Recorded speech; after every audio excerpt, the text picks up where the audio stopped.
To Parliament TV and to Arabella Hotel right here in Claremont, where we are preparing for the P20 Speakers Summit that will be held in South Africa 2025. Libito laga ke Tshepo Mori. Igama lam ndinguThembi Nkosingoma, and of course we're coming to you live from Arabella Hotel in Claremont, and it's a beautiful, beautiful day here. It seems to be preparing for the Whale Festival that is starting this weekend. Yesterday was a dynamic and historic day here as the P20 meeting of young parliamentarians and the second P20 meeting of women parliamentarians officially kicked off, setting the stage for 2 days of crucial dialogue. The energy here is palpable. Yesterday began with a powerful opening address from the Speaker of the National Assembly, Ms. Thokozile Didiza, who officially opened the young parliamentarians meeting. She set a compelling tone, challenging the young lawmakers to be bold and innovative in their approach to global challenges. And of course, simultaneously, the women's meeting was addressed by the Minister of Women, Youth and Persons with Disabilities, Honorable Sindiswa Chikunga, who delivered a keynote that underscored the indispensable role of women parliamentarians in driving the themes of global solidarity, equality and sustainability. Delegates from both meetings returned from a lunch break following a morning of rich engagement and continued to various sessions. So today we will be speaking to a range of speakers and delegates to get to their immediate reflections on yesterday's sessions and their expectations for the critical discussions to come with day 2. Of course, it is day 2 today. Yesterday we brought you day 1, which was packed to capacity, but we continue the coverage of the P20 events on Parliament TV. Let's revisit what the NA Deputy Speaker, Dr. Anneli Lottrid, had to say. Please stay tuned. Save the date, 29 to 30 September 2025. Cape Town hosts the second P20 meeting of women parliamentarians. The Just Energy Transition Investment Plan, those initiatives, backed by over 350 billion rand in investment, includes gender inclusion as core principles. The Jobs First project in one of our provinces in Mpumalanga prioritizes women's employment and leadership in green sectors. Government's training and mentorship programs target women in renewable energy, biodiversity, aquaculture, and waste management. Our National Job Initiative, expanded public works programs, commits to creating over 121,000 work opportunities with a focus on women and youth. We can then look at parliamentary action because as parliamentarians, we have a very specific responsibility. Parliament convenes roundtable discussions exploring climate change impacts on women ahead of COP meetings. But honourable guests, much more has to be done. From enforcing gender-sensitive policies to funding gender-led climate initiatives. In conclusion, climate knows no borders, but its solutions must be inclusive. Women are not just stakeholders, they are leaders. We represent them, and they count on us to turn policy into action. And it starts now. I thank you.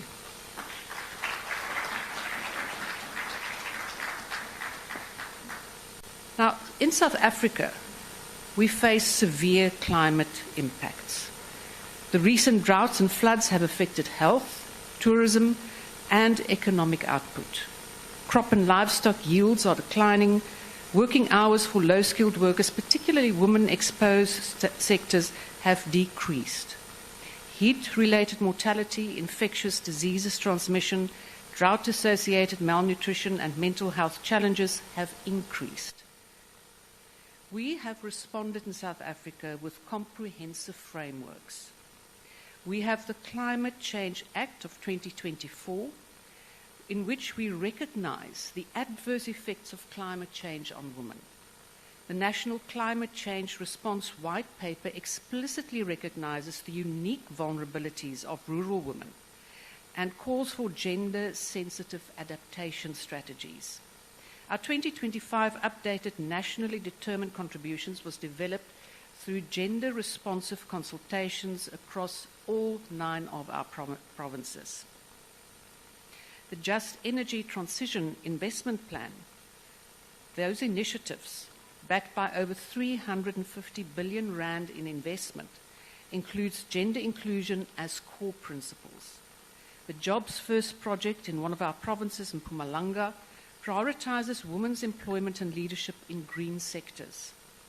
Government's training and mentorship programs target women in renewable energy, biodiversity, aquaculture, and waste management. Our National Job Initiative, expanded public works programs, commits to creating over 121,000 work opportunities with a focus on women and youth.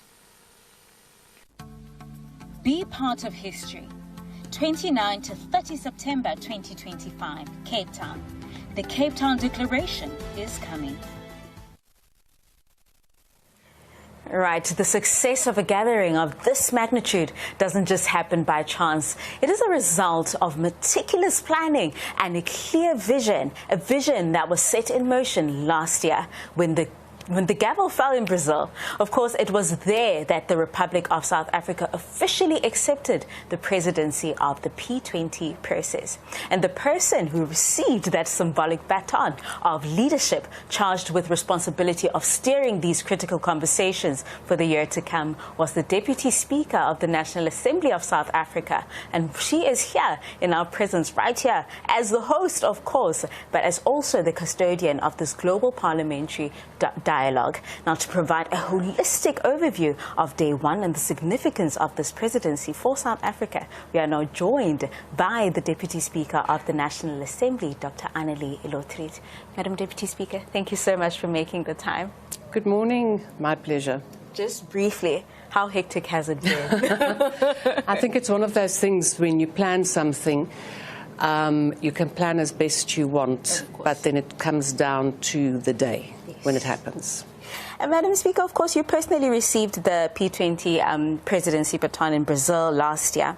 Now, seeing that day one has already been gone and overdone with, seeing those meetings unfold on South African soil, what has been the most rewarding moment for you, and how does it feel to have successfully brought this vision to life? It's difficult to identify one specific moment. I think it was a series of things. You know, when you arrive, you see, well, everything is up, all the banners are up. You see the guests are arriving, the delegates. You walk into the hall, you see, everything has been sorted, everything is in place. So that already is a sigh of relief. And then, of course, to see, well, now we just have to get the program running. Yeah. And I think the main thing for me was during the day that at the end we actually had interesting discussions, because we started off with the women meeting, the women parliamentarians, youth parliamentarians. So I was involved specifically yesterday with the women parliamentarians.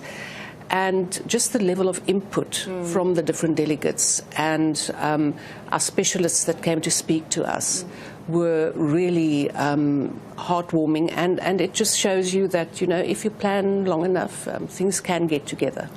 And with that then, of course, for the first time, the Young Parliamentarians meeting was held alongside the Women Parliamentarians, which you mentioned that you were part of. Now, from your unique oversight position, what synergies did you observe between these two groups today? Well, at this point, we don't really have synergies, but I think it will culminate this afternoon when we have the different outcome documents. Now, behind the scenes, the negotiators have been working on these two outcome documents. That will also be presented tomorrow, an overview at the official opening of the P20. So that is what we were working towards, and it will culminate today, where we actually get to that document, and we have to all agree to it. And reflecting on the debates, of course, that were had and discussions that were had yesterday, what would you identify as one of the most powerful or consensus-driven messages that the women that were part of these discussions and dialogues, especially with regards to issues that were brought on the global table? What were some of the challenges that you saw that they're all the same, really, throughout the countries? I think something like a golden thread was that equality, solidarity are not slogans. They should be put into action. Yeah. And it's for so many years that we've had, yes, there must be women equality, there must be diversity. And when we speak about women, we also include children, yes, because that is a very important part of that. And we spoke about the effect of climate change and the disasters on women who in many instances bear the brunt, specifically in our rural areas. And it was this theme going through, but we should stop just saying it is a problem. Yes. We should now get to action plans and implement. And it is our task as parliamentarians to make sure that that happens. And can you give us a brief explanation of some of the suggestions then that were brought up in this dialogue as recommendations, possibly as solutions to the problems and challenges that women face throughout the globe? I think one is that there must be a recognition that the problem exists, but not only by women, but it should be in our different parliaments. And then very importantly is the whole process of financing budgeting. That we have to make sure that within the different budgets in our countries, specifically when it relates to things such as resilience, funding, climate change, disasters, that women should be part of the decision-making process and not just receive the sort of handout. So I think that was one of the important things that we decided this is the way to go. I mean, throughout our broadcast just yesterday with day one, we spoke to quite a few delegates, and everybody talks about collaboration. Everybody talks about international partnerships. In that, we also spoke to the Gauteng Speaker of the Gauteng Legislature, and specifically we were talking about Gauteng and what they can learn from these dialogues. As the P20 host, what is South Africa learning, and what is it that we can possibly learn from other countries that has come out of day one, especially with regards to implementation on the ground here at home? You know, sometimes we think that other countries are far ahead of us. That's not necessarily the case. If I just think about climate change, we actually have legislation, which many countries don't have. We have strong women's structures in Parliament. We have the multi-party women's caucus, which other parliaments don't have. We have a high level of representativity by women that other countries are still struggling with.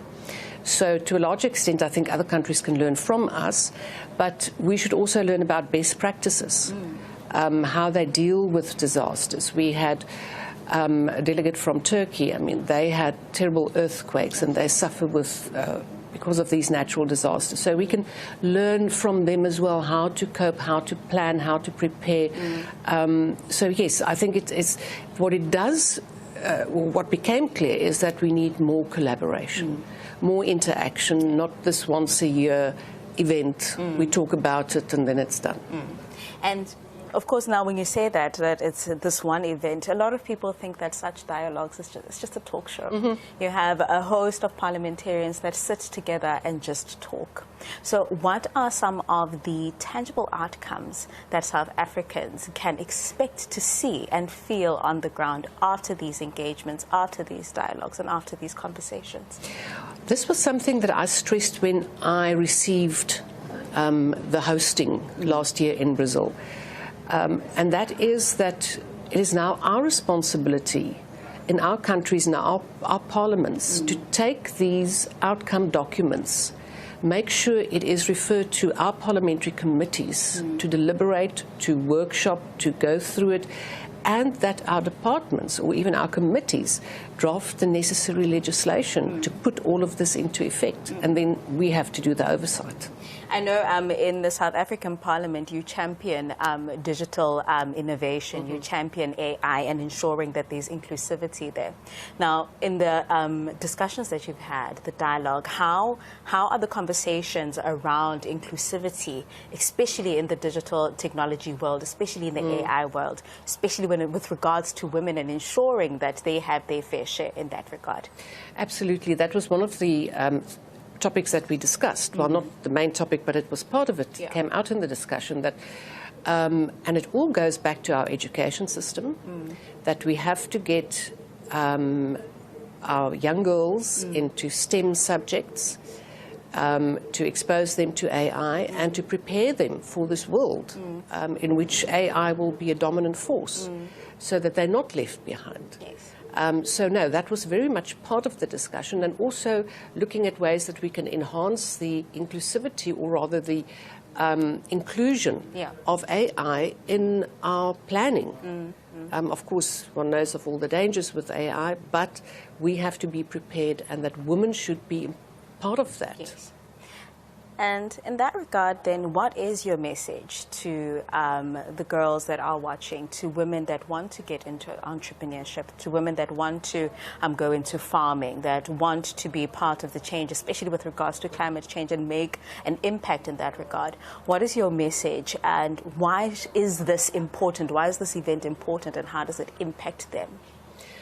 Well, I hope that our discussions here will be broadcast as you're doing now, and that women will listen to this and not stand back, not be afraid to take the chance.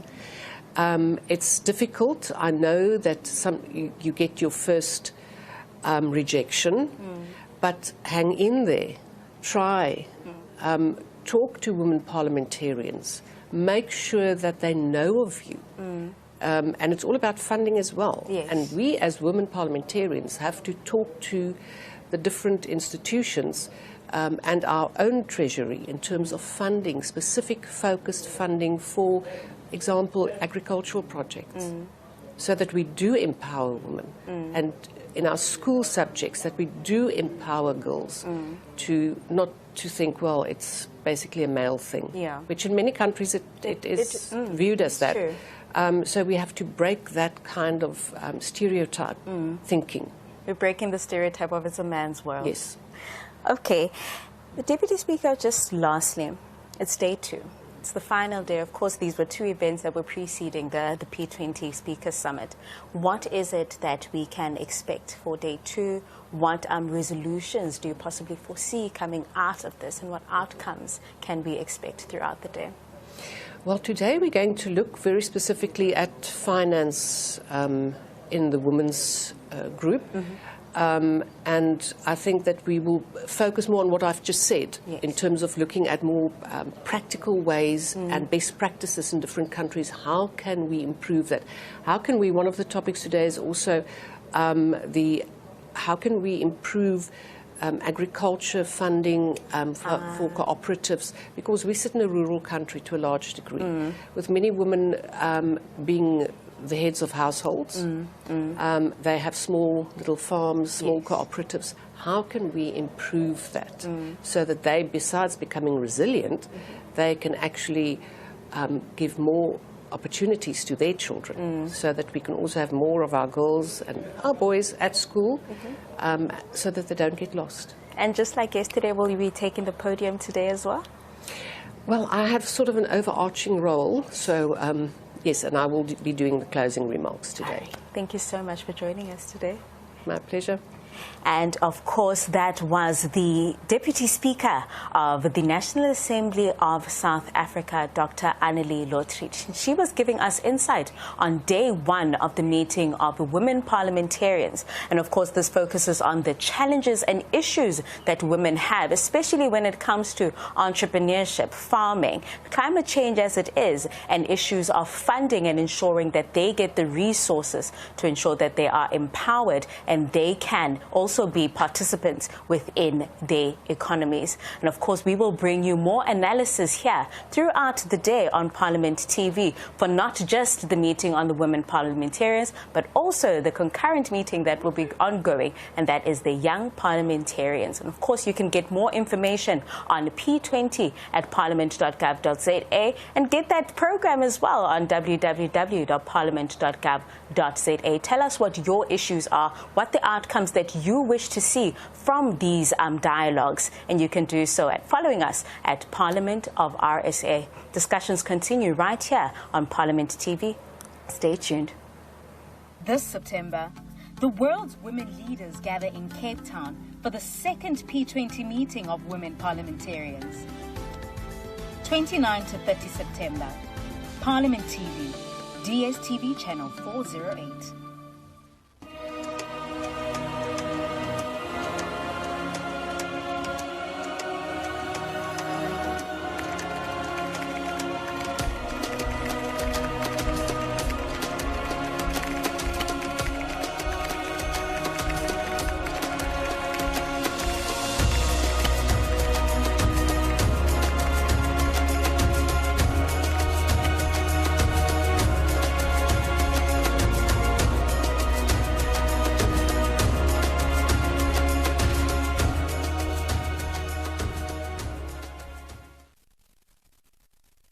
From farming to parliament, women are shaping the future.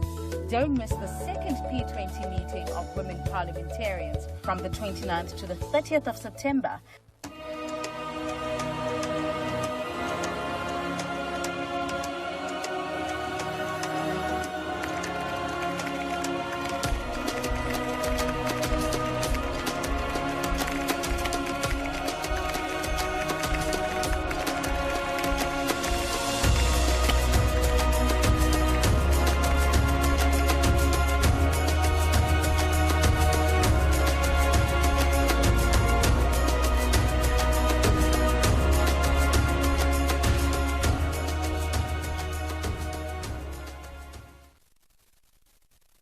A united call for equality, the Cape Town Declaration. Watch the second P20 meeting of women parliamentarians from the 29th to the 30th of September, live on Parliament TV.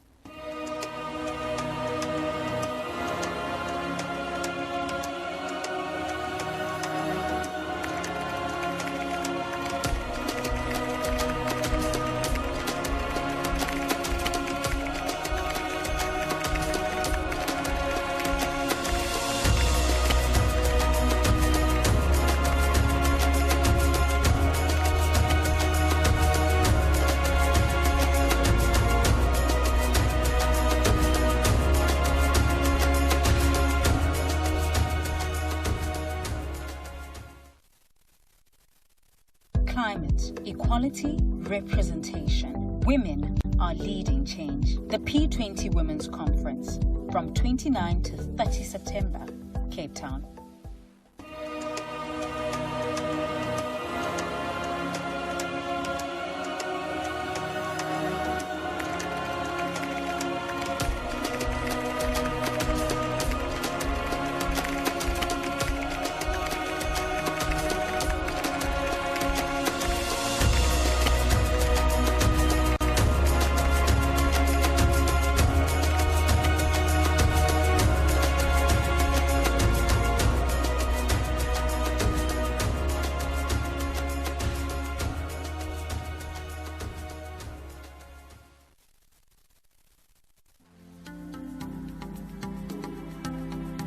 South Africa's parliament is preparing to host the 11th G20 Parliamentary Speakers Summit, a historic first on African soil. This global gathering will bring together speakers from the world's leading economies to strengthen parliamentary diplomacy and shape a just, sustainable future. On Tuesday, 30 September at 12 p.m., the presiding officers, National Assembly Speaker Ms. Toko Didiza, and the chairperson of the National Council of Provinces, Ms. Refilem Twenty-Tsipane, will brief the media live from Arabella Hotel in Claremont, sharing details about the summit and its build-up events the P20 meeting of women parliamentarians and the Young Parliamentarians Conference. Don't miss the media briefing live on Parliament TV, DSTV channel 408 and across our digital platforms. Your Parliament, your voice, your future. As honourable members, the P20 Young Parliamentary Meeting is not only envisioned to be the launchpad of impactful young youth parliament activism, but it is also intended to be the forum of young parliamentary diplomacy, recenter the importance of youth priorities and elevate them to find place on top of the agenda of the global institution and interparliamentary cooperative mechanisms. That is why the following issues were then identified to be the themes or focus areas of this inaugural meeting. 1, parliamentary actions to fight climate change. This segment will then talk on the current state of climate change and international response. Young MPs have a clear role in addressing climate change, from reviewing legislation budget to applying oversight tools to monitor government implementation of climate commitments. 2, youth-oriented institution reforms. This segment will reflect on how oversight legislation and budget processes can be utilized to advance the development of young people as builders of communities, citizens, and entrepreneurship. 3, to create an enabling environment for young entrepreneurs and employment. This session will reflect on which national policies has proven to be effective in promoting youth entrepreneurship and employment. It will also discuss how can Parliament support red tape reduction initiative to enable young entrepreneurs. To this end, some honourable members will then might ask themselves, why is it important to have young parliamentary meeting, given the fact that in terms of the G20 working logics, there is an already engagement group that is mainly focused or dedicated to young people, which is a Y20. I think by now, and what was raised by the Honourable Speaker, that question would have been answered. Or beyond this meeting, honourable members will then have answers. From where I am standing, Vera Hugo's a former quote, I quote, "No power on earth can stop an idea whose come has come." I think this captured this rationale behind introducing and formalizing of the P20 Young Parliamentary Meeting. This quote captures the power of ideas at the moment of transformation. It suggests that when an idea aligns with the need and sentiments of the society, it will inevitably gain momentum and lead to change. Good morning and welcome back to the live coverage of Parliament TV. We're coming to you live on DSTV channel 408. And we are at Arabella in Claremont. And that is where the two P20 meetings, one of young parliamentarians and one for women parliamentarians is taking place. I am now joined by the Speaker of the KZN Provincial Legislature, Ms. Nondombeko Boyce. Ma, thank you very much for being here this morning. Thank you for having me. It is a beautiful day indeed here in Hermanas. Madam Speaker, if I can start the first question, if you can, the overarching theme here is women parliamentarians driving global change. So in practical terms, what does global change look like for average South African woman in municipality like Umzimkhulu and eThekwini? The global change that I view to relate to women in rural areas, especially in our province, would be first in the issues of digital advancement. When you go through the presentations that were made yesterday, you find that most of the presentations from other countries, especially the first world countries or the developed countries, are emphasizing on how to take everyone along with the development. And I felt that for people of KwaZulu-Natal, in areas that are still lacking connectivity, they still need to be brought in. Women who need to participate in the economy must also look at the softer side of the economy, not the one that is focusing on labor like we are doing in agriculture, but we move agriculture to a level of being there in the processing of the products that we are making. But also it's speaking about the issues that relate to climate change in terms of the just transition. What is just transition for South Africa may not necessarily be the same as just transition from any other European country. But also importantly, the just transition from people in the urban areas is not the same like those in the rural areas, because they still are dependent on what may be seen to be against the environmental protection. We need to infuse the skills and also infuse the knowledge that we get here today to people in the rural areas to know that the transition will include them, especially because Umzimkhulu and eThekwini are also affected by the climate changes that you experience in our own country. Now, how do they survive? How do they become resilient in building resilient communities that will also contribute to an economy of South Africa that is developing? I'm glad that you also mentioned the recent climate changes in KwaZulu-Natal. We've seen it in what happened previously. So what is then, as the KZN legislature, what are you guys going to do to ensure that you hold the government to account that some of the discussions that are taking place here are filtered down to the committees of the provincial legislature for oversight, for proper oversight over the executive? Firstly, one of the members that I'm here with is a chairperson of a portfolio committee, Honorable Sizopila Mkhize, who's a young member.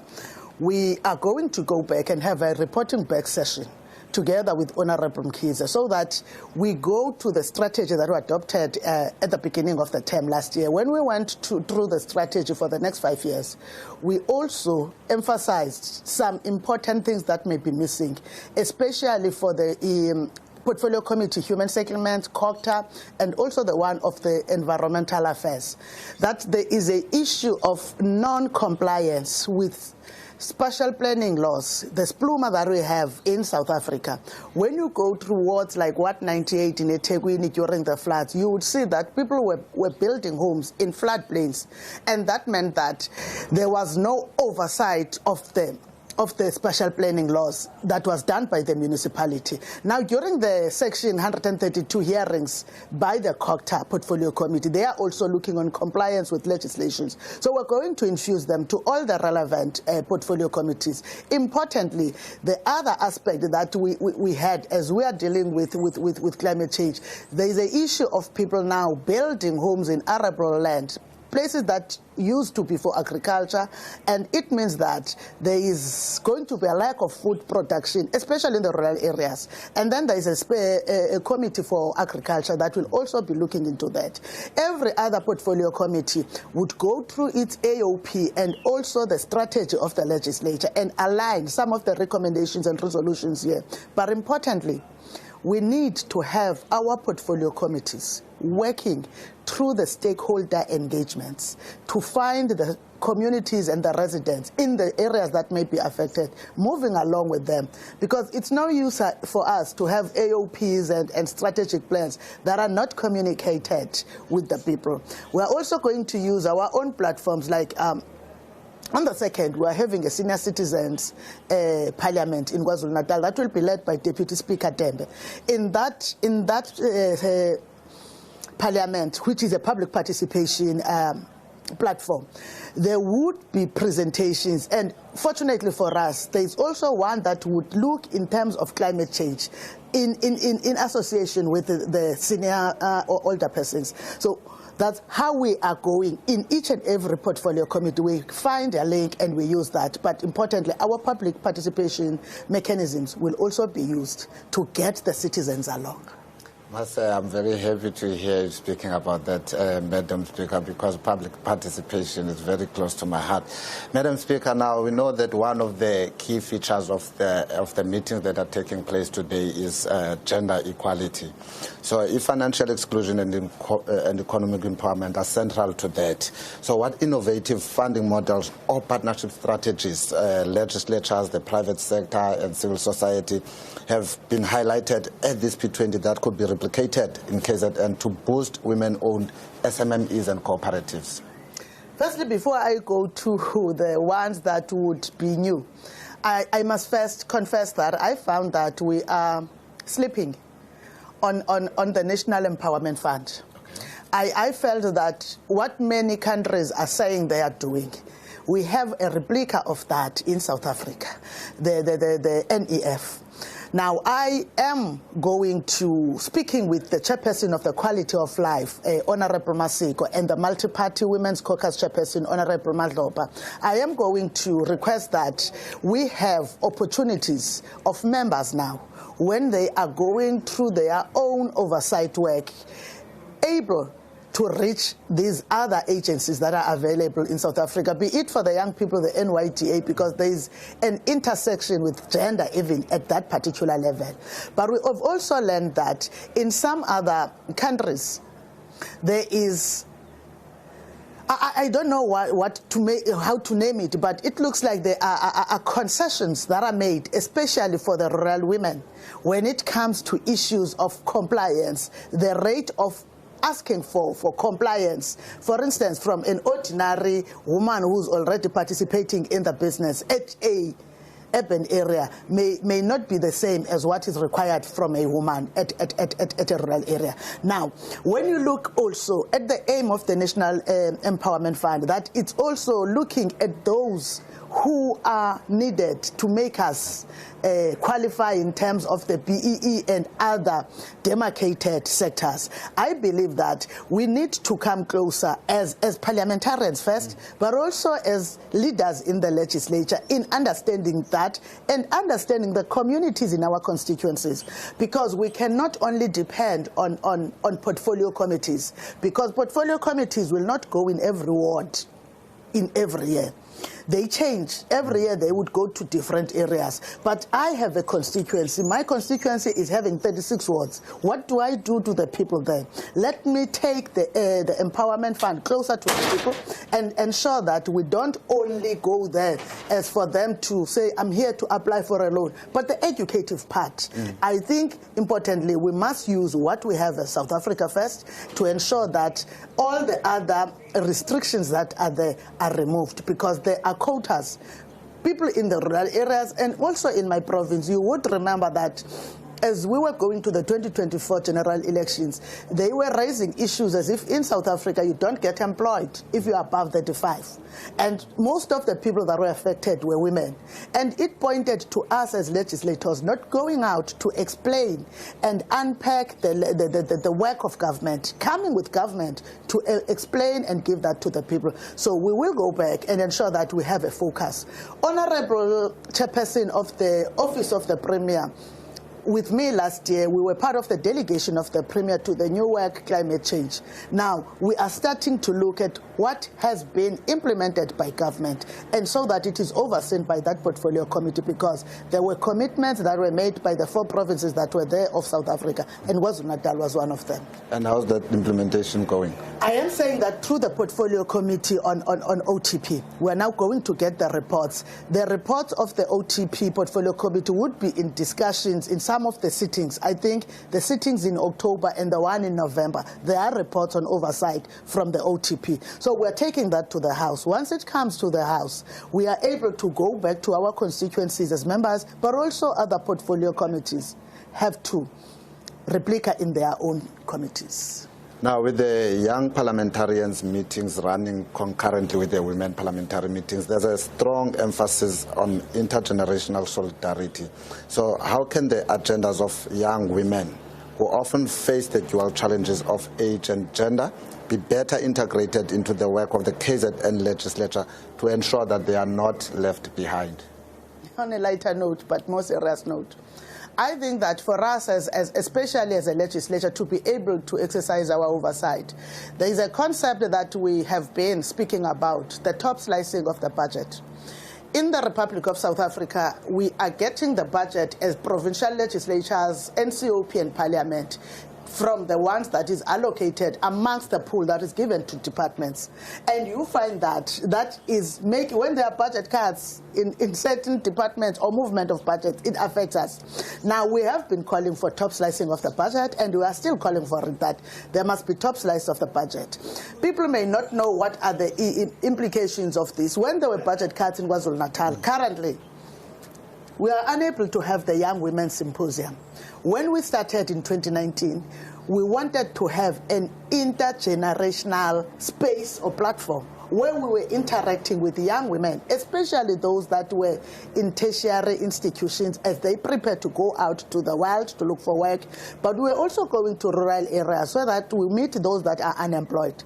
Now, there's no funding currently in our own legislature for that, because anyway, we got it through some funding from the LSS. But if there was top slicing, these direct responsibilities of oversight, especially Section 118 of public participation, would be dealt with. And I feel that regardless of us not having the resources, we have to continue. That is why we brought the young member. Fortunately for us, the young member, who's a woman who's participating here, is also a chairperson of the Sports, Arts and Culture Portfolio Committee, a committee that is also at the core of social cohesion and having these dialogues with young people, especially young women. We are going to ensure that they continue. But there are other programs that we are having in the KwaZulu-Natal Provincial Legislature, like the civic education, where we go to have, in particular, the Deputy Speaker has been having programs that he was doing with young women in Umgeni area, and he has done it also with persons with disabilities. He went to Renkonyeni and Ilembe, and she was also speaking directly to young women. There is a need that we have as KwaZulu-Natal to interact, but we may be held back by resources. Sometimes we come with our innovative ways. For instance, the Multi-Party Women's Caucus is having those engagements since 3 years ago. Every year they would, around March, when we are celebrating International Women's Day, bring together young women to have these interactions. But in those, they also bring stakeholders that are playing in the field, especially those that would give them skills and also equip them with other needed necessities by young women. So I think that from here, we are going to go back in the chairperson's meeting, because as a speaker, I also chair the program committee and the rules committee. I sit in the chairperson's committee meeting, where we also share the work that we need to accelerate in the different committees.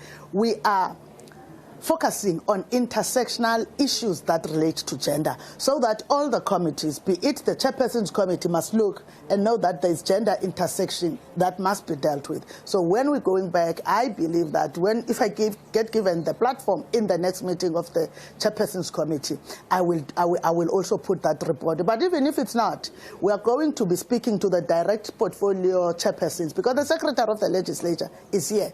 She is also going to ensure that there is inclusion of everything that we have learned here, and also Honorable Mkhize sitting with us would be part of that. Talking about inclusion, Madam Speaker, I would like to know what strategies or mechanisms in place that you have to ensure the inclusion of persons with disabilities. You mentioned, you touched a bit on them when we are responding now, but the inclusion of persons with disabilities, the inclusion of members of the LGBTQI+ community in all your programs. We are in KZN.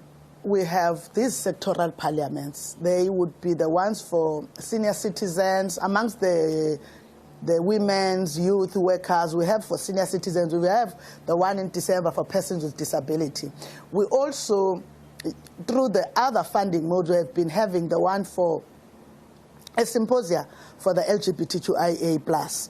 Now, when we are not having enough, as I said, in terms of that top slicing that we are referring to, we ensure that the contacts, the structures of the LGBTQIA+ are included. Let's say that now we're going to the senior citizens, or we may be going to the persons with disability being Parliament in December. We also know that within the stakeholders or the forums and districts of LGBTQIA+, there must be representations direct representations. No parliament must sit when there is not also the representation of all the people that we consider as sectors in the legislature of KwaZulu-Natal.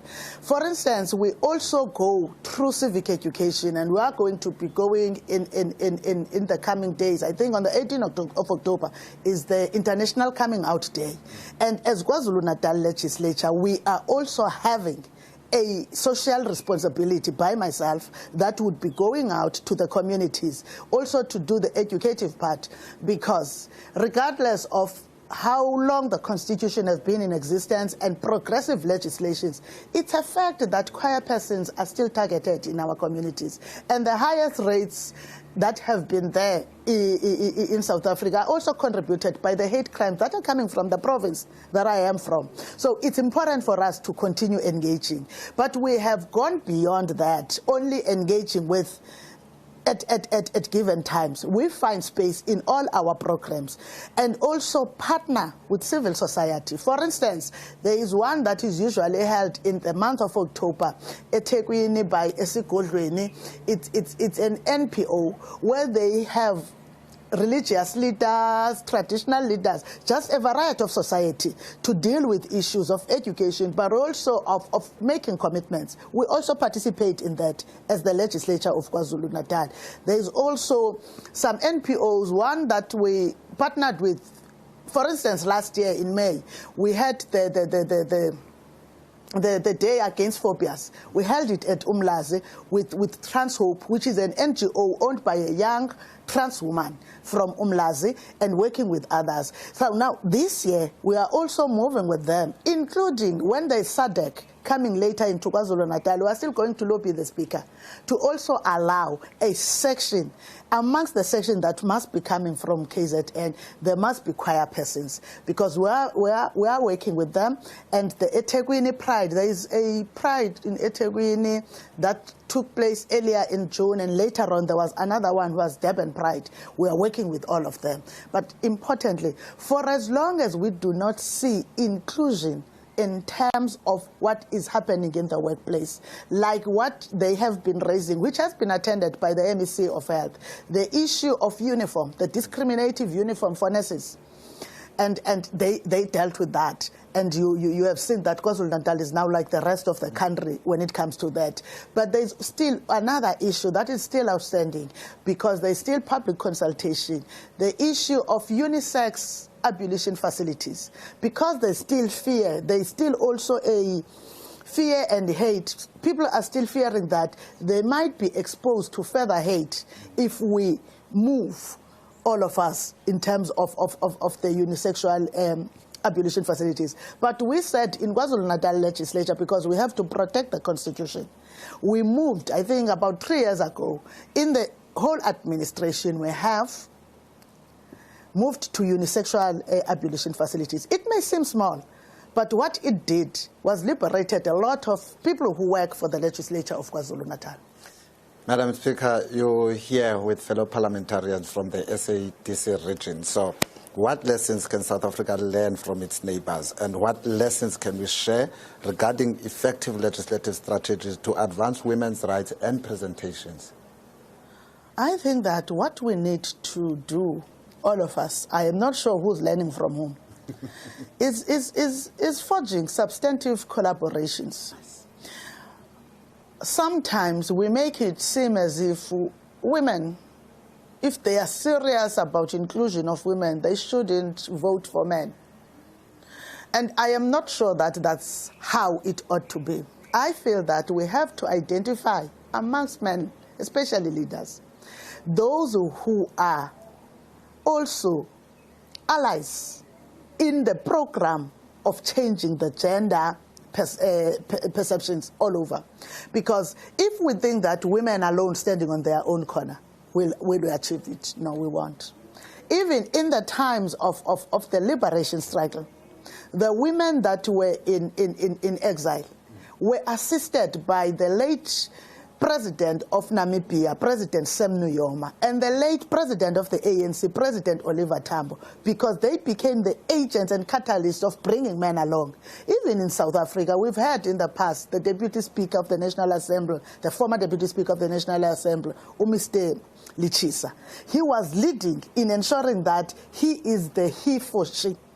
We need to have that, those collaborations. We don't have to.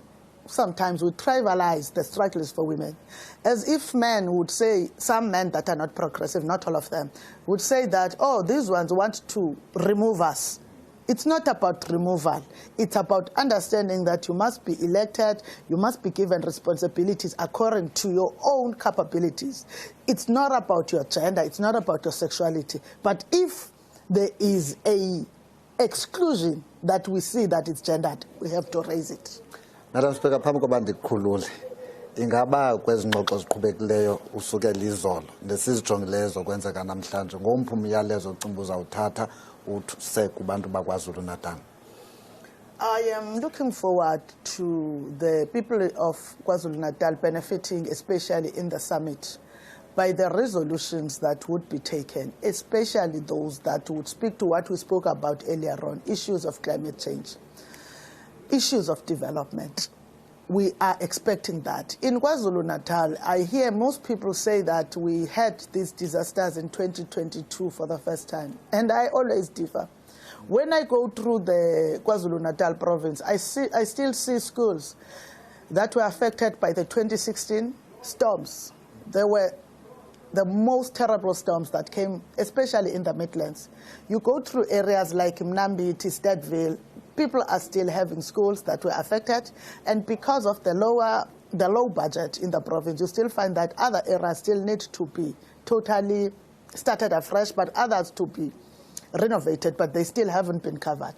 So this means that there are people who lost their livelihoods in 2016 as they were starting to stand in 2022. They again felt that, and then felt it again in 2024. Now, my agent need is to understand how are we going to live here and go back and do effective and impactful oversight that will ensure that all those people that have been victimized by climate change and unemployment in KwaZulu-Natal are taken along and are part of the people who are able to stand up for themselves. Madam Speaker, I'd like to thank you very much for always taking time off your busy schedule to make sure that you do come and sit here and communicate with the people of South Africa. I really appreciate that. Thank you so much. Thank you so much. I am glad that you are having me, especially considering that over the weekend we are traveling to Barbados to the CPC, the Commonwealth Parliamentary Conference of the year. I hope that South Africa goes there and we are able to come back better equipped to do the work of the people. Safe travels, and wish you all the best with those engagements that will be taking place that side. That was the Speaker of the KZN Legislature, Ms. Nondembeko Boyce, talking to Parliament and sharing some insights, especially relating to the province of KwaZulu-Natal. Please stay tuned on Parliament TV.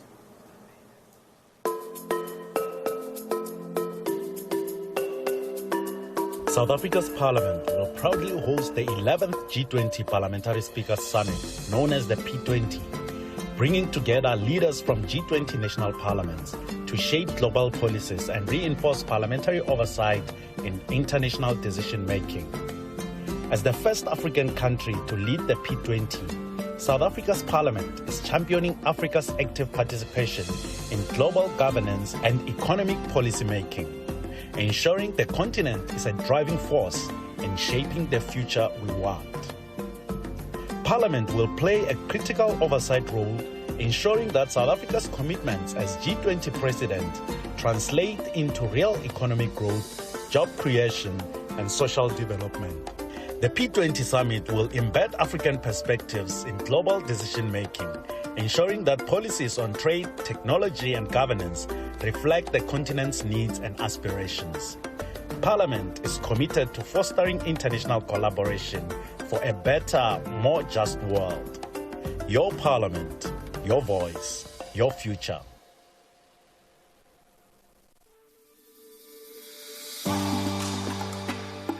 As South Africa leads the G20, Parliament will host the second P20 meeting of women parliamentarians in Cape Town from 29 to 30 September. The first P20 meeting of women parliamentarians was held in Brazil last year.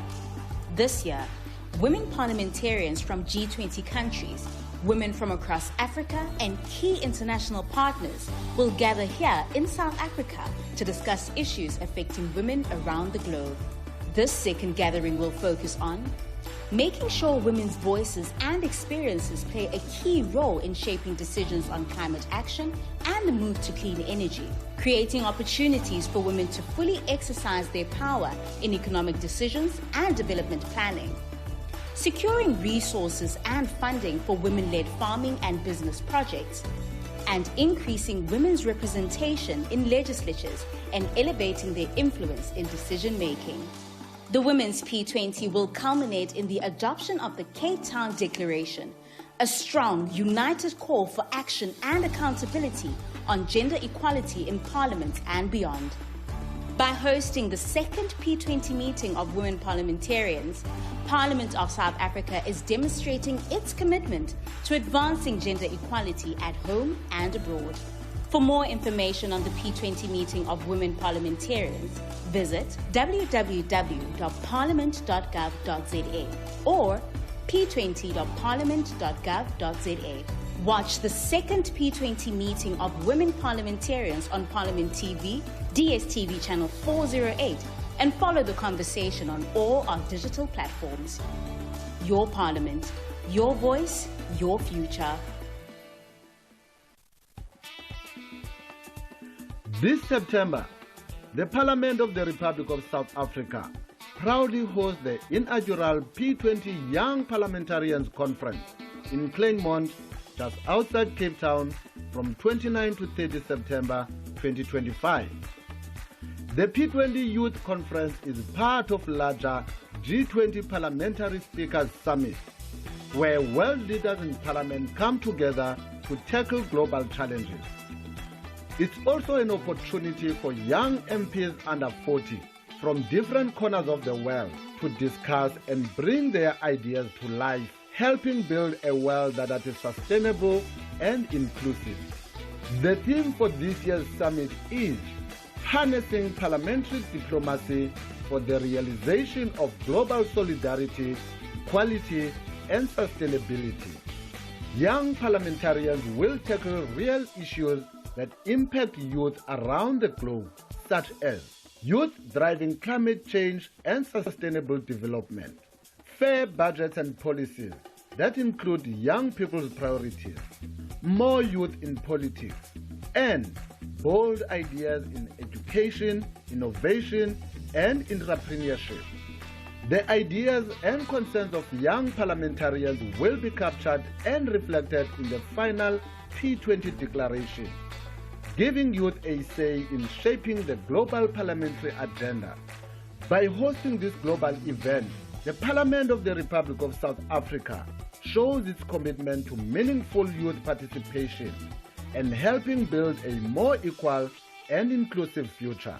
For more on the P20 Young Parliamentarians Conference, visit www.parliament.gov.za or p20.parliament.gov.za.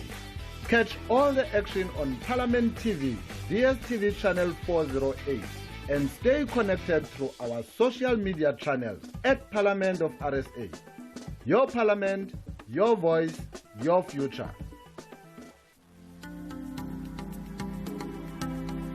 South Africa's Parliament is preparing to host the 11th G20 Parliamentary Speakers Summit, a historic first on African soil. This global gathering will bring together speakers from the world's leading economies to strengthen parliamentary diplomacy and shape a just, sustainable future. On Tuesday, 30 September at 12 p.m., the presiding officers, National Assembly Speaker Ms. Toko Didiza, and the chairperson of the National Council of Provinces, Ms. Refilwe Mthweni-Zibane, will brief the media live from Arabella Hotel in Kleinmond, sharing details about the summit and its build-up events, the P20 meeting of women parliamentarians, and the Young Parliamentarians Conference. Don't miss the media briefing live on Parliament TV, DSTV channel 408 and across our digital platforms. Your Parliament, your voice, your future.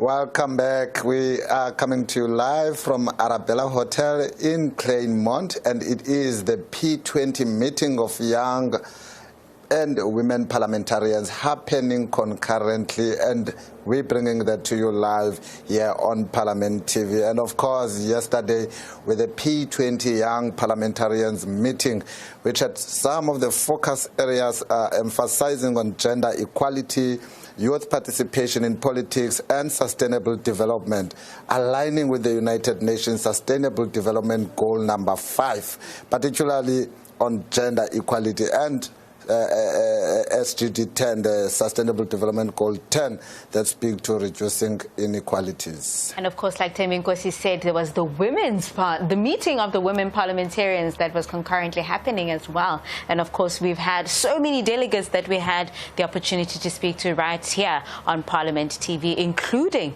the Speaker of the National Assembly of South Africa, Ms. Thoko Didiza. And this morning, we had the Deputy Speaker of the National Assembly of South Africa, Dr. Annelie Lotriet. Of course, this is day 2, and we can give you just a summary of what happened in day 1. And now within the women parliamentarians meeting, of course, gender mainstreaming and climate change was one of the issues that were spoken to, especially with regards to women's issues which intersect with climate change, environmental justice, and sustainable development. Apart from that, economic inclusion and transformative growth, we all know that with regards to resources and ensuring that women find financial support with regards to entrepreneurship, being in agriculture, farming, or even trying to get into the digital space with digital technology and AI being in our faces so much now lately, that women are trying to get into that industry, that they get the resources and the support that they need. And we do know that from the meeting of young parliamentarians, the main discussion focused on the need for increased representation and leadership of women in decision-making structures, particularly in climate action and in energy transition, the importance of youth participation in politics and policy making to address issues like unemployment, education, economic inclusion. And as you can see there on your screen, some of the young parliamentarians that will be taking these discussions further today, looking at the role of parliamentary diplomacy in promoting solidarity, equality, and sustainability globally. And of course, it is day 2, and of course, delegates are arriving, and you have those discussions that we are awaiting that will be happening throughout the day. Of course, there were a few chairpersons that were chairing these sessions as the day went by, and of course, they discussed some of the issues that face young people within different G20 countries. Of course, we're talking inclusivity, we're talking making sure that young people are also part of the decision making when it comes to policy, when it comes to regulations, and when it comes to ensuring that they too are involved. And among the keynote speakers in that meeting of young parliamentarians were the speaker herself, who highlighted South Africa's journey towards rebuilding its communities and promoting equality. And we also had the former IPU president of the board of the Forum of Young Parliamentarians, Dan Caden, who called for gender parity and emphasized the role of young MPs in mobilizing change. And also Ambassador Anna Flip, who's a director from Member of Parliaments and External Relations at the IPU, who stressed the importance of parliamentary diplomacy in strengthening global cooperation. And you can hear the bells are ringing, inviting the members, the young and the women that are here, to go to make their way into the meeting room so that the meetings can start. And just to give you a highlight of what the Speaker of the National Assembly of South Africa had to say in her welcoming note during the meeting of the young parliamentarians is Ms. Didiza. She set the tone of urgency and inclusion, making it clear that young parliamentarians are not just guests, but indispensable actors in shaping the future. She insisted that youth voices must be heard in decision-making forums and not sidelined. Of course, we had a conversation with her right here on Parliament TV, and she emphasized the importance of collaboration between the wisdom of the older parliamentarians and ensuring that the young parliamentarians are given the space to provide plans, to provide innovation, and to provide a way forward to become more efficient and to become more effective in ensuring implementation of these policies. And this young parliamentarian meeting serves as a platform for young leaders to propose policy solutions, secure commitments from government ministers, and shape a national youth development agenda. And this event, it is part of the larger P20 summit, which will bring together parliamentary leaders from the G20 member countries to discuss global challenges and promote sustainable development. And of course, we do know that these two-day events, the meeting of young parliamentarians and the meeting of women parliamentarians, are a build-up to the P20 Speakers Summit that is scheduled to take place tomorrow and on Thursday. And we're expecting that at 12 o'clock today, the Speaker of the National Assembly, Ms. Thoko Didiza, will brief the media on the state of readiness for that event, and that will be coming from the Benguela Cove here in Hermanas. And concurrently happening is the meeting of the women parliamentarians that is also about to take place. This is day 2, and as you can see, delegates are getting ready for the session to convene. Now, of course, throughout the show just yesterday, one of the issues that sort of go into both the women parliamentarians and young parliamentarians conference is inclusivity and representation, not only just in legislatures, but also in agriculture, also in farming, and also in ensuring that they're part of decision making when it comes to inclusivity and sustainability. Of course, we've also had the host of the P20 summit, and that is Dr. Anneli Lotrit, who gave us just a highlight of day 1. All right, and I say that in 5 minutes we just received, and may say that in 5 minutes that meeting of young parliamentarians will be starting in the next 5 minutes. And of course, we know that with the meeting of women parliamentarians, the focus was on the emphasis on gender equality, sustainable development, and women leadership in climate change and energy transitions. Of course, aligning this with the United Nations Sustainable Development Goals. And of course, if you want to stay updated with the sessions and the program, you can visit P20 at parliament.gov.za. And if you want more information on the P20, what is it? Why are we here? Please also, you can go to www.parliament.gov.za, and that's where you can get all the information that you need. Of course, just to remind you that these are 2 sessions that are meetings that are preceding the P20 Speakers Summit that is scheduled to begin tomorrow on the 1st of October. Now, these 2 meetings that precede this are very important in terms of setting the tone with regards to the challenges that young people and women face throughout the globe. Of course, these conversations mean that these are outcomes that will impact you at home as well. So please stay part of that conversation and let us know what your thoughts are and what you think the outcomes of this summit, of these meetings, of these dialogues should be. And among the speakers yesterday in the P20 meeting of women parliamentarians, we also had Ambassador Anna Flip, with the Director for Member of Parliaments and External Relations at the IPU, who stressed the importance of parliamentary diplomacy in strengthening global cooperation and promoting solidarity, equality, and sustainability. Of course, I also had a chance to speak to Minister Sindisiwe Chikunga, the Minister of Women, Youth, and Persons with Disabilities, who highlighted the need for women's leadership in climate action and energy transition, citing the underrepresentation of women in decision-making structures.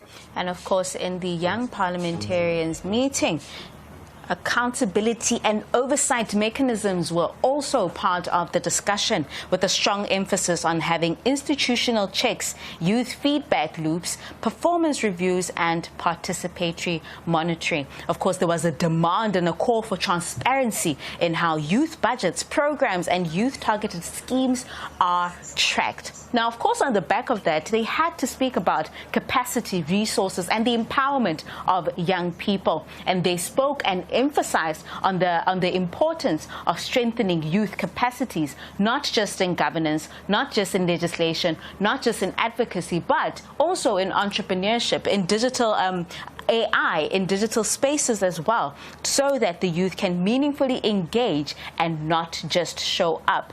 Above all else, resource constraints. And this is something that cut across even in the Women Parliamentarian meeting with regards to resource restraints, that institutions are underfunded, they lack technical support, or operate with minimal staffing.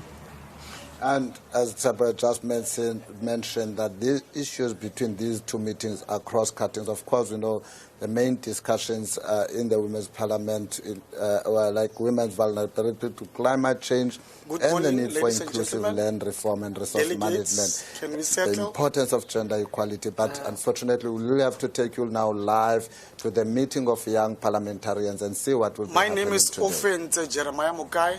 I'm a member of the National Council of Provinces in the South African Parliament, all the way from the Northern Cape.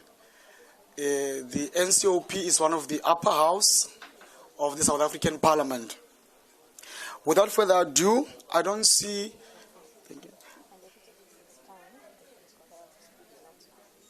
Okay. We're going to proceed with our program. As I said, I'm Ofent Mukai from the NCOP, the upper house of the South African Parliament, all the way from the Northern Cape, and one of the young members of our national legislature. Without further ado, I want to welcome you all to the second day of the P20 meeting of young parliamentarians here in South Africa, in Claremont, here at the Arabella Hotel. We have a slight changes in our program. We're supposed to have Honorable Majosi, who was going to do the recap from yesterday's proceedings. But that opportunity will be taken by Honorable Kobe, who's also from the South African Parliament, and she will be taking us through in terms of the recap from yesterday. Colleagues, you will know that there is a form that will flow on the floor that will allow for us to indicate from your side if you want to make an input, you want to speak, you just put your details there and just hand it over to ourselves. I think the officials in the room will assist us with that speaking form. Without further ado, I will welcome through Honorable Kobe to come and do the recap from yesterday's session. Honorable Kobe, over to you.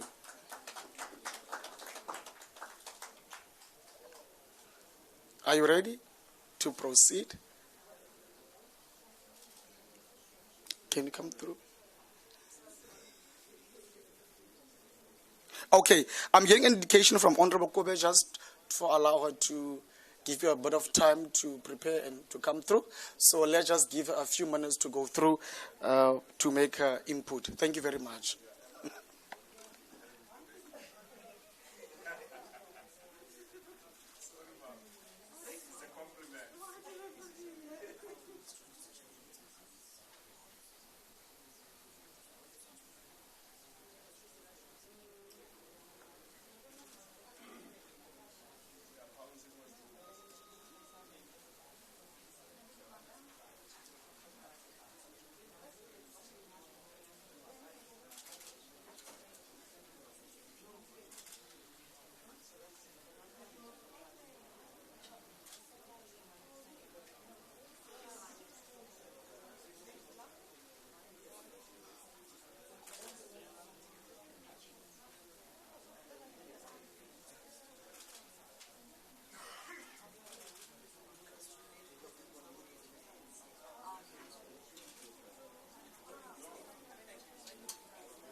South Africa's parliament is preparing to host the 11th G20 Parliamentary Speakers Summit, a historic first on African soil.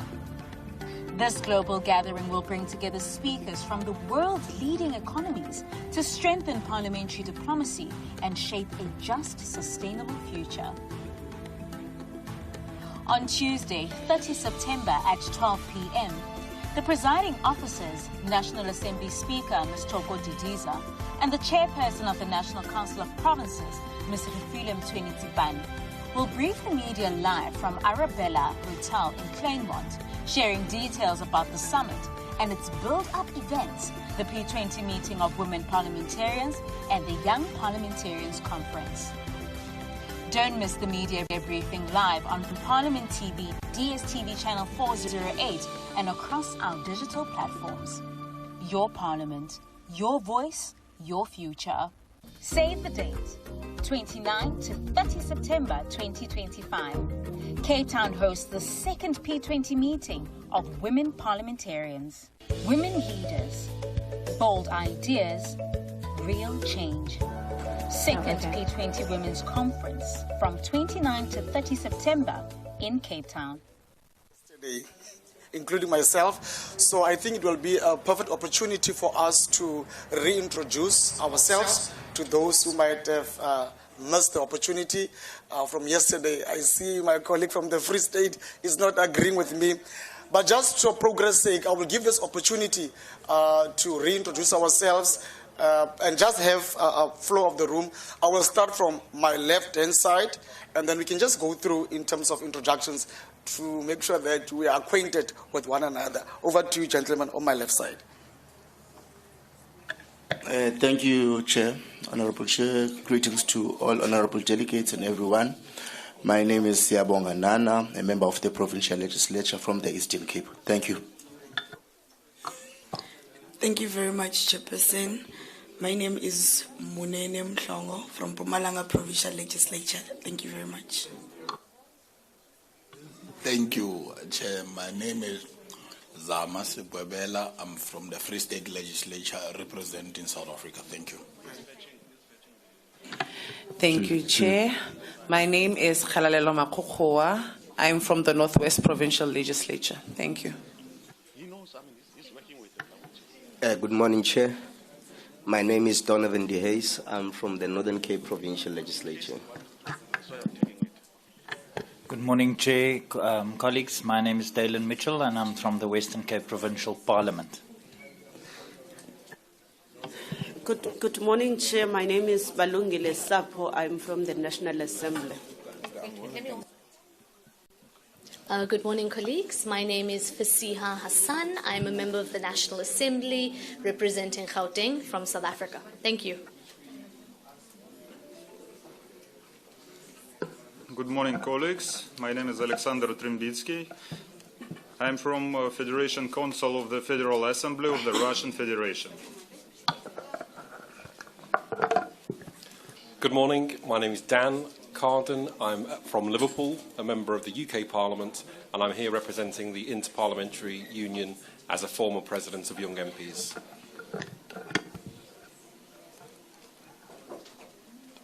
Hello, good morning. My name is Selman Özboyacı from Turkey. I'm a member of Parliament of Konya in Turkey.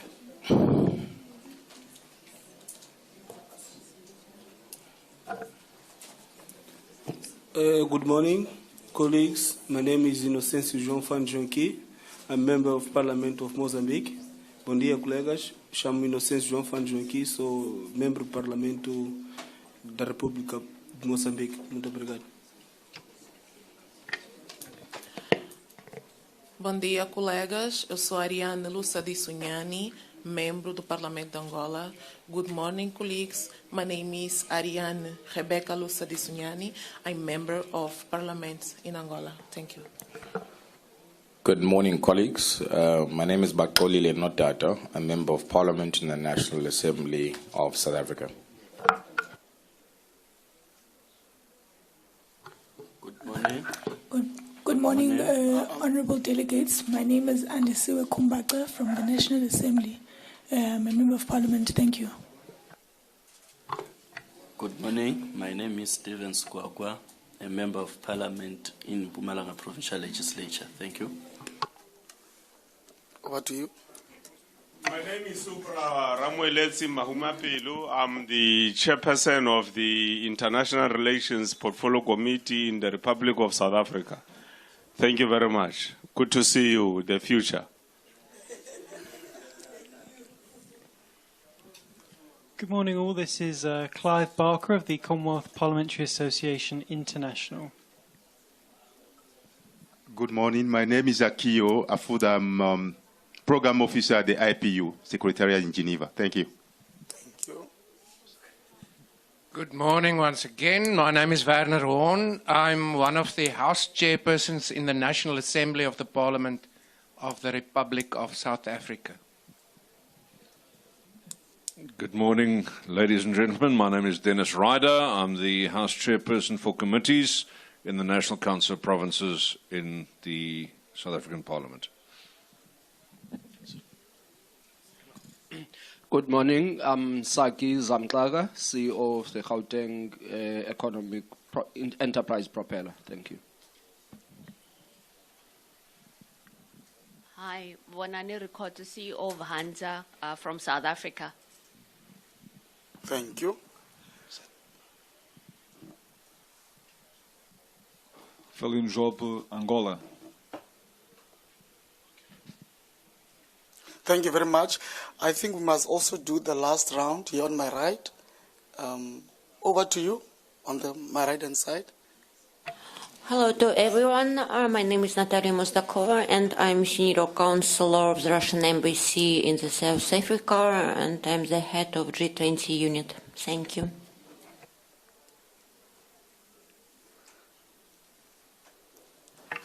Good morning, dear colleagues. My name is Irina Zoltaryova. I am the Senior Advisor of the Federation Council of the Federal Assembly of the Russian Federation. Good morning, dear colleagues. I'm Ahmet Semipur from Grand National Assembly of Turkey. Thank you. Good morning to all. My name is Kurtuluş Şaykan. I am the Deputy Head of Mission of Embassy of Turkey. Thank you. Thank you very much. Colleagues, thank you very much for those introductions once more. It allows us just to settle down and to gather our thoughts to proceed. And then we've got my colleague here. Just introduction. You just joined us shortly just to introduce yourself and the country you are from. Thank you very much. Sure. Good morning, everyone. This is Federica Onori, member of the Italian Parliament. Thank you very much. And I believe that you are my co-chair. May you just proceed and assist me to proceed with our program. Ladies and gentlemen, we need to proceed with the program for today. I don't see Honorable Kobe here. She is the one who's assigned just to take us through in terms of the proceedings from yesterday. I think it's important because we've got colleagues who were not here yesterday, and it will be appropriate for us just to have a bit of a brief and a recap in terms of yesterday's proceedings at this very important session of young parliamentarians.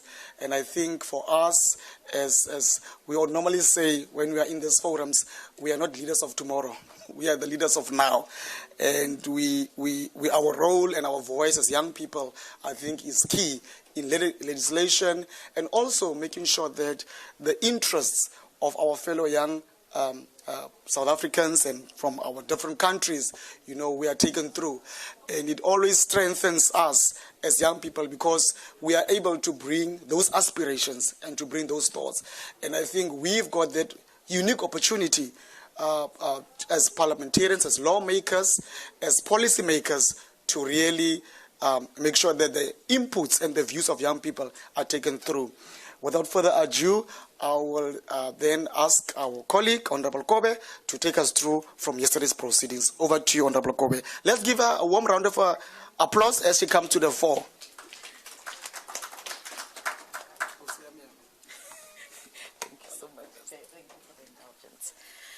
Thank you very much, and a very warm welcome to you all colleagues. To the chairperson and the co-chair, thank you very much for your indulgence. Honorable Chair, distinguished colleagues, fellow young parliamentarians, esteemed guests, ladies and gentlemen. Good morning, and a very warm welcome to you all to the second day of the P20 Young Parliamentarians meeting. Undoubtedly, as the presidency of the P20 in 2025, it is both a privilege and an honor of the South African Parliament to host such a vibrant, young, diverse group of leaders across the continent and the globe. We are all united by a common vision of leveraging and harnessing parliamentary diplomacy to meaningfully contribute to the nurturing of potential and empowerment of the next generation of young people. Youth activism, representation, and their participation in the evolution of political paradigms and socio-economic transformations of societies remains an attested yardstick and barometer that helps us as society to measure to the extent to which fundamental political and economic transformations is achieved.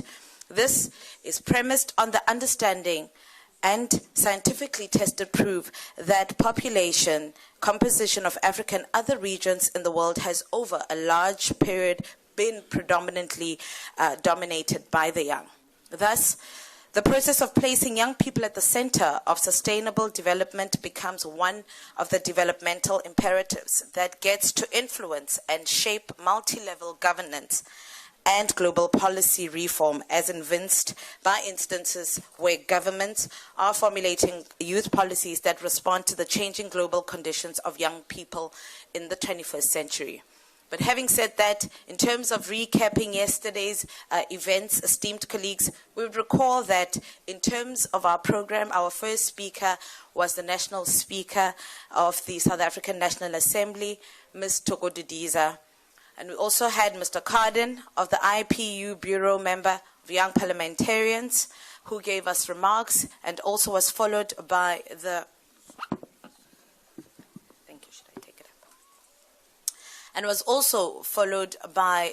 chair of the Y20 South Africa, Mr. Raymond Madala. We also had our very own Honorable Sapo, who gave us an overview of the P20 in South Africa.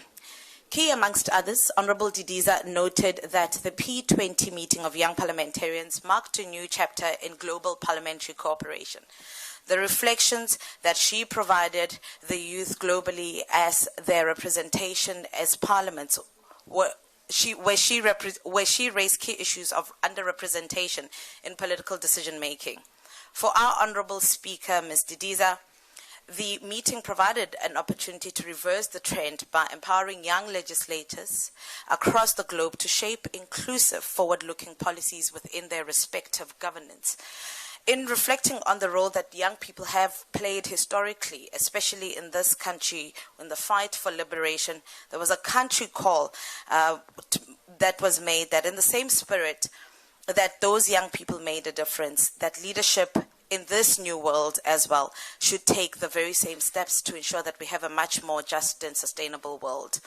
Furthermore, particular emphasis was placed on parliamentary action to fight climate change in youth-oriented institutions, in creating an enabling environment for youth entrepreneurs and employment. The emphasis was placed on addressing structural inequalities that limit access to capital and mentorship, and also including procurement systems that favor youth-led enterprises. The Honorable Didiza concluded with reminding delegates that later today we would conclude with the adoption of a joint outcomes document which will capture the commitments and proposed actions by various speakers. In the interest of time, I will not go into detail to mention the submissions made by the subsequent speakers, but suffice to say, the opening session held under the theme Young Parliamentarians as Drivers of Global Solidarity, Equality and Sustainability also included presentations of country reports from delegates of different countries, including Turkey, Italy, and Russia. Moreover, it will be recalled that Honorable Sapo, who is our very own young parliamentarian, provided a brief overview of the P20 young parliamentarians and made a strong, compelling case about the need to formalize and institutionalize P20 youth parliamentarians meeting as part of parliamentary dimension of G20 cooperative mechanism. This was also followed by two sessions, namely the session on parliamentary action to fight climate change and a session on youth-oriented institutions. Both of them consisted of 2 representations by resource persons who reflected on a number of questions, including the current state of climate change and international response. And we also had our Honorable House Chair, Honorable Floric, who also gave us the history of COP20 and also gave us, we had a vibrant and very robust discussion on how to take those kinds of concessions forward.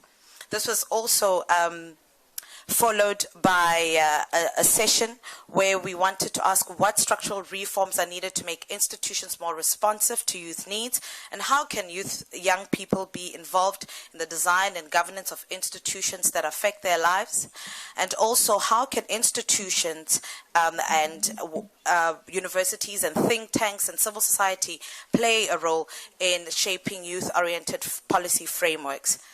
The presentations by our resource persons during these sessions offered a more fine-grained analysis of the issues that formed part of our meeting's agenda.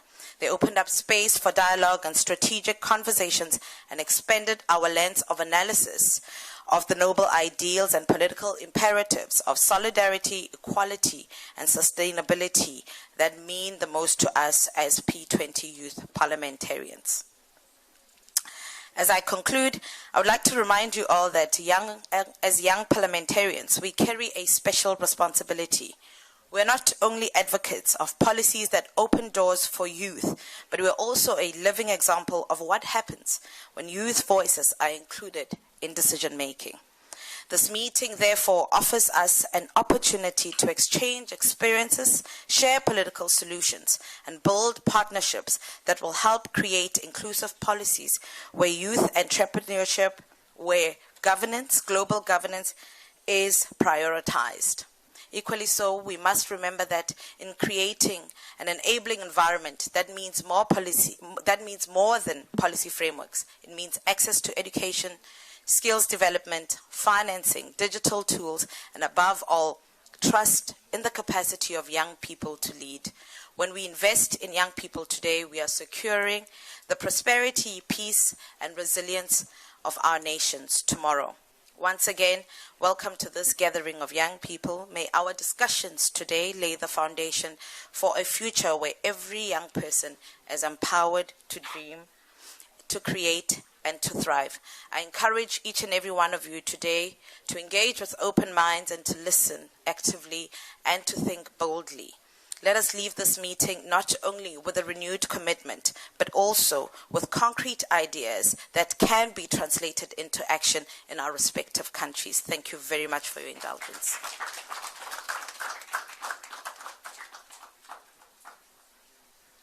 Thank you very much, Honorable Kobe, for that impactful and powerful recap from yesterday's proceedings in terms of the meeting of young parliamentarians. Colleagues, just one announcement. We would really like to apologize for the translation services. Our technical team are working on it to make sure that we follow proceedings and all of us are able to fully participate and hear the inputs of our colleagues.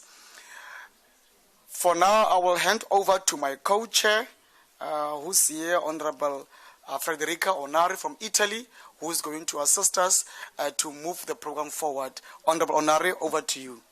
Let's give her a warm welcome. Thank you very much. Good morning again, everyone. Thank you, Honorable Mokai, for starting the session, and thank you for our friend, Honorable Kobe, for having recapped from the points of yesterday. I have the honor now to introduce Mr. Saki Zamchaka. I know the pronunciation is not correct. My apologies for this. So our session today, again, is about creating an enabling environment for youth, entrepreneurship and employment. Mr. Saki Zamchaka is the acting group CEO of the Golding Growth and Development Agency.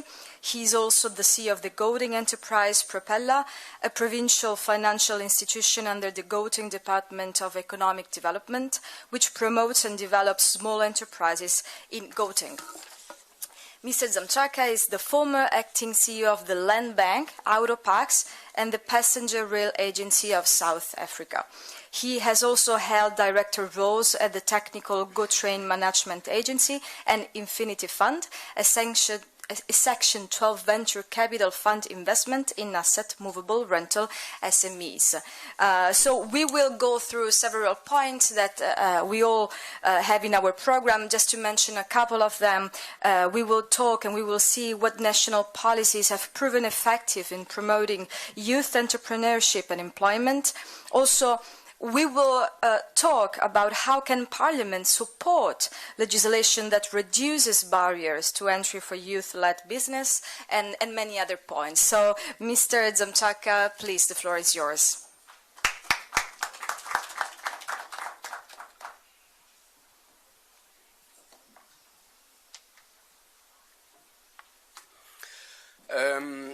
Good morning, honorable chairs and honorable members who are here today. It's really a pleasure for me to have this conversation. I saw in the room a lot of people I know, and welcome to the visitors who are here in the Western Cape. You are in a very beautiful part of the country, so we hope you're going to enjoy it, but also that before you leave, you're going to see a lot more. I'll start because the first question and will lead into many others, and I want to have this as a conversation because I want to share a lot of experiences and examples of what we've achieved as a country. So South Africa's democracy was in 94, and South Africa's democracy in 94 followed negotiations which were through multi-parties led by the African National Congress at the time and the Nationalist Party. And then there were other smaller parties at the time, Democratic Party, Pan-Africanist Congress, and. But all of them came and formed a government which was based on three principles: unity, prosperity, and democracy. And the first government, which then came in 1994, led by President Mandela, adopted what was called a Reconstruction and Development Program. That program had very specific targets and goals for what must be done for young people. This started with representation. This led into the constitution, which I'll get into. But it also said certain institutions must be put in place to make sure that this happens. Now, for those who were around at the time, President Mandela's cabinet had young people in it. Northern Cape, for example, one of the big provinces in South Africa in terms of land size, was led by Maneti Picho. He was about 35 at the time. If you look at members of parliament post-94, I mean, the DA, for example, René Talliat was one of the young members of parliament. Fasia has been a member of parliament in Gauteng as one of the young people. So what that tone set by President Mandela at the time was that there shall be representation, because that representation meant young people, women, people with disabilities can see themselves represented in positions of power. The chair here mentioned that I was acting CEO at the Land Bank at some point. I was acting CEO at the Land Bank. Land Bank is a land and agricultural bank in South Africa, established in the 20s to focus on agriculture and farming. I was an executive there at 27 and became acting CEO at about 29. It was about R1 billion fund at the time, but those things were possible because we had come from an environment where it was okay to have young people in positions of authority. So the tone set by President Mandela's cabinet, the RDP, Reconstruction and Development Program, was the first for South Africa to set that tone. I mean, President Mandela's spokesperson, Pax Mangahlana, was from the Youth League at the time. Peter Mugabo was president of the Youth League, became a deputy minister. Winnie Mandela, who was from the Women's League, was part of cabinet. So there was a really inclusive cabinet from a racial point of view, from a gender point of view, and from an age point of view. We then in 96 had a constitution adopted formally by Parliament, and one of the things in the Bill of Rights, which has not been very common in many constitutions around the world, was that it was specific on you can't discriminate people on the basis of race. Of course, we had come from a heavily racialized society, on the basis of gender and on the basis of age. So formally, youth became a thing you couldn't use legally to discriminate anybody. So again, that was South Africa's constitution. This was passed in 1996, and that set the tone for any policy that anyone was going to have, because the constitution was the supreme law of the republic. And again, many people may forget our constitution then, and I think even now, was hailed as one of the best in the world in terms of what it had incorporated as rights of citizens. So we had a very strong institutional foundation on what were the policies that would guide what is progressive in dealing with youth. So that is one. But from then, we then had several institutions which were put in place. One was called Msobomvu Youth Fund. Msobomvu Youth Fund was one of the first funding institutions in the country which was dedicated to funding young people. By the time it got incorporated to what is now known as the National Youth Development Agency, there was that, and the National Youth Commission, which were separate institutions, one focused on policies for young people and the other focused on funding, because post-94, as I had mentioned, we had the Reconstruction and Development Program, which was about rebuild the country, grow the economy, and then redistribute, because we needed a bit of fairness. But that was followed by another economic policy, growth, employment, and redistribution, because the acceptance was, if you're going to redress any of the historical imbalances, you first had to base them on an economy that's growing. So one of the things that had to make people participate in the economy was access to finance. So South Africa then established the National Youth Commission, which focused on policies for young people. And some of these policies were quotas, that as a minimum in institutions of government, this is the number of young people you must have. Msobomvu Youth Fund, by the time it was incorporated to the NYDA, I think at about R1 billion of assets under management. So it had become a significant fund whose sole focus was to fund young people. For those who are South Africans, a story you may not know, Desmond Mabuza, he's an entrepreneur who owns a restaurant in Johannesburg called Signature, was actually one of those people who were funded by Msobomvu Youth Fund at the time. So there's a lot of entrepreneurs who have grown and they run sustainable businesses who were funded by these institutions that existed and whose focus was solely to look at employment. Then fast forward to where we are now, there is a national youth policy which aims to be comprehensive. It looks at policy matters, it looks at training, internships, digitization, and innovation. And all of these are meant to be implemented across government departments, state-owned companies, and of course the private sector. And I'll come to how the private sector has been brought into South Africa on some of these initiatives.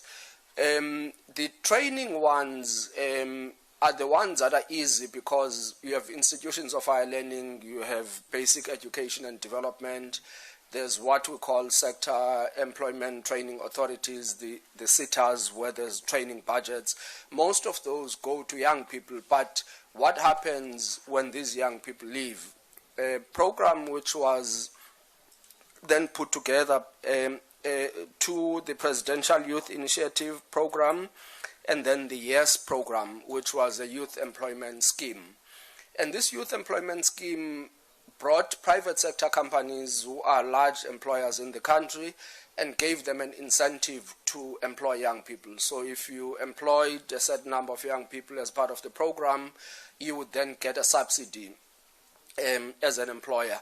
And this was very important because it dealt with the excuse that, well, young people are not experienced. If we give them, it's going to cost us money to train them. So government stepped in and said, we are going to subsidize what you believe is a cost of hiring these young people. It has not worked as well as we would have, but some companies have taken it very progressively. So again, we have learned by example on what succeeds and what doesn't succeed. But basically, a huge part of these initiatives have been a great success. As with any country, I mean, there's limited resources. I think that's the only thing that has not made some of them as progressive as they would be. And then on the second question, what can Parliament do? With all of the quotas, as I mentioned, that have been put in place, we have a ministry which is responsible for women and youth in South Africa, so that's part of the executive. So there is someone whose direct responsibility is to make sure that these policies are implemented. But then that individual accounts to Parliament. And the real role of Parliament, at least in my view, is to do two things outside of these. One is to play the oversight responsibility, and the second one is to set the laws. The oversight responsibility is, if, as they say, what is not measured is not going to be delivered. So the only way anyone is going to be held accountable on delivering on policies on youth is if someone says, what are the targets, and are those targets being delivered? So all government departments, when they go to Parliament, will then report on their performance on the designated groups, people with disabilities, women and youth. So that's one of the most important roles I think that Parliament can make, and make sure that, one, resources are allocated into some of the programs that are important. Higher education has the National Financial Aid Scheme, which supports young people to get into institutions of higher learning. So those are some of the institutions and programs that will be put in place. But some of the things which I think parliaments, and especially the youth, and because by definition they've got to be looking at the future a lot longer than people who are old, is what are the challenges not only to young people but to growth in the world and prosperity that we are talking about. And I'll make a few examples on recent headlines. Today I saw something in the news saying VW has delayed their automation. Volkswagen, the car manufacturing company from Germany, they are based in the Eastern Cape, in Gqeberha. The story is that they delayed their automation to save 4,000 jobs. But on the other side, I think sometime this year we had Microsoft retrenching 7,000 people because they were replacing them with robotics. The other, again, interesting headline about a month ago about Larry Ellison, who founded Oracle. They did a deal with OpenAI, which was $300 billion deal between the two companies. But what was also interesting was that OpenAI was then projecting that their income is going to be about $450 billion. Now, South Africa's economy, the biggest economy in the continent, is about $400 billion, Nigeria about the same, and Egypt. So you have companies that have become mega companies in the world, and they present certain challenges. And those challenges are that, one, they can easily automate and put capital into it. But on the other side, they also are creating concentration that is very problematic. So if you, a youngster in South Africa, in Italy, in Angola, and you're trying to compete on artificial intelligence, you're competing with mega companies. I mean, the top 10 companies by market cap in the world account for almost 23% of global GDP. So that's how big they are. Yes, these are valuations, and we may argue tech bubble, we may argue this, we may argue that, but you can see that there's an overweight of mega tech companies with the influence they have in the economies. And that concentration brings a lot of challenges. Recently, we had a conversation with a gentleman who is economic advisor to the government of India. And he said something very interesting, that in his view, the first industrial revolution was driven largely by scarcity and by disease. So, I mean, Europe and the UK led in the first industrial revolution on in the capitalization and putting energy and many other things. And his thesis is that you had the World War, you had Spanish flu, a lot of men, because it was mostly men at the time who were working, were no longer available, pushed the price of labor up. With the cost of labor going up, then businesses were now forced to consider what the other alternatives are, and they started incorporating capitalization, which, with abundance of labor, would not have been available. So when you have that philosophy, it's what has currently carried, well, the society we live in and the current economies, where efficiency means doing more with less. But the difference is that where we are now, the developing world has the opposite problem, which is excess. We have excess labor. The African continent's population, almost half of it are people under the age of 35. They're looking for employment. So if you have these mega companies with a philosophy of doing more with less, what are you going to do with this excess labor? So for me, I think policymakers have got to look into what are the policies that are going to be job creating. Because if you don't do it, many companies naturally, because they want to return money to their shareholders, are always going to do what in the short term looks like it's going to give them money. But that is not sustainable in the long term. You can't have a world where maybe 10% of the population accounts for 90% of the income. The rest of the people, where they're going to live, where they're going to eat. But even these mega companies, how are they going to earn their own income?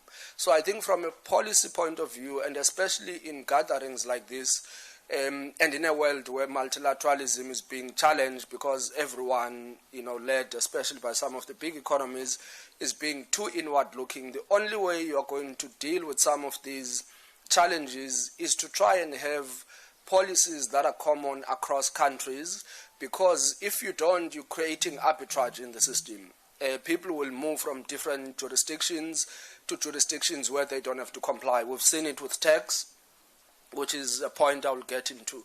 So from an employment point of view, not because it's a social thing or it's an ethical thing to do, but it's got to be incorporated into the basic economics of how the world is going to work into the future, because if you don't have people with incomes, you are not going to be able to drive demand. So with the concentration that we're seeing around the world, that is really going to be one of the challenges, which if you take it to young people who may want to do businesses, that concentration becomes a challenge on market access.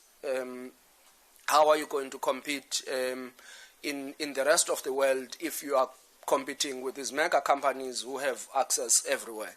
I mean, now people can go online and buy clothes from Shein, from Temu, and many of these companies very cheaply at the expense of local demand in certain jurisdictions. Now let's move then to the other point I mentioned in passing, which is tax, where again tax laws need to be looked at in ways that are very common and promote what you can call common good. South Africa recently was looking at a bill for copyrights and the film industry, entertainment. And some of the big companies were then challenging South Africa in wanting to tax them or promote local artists.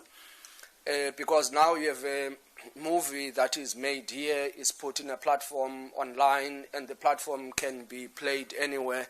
Who is entitled to that tax? These massive companies, as I spoke about, as an example, Shein, Temu, sell things that are cheap everywhere in the world. Typically, let's say in the case of South Africa, they will fall below tax threshold, so there isn't a tax that they are paying here.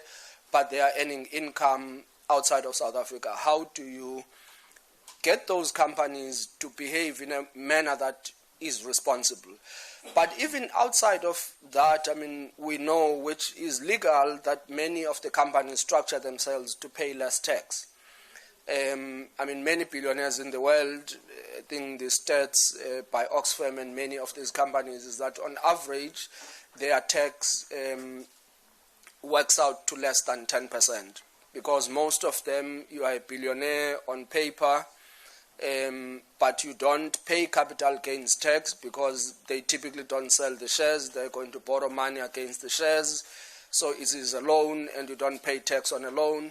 So many of the billionaires actually pay less tax than you as lawmakers around the table because of the way they structure themselves. It's happened over time. I think it's generally been an acceptance that as I say, people can structure themselves such that they pay less tax. But again, in the world we're in, where you're increasingly having fewer and fewer companies earning these revenues, if those companies and the associated individuals are not paying taxes where they generate income, where is the money going to come from that makes sure that these policies are done? So for me, I think, again, youth, Parliament and young people in these positions have got to say, what is it that can be done for the common good? Common is not common to everyone. We all have different interests. But I think ultimately we can all agree that it cannot be fair for, and I have nothing against any of the people I would mention, it can't be fair that a Dangote, an Elon Musk or a Bill Gates pays an average less tax than the people in this room.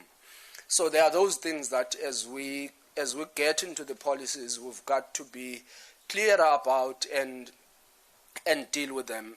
Copyrights, who owns the copyrights, which countries own the copyrights, and associated with it, who then gets to have benefit out of those. We're getting into the world of artificial intelligence, where now many things that were done by humans are done by computers.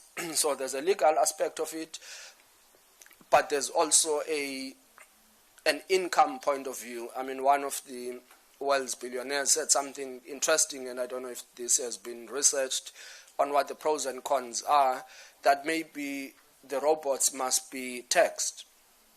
So if, let's say, Microsoft, and I use them purely for example purposes as well, if they retrench 7,000 people, those are 7,000 people who are paying income tax. So maybe if they replace them with robots, the robots must now pay income tax because they are doing income, they are doing work that would be generating income that would be contributing into taxes. So for me, those are the macro challenges that we need to focus on. But back to South Africa and where we are and some of the instruments that we've put together. The National Youth Development Agency gives grants, and the grants are focused on either training or small businesses. So the training ones are people getting bursaries to go to universities, and typically the encouragement would be in those areas where there's a lot more demand of the skills and the supply is not where it is. So NYDA puts those bursaries. The other part is grants, which they give to those who want to be entrepreneurs. Again, a basic principle. Most of the young people who are starting small businesses may not have the equity to start a business, or sometimes there is the work which is needed for the business to get to commercial viability, either putting up a business plan, doing feasibilities, testing of concepts, and. So that's part of what NYDA has done. But the different provinces have also their funding agencies. Where I come from, the Gauteng Enterprise Propeller, we did a youth fund with the NYDA where people could apply to up to R1 million, and 50% of that was a loan and 50% of that was a grant. So you subsidize the element that makes the business to not be overgeared. And then the other part is that you also finance businesses that have an ability to repay. So the different provinces have their own mechanisms where they do financing. Some of it is straight grants, some of it is hybrids, as I've mentioned, and some of it gets to be microloans that go into these businesses. We, like any part in the world, have rural economies, have what we call townships, which are basically urban areas that are underdeveloped. And there's also been policies that are focused on that. Whether it's what we call spaza shops in South Africa, which are small, typically owner-managed entrepreneurs. There's been targeted businesses by the Department of Small Business Development, which have focused onto that. Sometimes mentoring is offered. CIFA, again, one of the government agencies, don't pay much attention to the acronyms.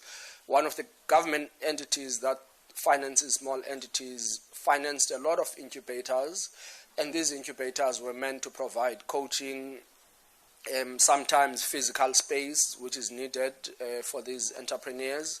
We have in Gauteng what we call the Innovation Hub management company, and it physically housed young people who have tech businesses that they want to develop to a certain point. Actually, there's one that came out of that, which is in energy. These guys offered solutions on energy. And what they did was a very simple thing, because sometimes when we talk about innovation, it's as if you got to design a robot that goes to the moon and back. But sometimes it's just putting together solutions that solve a specific problem. So what these guys did was they could make solar solutions available to households, and they finance them, and the households pays a rental amount, basically a month. So you could pay them for a 3-year period. But what that did was that you could maybe have a stove and a light bulb off the grid, or you could have your whole house off the grid, depending on what you were able to repair a month. In terms of South African rents, those rentals were less than 1,000 rands a month. That's almost like what people pay for subscription on DSTV. One of the cable companies for TV. So they offered something like that, which was accessible to people who either had no energy security because of the grid not being reliable, or people who the grid hadn't reached yet. So suddenly they could have opportunity to have, and that is a company which was owned by some youngsters who got to be at the Innovation Hub, and that is where they started. So really, for me, if I look at South Africa, we've had a really solid policy and legal environment to support young people. And that's why if you have institutions like G20, it is easy for South Africa to host parliament where there is a significant number of young people. They were not brought up just because P20 was coming. They are really members of parliament, and across provinces. And this is a legacy that we've had in South Africa. I mean, the Speaker of Parliament, I think she probably was in her late 30s, 40s when she was Minister of Agriculture and Land Affairs. So there are real examples of people who got into positions young because, the policy environment forced us to get into it. And then the next step is when you have these mega projects that are happening. We've had announcements of investments in infrastructure where government contributed 100 billion into it. Who are the companies that are going to put up the infrastructure? Some of it may be digital, some of it is civil, and hard infrastructure that's going to get the economy growing. And it is important that, part of that chain are companies that were involved in. So I will leave it there, because I think my hope is that we have a lot more conversation, so that as the practitioners who are on the other side seeing where the blockages are on certain things that can be done, we can then hear from you as lawmakers where you need support on. But the bottom line, which is where I think government becomes an equalizer, is that there will always be market failures. There are certain things that are not going to be appealing for people to do because there's no money to be made out of them. There is a public good which, becomes of public benefit, but we've seen even in that on, information which some of it could have been classified as a public good, but now people are finding ways to monetize it. But in a world where a lot of stuff is being monetized, how do you deal with those that are disadvantaged, those who don't have access, to try and neutralize it? And that's where I think governments need to take a little bit of responsibility, and parliamentarians have a lot more to play that guarding role on: is the executive doing the right thing?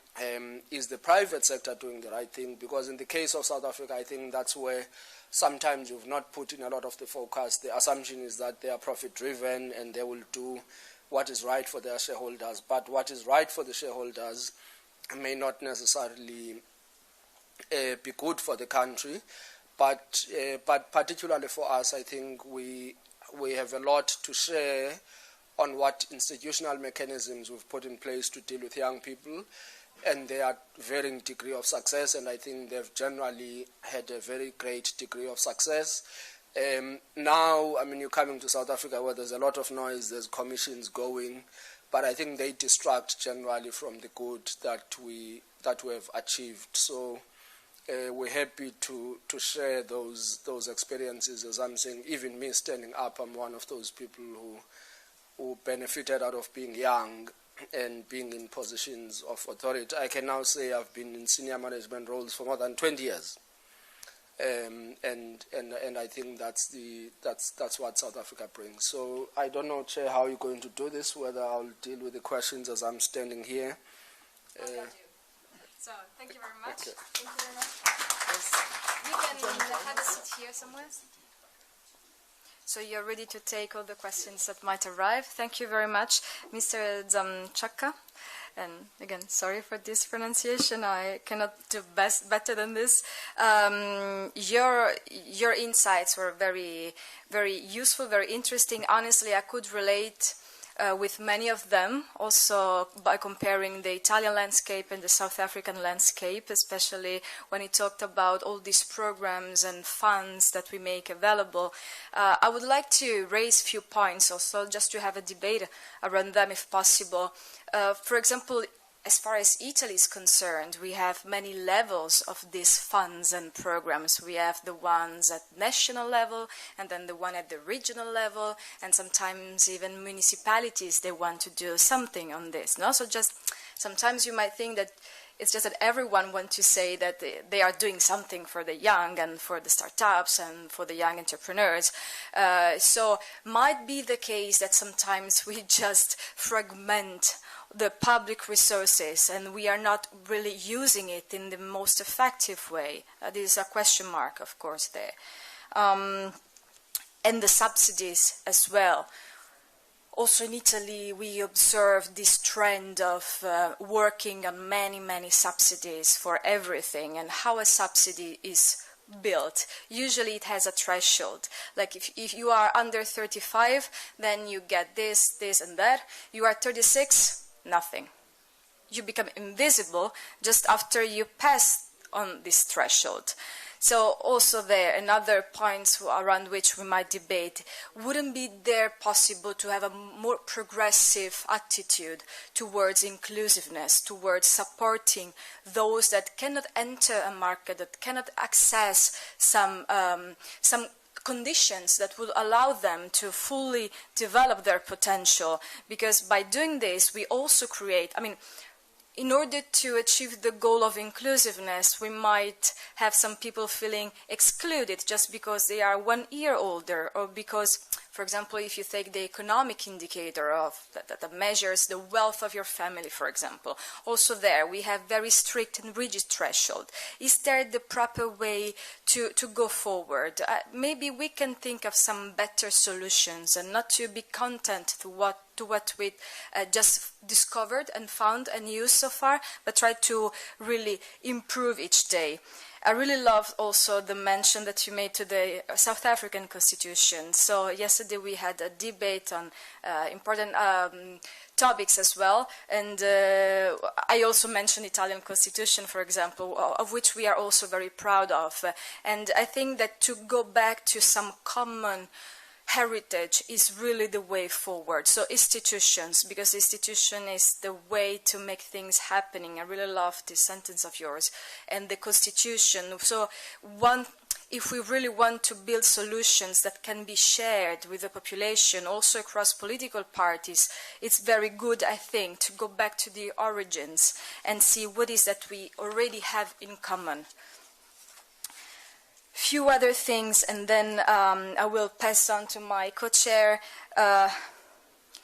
Rule of law and solid financial system. Maybe we can also talk about this. How can we how can young people to fully develop their entrepreneurship talents? Well, by working on infrastructure. And infrastructure is the concrete and visible and tangible one, but also the one that we cannot really touch with our hands, like to have a solid financial system, to have a credible rule of law in our countries. And this is our duty, this is our responsibility. And we cannot blame anybody but ourselves if our young generation do not find these conditions in our country. And if young people from abroad do not come to our countries in order to start their startups and develop their talents again. And I really agree to what you say when you said that to pay where you make profit. Definitely. I think we all have the possibility, if we agree on this, of course, to support Pillar 1 and Pillar 2 of the tax reform that OECD is conducing in order to face the challenges brought up by the digital economy. And this is a chance that we actually have in order to have an harmonized system, which is, at the end of the day, ultimately a system that people perceived as more fair and towards which they have more trust. So thank you again. Just something I wanted to share in order to have some debate. And now I will pass the floor to my co-chair, so he will invite you all to speak. Thank you.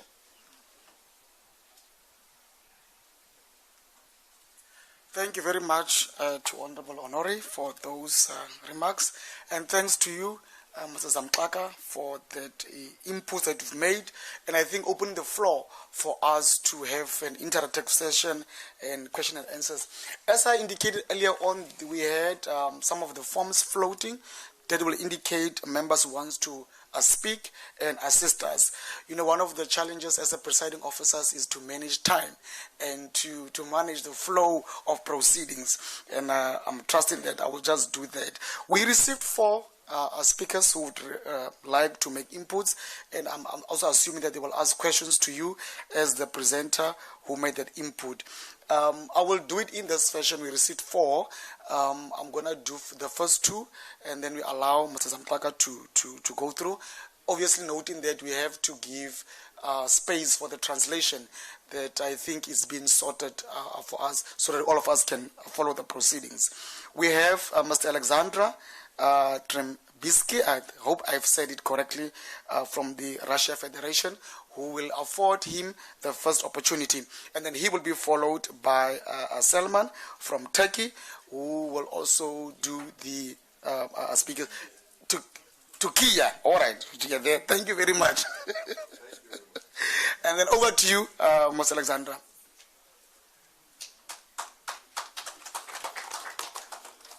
Добрый день, дорогие.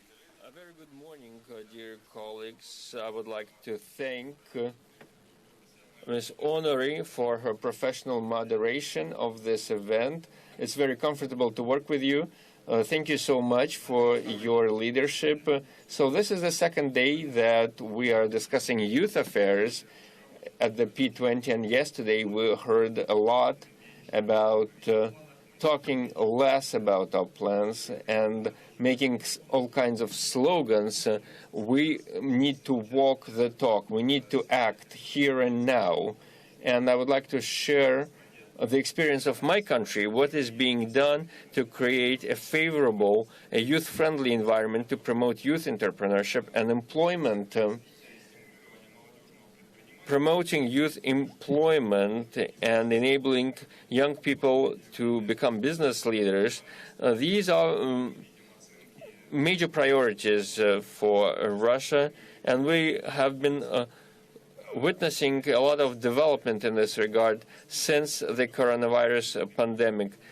In fact, young people were the ones who were the most eager social group to start entrepreneurship after the COVID restrictions. So they wanted to develop youth entrepreneurship. They were committed to this.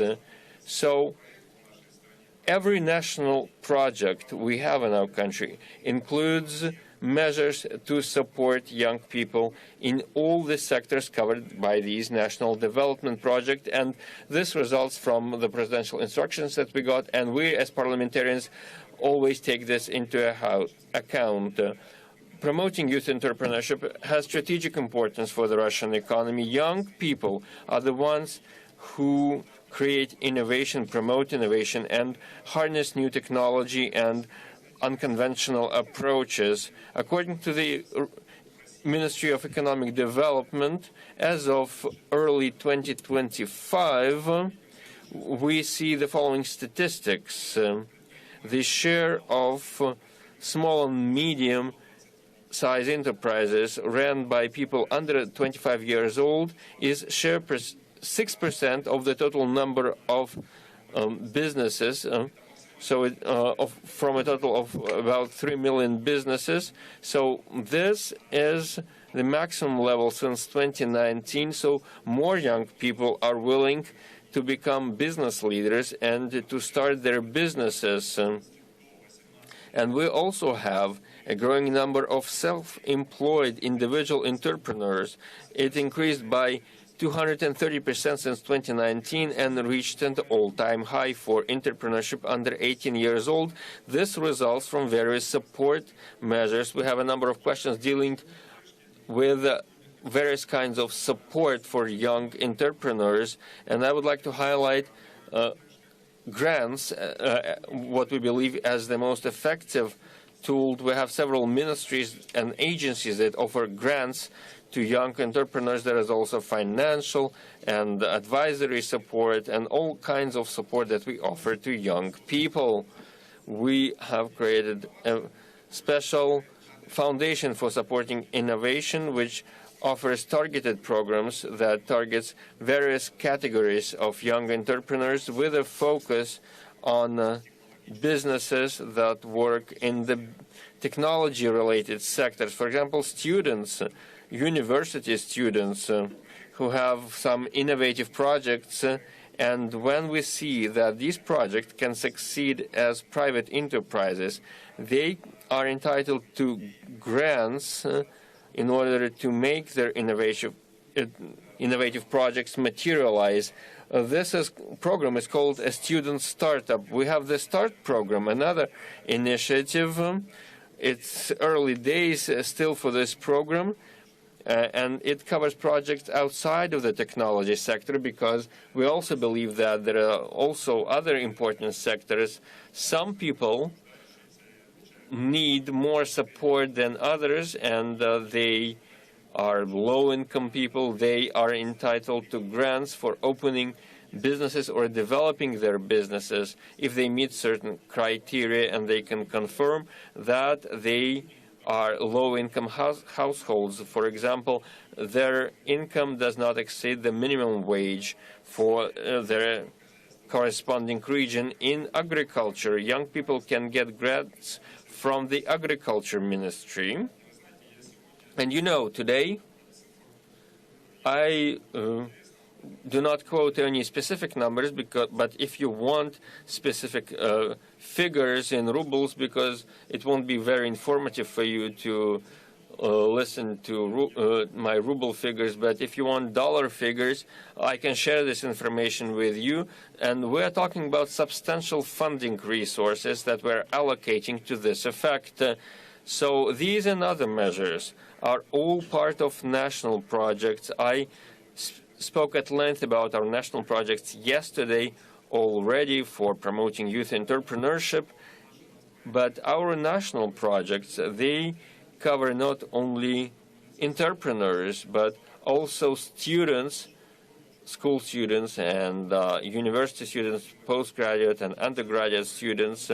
There is a national project, Youth and the Children. Under this project, by 2030, 75% of all young people in Russia will benefit from career consulting services and mentoring so that they can fulfill their talent. So we will help every young person, every child, to understand what they want to do in life, whether they can do science, sports, or become entrepreneurs. And one of the mechanisms for enabling people to fulfill their potential is the national project called Reserved Talent Pool. There is a major program to promote youth entrepreneurship as well, the national program. This program covers all the regions of our country. In 2024, when we launch this national initiative, we drew about 35,000 young people into this program. They were offered an opportunity to work with the government on various projects. So in brief, this program has two tracks. One is to engage young people, and the second track is to train them. When we engage with them, we inform them and raise their awareness about the opportunities they have, including in terms of entrepreneurship. And then they move on to the training phase where they can develop the entrepreneurial skills so we can teach them the skills they need to succeed in the private sector. We also do mentorship for entrepreneurs so an entrepreneur can act as a mentor by working with young people and sharing best practices. I can talk at length about all the projects we offer in Russia, and we have things to be proud of so that we can support young people in terms of career counseling. There's KSIN, an international championship that we hold that targets schools and school students to promote engineering and technology education. Russia holds youth industrial forums. We have youth days with career days as well. So there are all these efforts, and I can share with you the figures if you want to learn about them on the sidelines of this event. So we see more and more young entrepreneurs who are joining the labor force, and these figures speak for themselves. So, colleagues, I invite all of you to share your best practices and maybe to learn from the best practices that you have. I'm eager to learning from you what you have been doing to support youth entrepreneurship. Thank you so much for your attention. Thank you very much from the delegate from the Russia Federation, my honorable colleague from the Free State. I hope I'm going to say this correctly, Turkey. And then I'm going to again over to the delegate from Turkey. Mr. Mkaka, I hope that you are noting and you're taking those inputs. We've also received an additional request for speaking time. Colleagues, we are managing time fairly well, but the rules is that we allow for about 5 to about 7 minutes for every speaker to make their input. Over to you, my delegate. Thank you very much.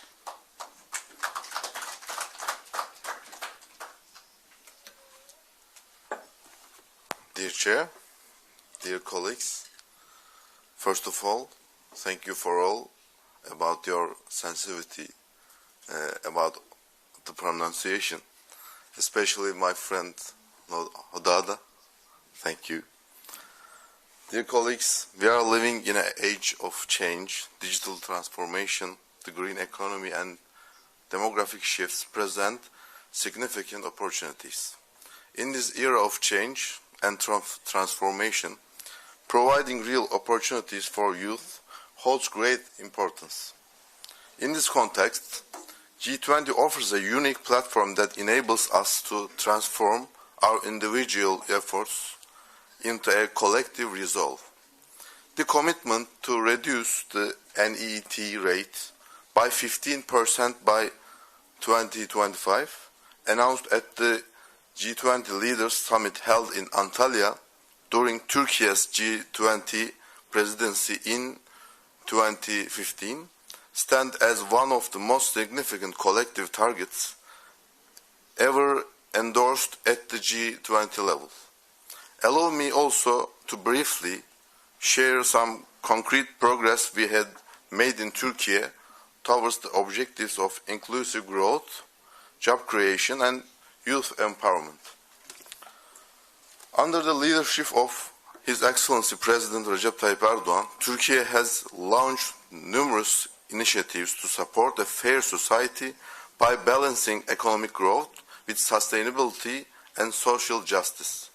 Thanks to our political determination and policy interventions, youth unemployment has fallen to its lowest level in the past 2 decades, and as of May this year stands at 15%. Our National Public Employment Agency, İşkur, has significantly contributed to the empowerment through job placements and vocational training programs, as well as through initiatives in the machinery, software, and clean energy sectors, and grants under the Young Entrepreneur Scheme. Young Innovation Funds in our technology development zones have provided 1.2 billion Turkish liras in funding to more than 3,000 startups, supporting the realization of initiative ideas. Under our national employment strategy, we are delivering modular training to 250,000 young people in areas such as solar panel installation, green hydrogen, AI coding, and cybersecurity. Dear colleagues, as we prepare our youth for the jobs of the future, let's equip them with green and digital skills demanded by a transforming labor market. Let's not offer our youth mere hope, but tangible opportunities. Thank you.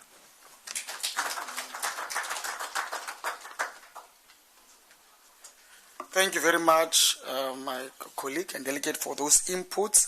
I'm going to hand over to Mr. Mklaka. Just are you comfortable to take those 2 speakers, and then we'll do the last 3 speakers. Over to you. Thank you very much. No, thanks, honourable members. I think a lot were comments and sharing of experiences around the world, which we welcome.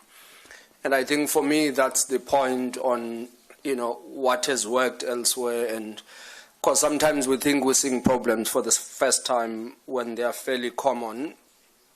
So I can confirm some of the things are the things we're dealing with. So the honourable member from Italy, for example, is correct. So in South Africa, we also have the national government, provincial government, and local governments, and sometimes they have different programs that they are doing. But for me, you would rather have that problem than less. May create fragmentation, but I think if the programs are done well, they offer opportunity for collaboration. As an example, what we did with the National Youth Development Agency, that were a provincial entity, we partnered with them and said, you have a grant, we have loans, what can we do together? So sometimes those opportunities do exist. And I agree also on what we call in South Africa the missing middle or gap market. So as you solve a problem, it causes asymmetries somewhere. But I think, again, that's a function of development, because you start with a group that's the one that's heavily discriminated And as things equalize, you find that as you come to the equilibrium or middle, there's new asymmetries you create. So I think, again, coming back to policymakers, the point when those things happen is to review and say, well, maybe we no longer have as much of a specific youth problem, but we have a problem of a dual society where there are those who are privileged and those who are underprivileged, and let's find solutions for those who are underprivileged, irrespective of where they are in terms of age. But as I'm saying, those are things that happen as you resolve the problem. So it's good things to have, but the point is, for me, when you get there, to be willing to change. And I think the world is challenging us now with things changing as fast as they are, that the policies and the laws need to keep up with the changes as they come. But I agree that those are some of the challenges that we get in this, where, again, the word she uses about inclusivity, that we pursue a world that attempts to be as inclusive as possible than to keep being along racial, age, lines where most people benefit in prosperity.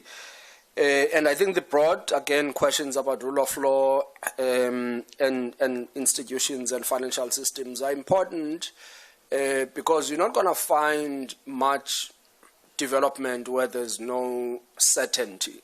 And rule of law means different things to different people. Democracy means different things to different people. The Middle Eastern countries have a different model of how they operate. Some Asian countries have, Western countries have. I think generally in the African continent we've inherited a lot of the West, from different parts. But I think all of us, what we're looking for is some sort of certainty. We know how things are going to happen. We know what the rules are. And there's fairness and there's safety. And so I think those things are always going to be important in getting into any world that is going to be fair.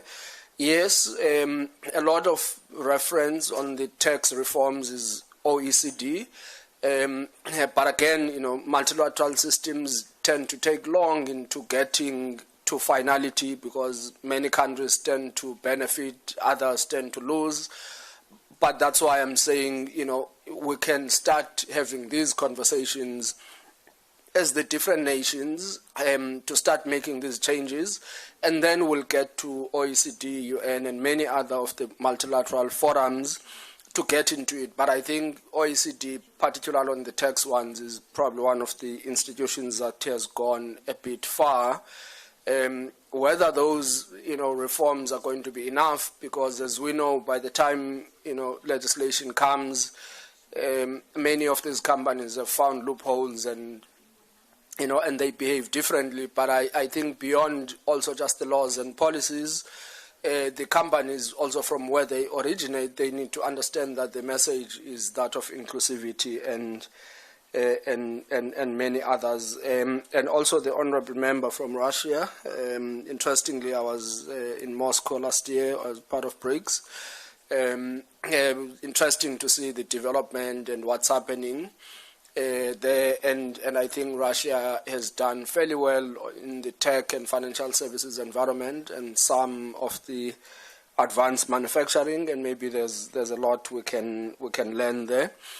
On the entrepreneurship side, like you, we also putting a lot of emphasis on training and coaching to get entrepreneurs to where they need to be.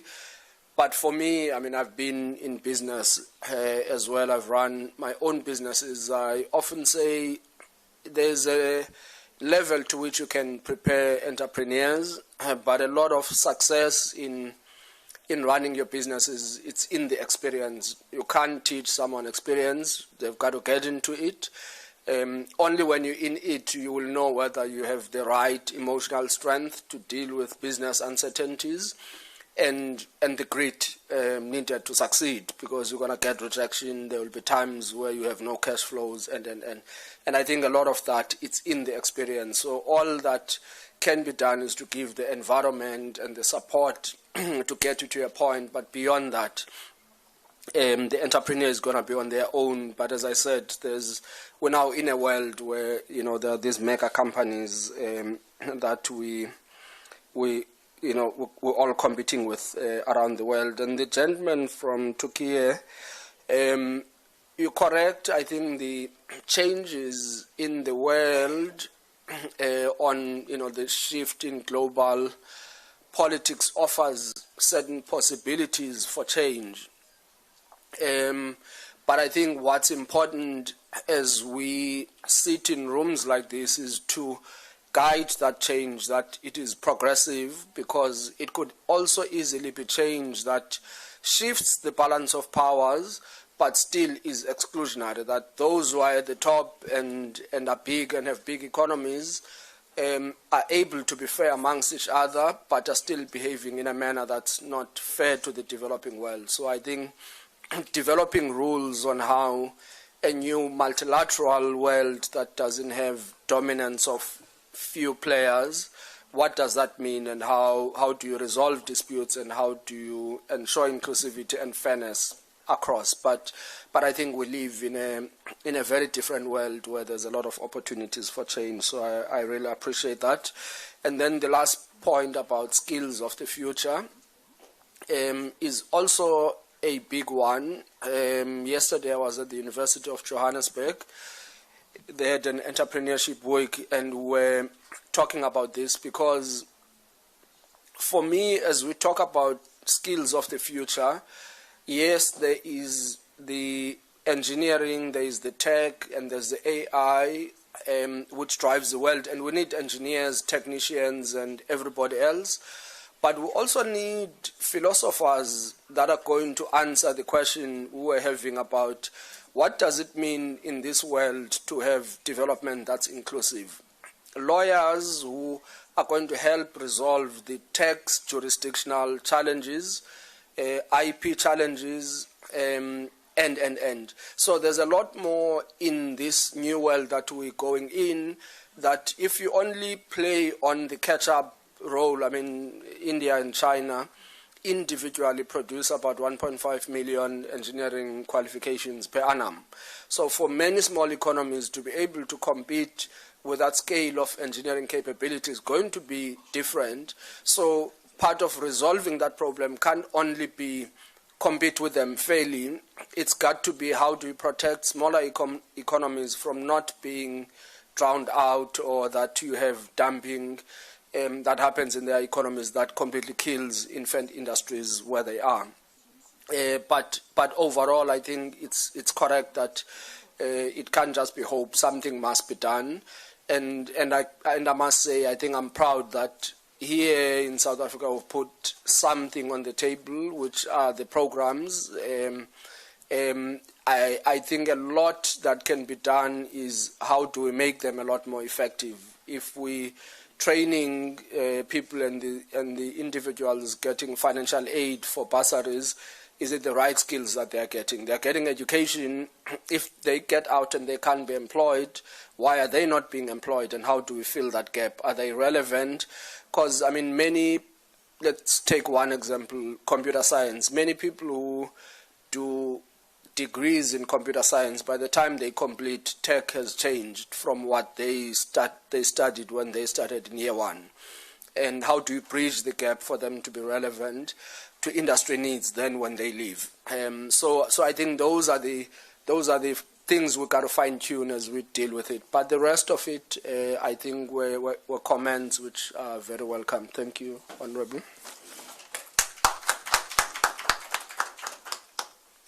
Thank you very much. And now, before passing to the next speaker, who is Honorable Inocencio from Mozambique, I also need to make an announcement about a blue iPad that was lost in the last few minutes. In case, okay, so we found the owner already. We were very efficient in this. So, Honorable Inocencio, please, the floor is yours.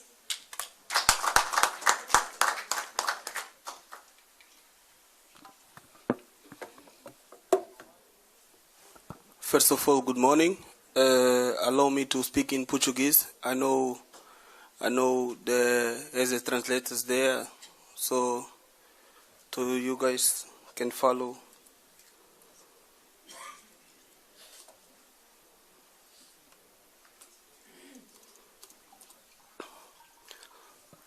Bom dia a todos. Caros colegas. Good morning, everyone. Parliamentarian, youth, as well as everyone at large. The youth has built a lot more, including in Mozambique. This reality brings along with it lots of opportunities, historic opportunities for the action or effective action which leads us to construction of our own countries as youth. We have to create a better environment for youth, not only the social politics, but this is a strategic condition for stability, innovation, and growth, or inclusive growth. In the same context, the Mozambican government has fixed its target till 2029 to increase employment, as well as reaching the target of 71.4% and to reduce the youth unemployment to at least 22.1%. For this matter, a lot of initiatives and programs have been implemented. For example, the Fund for Development of Local Employment and youth deployment in order to be able to create jobs, not only, but to help the economy at large within the country. We also have created almost 60% of the same project that has been allocated to women. At this point, we also have to facilitate access to finance, which will lead to more employment and other initiatives that the country has. All these initiatives and its development have to be supervised accordingly in order to develop youth accordingly. The promotion of politics, integrated politics that secures the training as well as innovation, connecting some schools and employment. To facilitate this matter, the fund is actually it's a guaranteed fund that it has been allocated to some other business, and this has to be allowed as well as to follow the initiative that these youth will have to mature in it. The same competence in digital level, as well as the evaluation of green economic. For youth, the promotion of partnership, international partnership, which has potential exchange for good practice, investment, as well as some projects that are led by youth. While youth, we need to assure that our voices are heard in a positive way and lead the growth in our country. We have to elaborate and participate actively for those that have to assist on the country's commitment. We have to reaffirm that our commitment as Mozambique is to work hand in hand with all other countries in this forum in order to transform the youth potentially into a very not only successful but the matured way of dealing with this matter as youth. I thank you.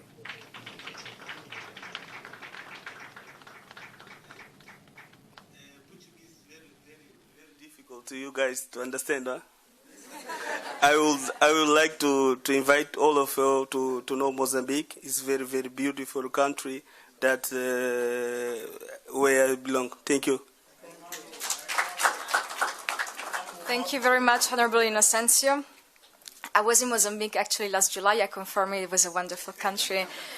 So now next speaker is Honorable Adrian Nani from Angola. Please, the floor is yours.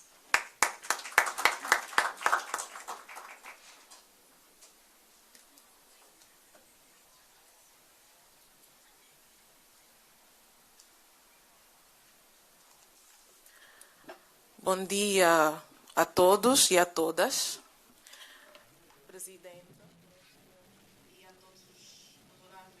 Honorable President, honorable parliamentarians, and my colleague that also belongs to this room.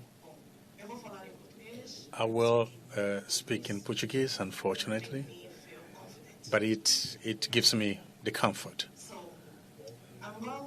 Angola has most of other countries in Africa. It has youth as the main population. We are about 70% of youth in the country.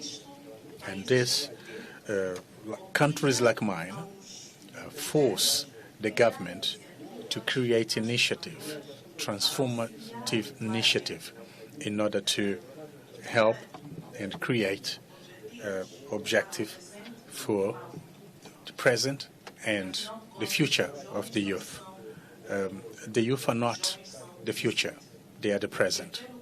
Because of this present, because of this transformed present, we can create future.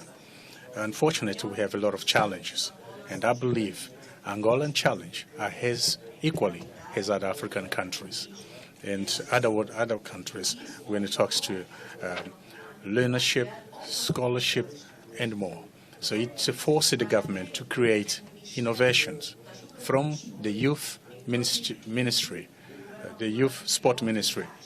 They created IAJ, which is Angolan Youth Institute. This institution was created in order to help the ministry to actually undertake and give positive results on all initiative from youth. And from IAJ, the Angolan government has created more initiative that focus in the community, because African country has a community that needs to be empowered, that needs to be transformed, and we start building projects like Ikwenda, like Sona Jovem, which is a youth Sona, that belongs to the community. And with such projects, a lot of youth have to be integrated in agriculture. We began to contribute to agriculture, so the youth may be able to be capacitated, not only, but to transform the products from the agriculture to the cities. Feitos a partir de Angola, eu gostaria de trazer algumas reflexões que eu penso que são importantes para todos os jovens aqui presentes nessa sala. To all of you, the Sustainable Development Objectives provide us as initiative. I ask you, how many countries are close to realize 2030 agenda, particularly objective number 1, which is eradication of poverty? What I have lately seen is that all the sustainable development goals are going to help our youth, and it's going to help the development of all our countries. So we have to join all the programs and all the projects that have been created in order for us to activate exactly what we need to do. I believe that for us to reach our strategic objectives with our youth, we have to take into account 4 pillars. A, the legislation that protects the youth. 2, financial support and fiscal control. 3, education. 4, mentorship. Why do we need legislation to protect our youth? Because at any given time, the youth do not have a specific law that protects them. I believe that in some African countries there's already a youth law. I know that some European countries have a law particularly for the youth. But how many need to embrace those laws so that the objectives of our youth can become a reality. Number two, funds. Obviously, without funds, we're not going to reach our goals. As parliamentarians, young parliamentarians, we need to know how much of the budget of our country has been allocated to our youth, and is it sufficient? It's not enough for us to say that there's X amount available. The amount has to be sufficient to deal with the youth problems. Mentorship. We need to mentor these youngsters. We need to help them so that we can actually produce fruit. Let us not forget education. Education, wherever you are, can transform lives, can transform communities, can transform countries. I believe that when one youngster, one woman is empowered, a whole nation is empowered. I would also like to do the following. With the rest of the parliaments here, please tell us what mechanisms have been used to empower the youth. I would like to take those mechanisms, those systems, with me to my country, and I would also want to tell you what we have done to help the youngsters in entrepreneurship and in agriculture. Only like this we can help to raise the lives and the well-being of our youth and all African youth. Thank you very much, Honorable Nani. And now, Honorable Sapo from South Africa. Please, the floor is yours.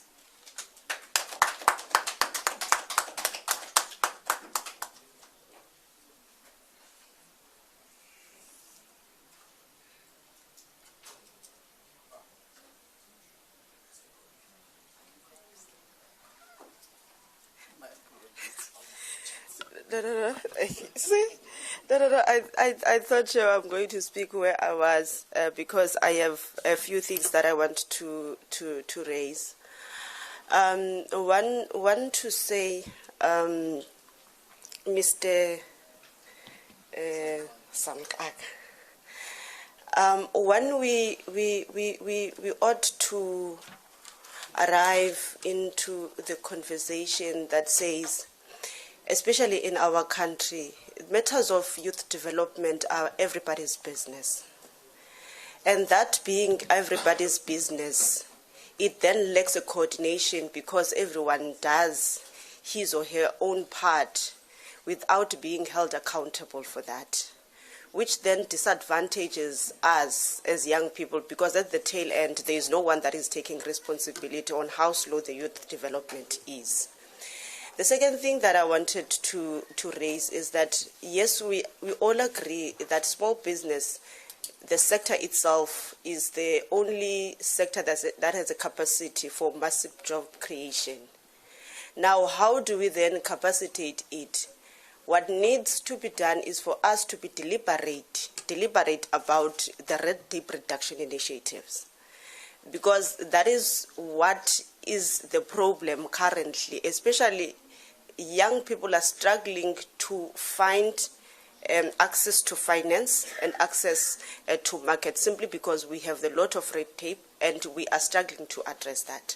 As soon we become deliberate about the red tape reduction and forces departments that are responsible to implement them as quick as they can, we will be able then to crack what seemed to be a barrier for young people to go to market and access finances. Yes, we will, of course, at some point have to have a discussion about the NYDA and what we expect out of it, simply because as things stand, the budget that goes there is too little to address that, but at the same time, the entity of the Department of Small Businesses, which is your SETFA, seem to have a lot of requirements for a young person to access fundings. But now, if we then lack legislation to address all these things, we will then struggle to give young people to go to the market. We must agree, and this is what we had yesterday as part of our conversation, to say, let us capacitate our TVET colleges and use them as a hub for skills development, because we will not have all young people being employed. How do we then capacitate them and skill them? Because I don't want to agree with the issue of the skills mismatch that is a conversation right now. I don't know how I feel about it, but how do we then capacitate our TVET colleges to become a hub for skills development, so that we don't rely on the fact that young people have to go outside and be employed, but them using the skills that they have, which they will be capacitated through our government departments, so that we can be able to respond to the job market and what is really needed right now. Those are the things that I wanted to raise. Thank you very much, Chair.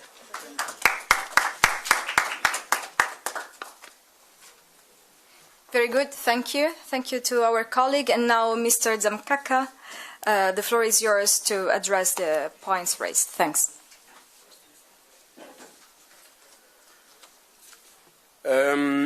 No, thank you, Honourable Chair again, and the Honourable members for the comments. So again, a lot of them are comments, and I'll start with the two from Mozambique and Angola. I think all of us have initiatives in dealing with the fund gap, dealing with poverty, but the question is, are they effective? And if they are not effective, why? Where I come back to what can parliaments do, and maybe those of us who are in the branches of the executive, is that we must do some targeted research or thinking on how we deal with certain things. In the world and in South Africa, we had this. I remember as a student, I had a professor of economics then. Actually, I studied here, University of the Western Cape, and then New York in the 90s. But Peter Leroux led a research with COSATU at the time on the basic income grant. And I think recently the World Economic Forum also toyed with the idea. And a lot of it is in this world of super companies, the super rich. I mean, Oxfam did a research and was saying the 4 richest men, because they are men in the continent, have more wealth than half of the 750 million people.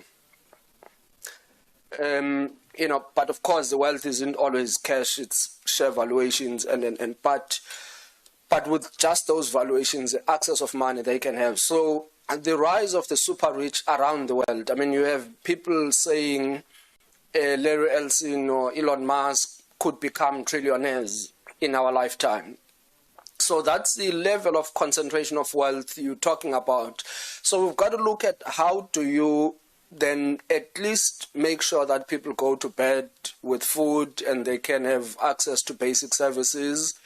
And I think part of it is what South Africa has done. I know there were criticisms at some point, but it's been a big safety net, which is the social grants. So the social security system has cushioned a certain level of the population on the social grants. But others have had questions, should they be free, or there must be some service a person contributes in return, so that you don't have people who just get money and they want more and more, but they're not, contributing anything productive into the economy.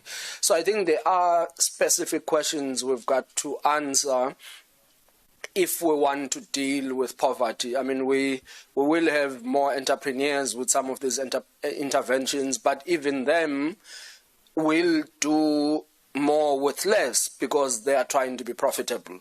So I think there are structural things, from either a legal point of view that have got to be done. So it's either you task the executives in your various countries to do research into what are the models that are effective elsewhere in doing this, and in this fast-changing world, what it is that we're going to do. So maybe the TVET colleges from the honourable member from South Africa are part of the solutions in, skilling people to be able to do certain things. So I think because ultimately whatever we say is success, we've got to measure it at a macro level and say, are the indicators changing? If the economies are growing, are we having more and more people out of poverty, or is just at the top? And I think dealing with the structural inequalities requires deliberation and, most importantly, political will. Because, big business not only has the money, but their voices are very influential because it's easy for them. So let's say VW, it's easy for them to say, if you do this, I'm going to retrench 4,000 people. And I think sometimes even when the conversations are not being looked at in a lot more detail, they create a distorted picture. I'll use an example of the auto industry in South Africa. The auto industry in South Africa, I think, employs about 100,000 people. And I guess potentially 30,000 of them are actually with the OEMs, the original vehicle manufacturers. The rest are in the value chain. So probably it's a 30-70 split. But that less than half, which are the actual manufacturers, are receiving about 10 billion rands per annum in subsidies from government, so $500 million. The rest of it, which is those who are doing, maintenance, repairs, weather body or mechanical, retail, and. But on top of the subsidy they get a year, there's import duties on cars, which means the cars we are buying in South Africa are 30-40% more expensive than they should be because we're protecting the industry that we have. Now, part of the research that's being done is, would we not be better off with opening up the market without the subsidies, because then people can get monies cheaper? You may lose some jobs on the manufacturing side, but retail, repairs, body and mechanical are going to increase. So if you look at the total employment in that sector, may actually increase when you take out some of these protections, because sometimes protections create inefficiencies. Australia has done this, where they lifted some of these and said would rather put the money on edutourism, which has created more employment than them. So sometimes the ones with the bigger voices, I think to the point the Mozambique gentleman that all voices must be heard, the ones with the bigger voices, let's say in the case of the auto sector, the ones society hears, but the other ones, because when you look at the Asian manufacturers in the case of the South African market, they've grown substantially. Mahindra was the fastest growing one, the Chinese brands have grown.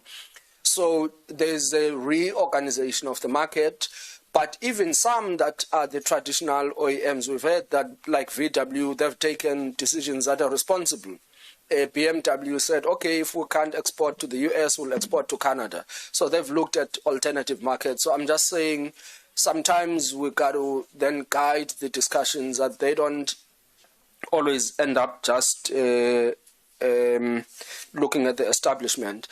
On the red tape questions, it's a very interesting one for me, as a person who's involved in funding.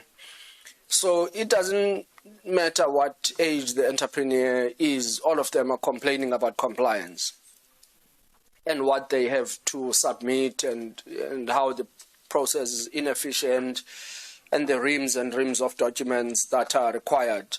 But I think both parties have certain things to do. So let me start with the funders. So the funders do need to change their models of assessing risk and managing risk. So that's granted. And we've seen certain sectors where this has been effective, like purchase order finance. Many entrepreneurs or small businesses who get funding for purchase order finance 10, 15 years ago would not be funded by many institutions, because people were looking at the individual and saying, what's your experience, what are your historical cash flows? So it was always backward looking. because that's how the risk was assessed. But now, a lot of the change in that market has been, let's secure the cash flows. For as long as the cash flows are secured and we know the person can deliver, we have managed the risks. So a lot of people are now getting money because these institutions will say, let's have a joint account, you can't access the money, and we all get paid when you get paid. So that's been an innovation that has filled a gap in the market of saying, look, these people, it's almost guaranteed that they're going to succeed because they already have a contract. And if you can just, and some of these are very simple, it's apply and deliver. So for as long as the person has the money, they deliver and you have access to the cash. So there's a lot of alternative credit scoring models that are being developed, and that reduces the reams and reams of paper that people have to go to. Banks are regulated internationally, there's Basel requirements, so they either have to allocate capital or price for the risk, but in very simple English, it just makes it expensive for them to take certain risks because they are regulated. And then on the side of the businesses and the owners of the businesses themselves, the one unfortunate thing is that when you want somebody else's money, you got to sing to their tune. And it's just how the fact of life, that because you're asking someone money, they define the rules through which you're going to get the money. Now with public entities, because it's taxpayers' money, we are accountable, for example, to Parliament. So SEDFA, if they borrow money out and 90% of their book has to be written off and they go and submit an annual report to Parliament, Parliament is going to say, but you guys, your write-offs are too high. You are reckless with the money. We want to see these deals that you gave the money to. What did they meet the requirements and. So by design, what that does, it makes people want to overcomplicate the process, because what if something goes wrong? You can't, unlike a private equity fund where it's measured on a portfolio and portfolio performance, and everybody gets it, that maybe out of 10 deals, between 1 and 3 are going to go bad. As long as the 7 goes well and it covers the portfolio, because no one naturally wants to lose money. The fund is doing well, the shareholders are going to accept it. But in state-owned companies, one deal that went wrong, it can be R1 million deal, can lead to an investigation and somebody's career is on the line. So while entrepreneurs feel they have to comply with the red tape, equally the people on the other side making the credit decisions have a lot of compliance on their shoulders that if things go wrong. So I think the risk profile and risk tolerance that we have also has got to be common amongst us. The policymakers can't have an unrealistically low tolerance for risk, but want development to happen. Development is going to happen at a cost, and that cost means certain deals are going to be lost. I mean, there's one of the biggest funds we have in South Africa, and I'm not justifying that they may or may not have been wrongdoing, but if you look at what became an investigation of their deals, it was less than 1% of the funds that they manage, and they had performed by any measure compared to their peers in the market. So there is that hazard from the people who are making the decisions, that if the policymakers have a very low risk profile in how much they are willing to see as losses without being reckless, it's going to impact on how it's being done. So I think, the portfolio committees in Parliament that are on trade and industry, finance, and do need to say, in these state-owned companies, because we have too many of them, and many of them are not even funded by government, or they are half funded by government, so they still borrow money in the market. So for as long as they have somebody else's money, that person also determines what risk appetite they have. They will tell you, we don't want you to do these kinds of deals, and if your losses go beyond a certain point, we're not going to fund you, and then it makes the credit systems a lot more tougher. But so as I'm saying, that is, more at a broader level and what needs to be done. But I think there's a lot of room in changing the credit scoring models. There's a lot of room in partnerships where government takes more risk, and it will allow the private sector to come in. We set up a fund like that with the ITC, Industrial Development Corporation, where we put 50% of the money, they put 50%. We took a first loss position in it, and that fund has done very well. But we also funded people, because it was almost like a fund of funds. We funded people there who were doing alternative credit scoring. So those are the things I think we can do. But I don't want the policymakers on this one to get away scot-free. I think there's a lot of responsibility you also have in shaping the psyche on what is a tolerable risk. Thank you.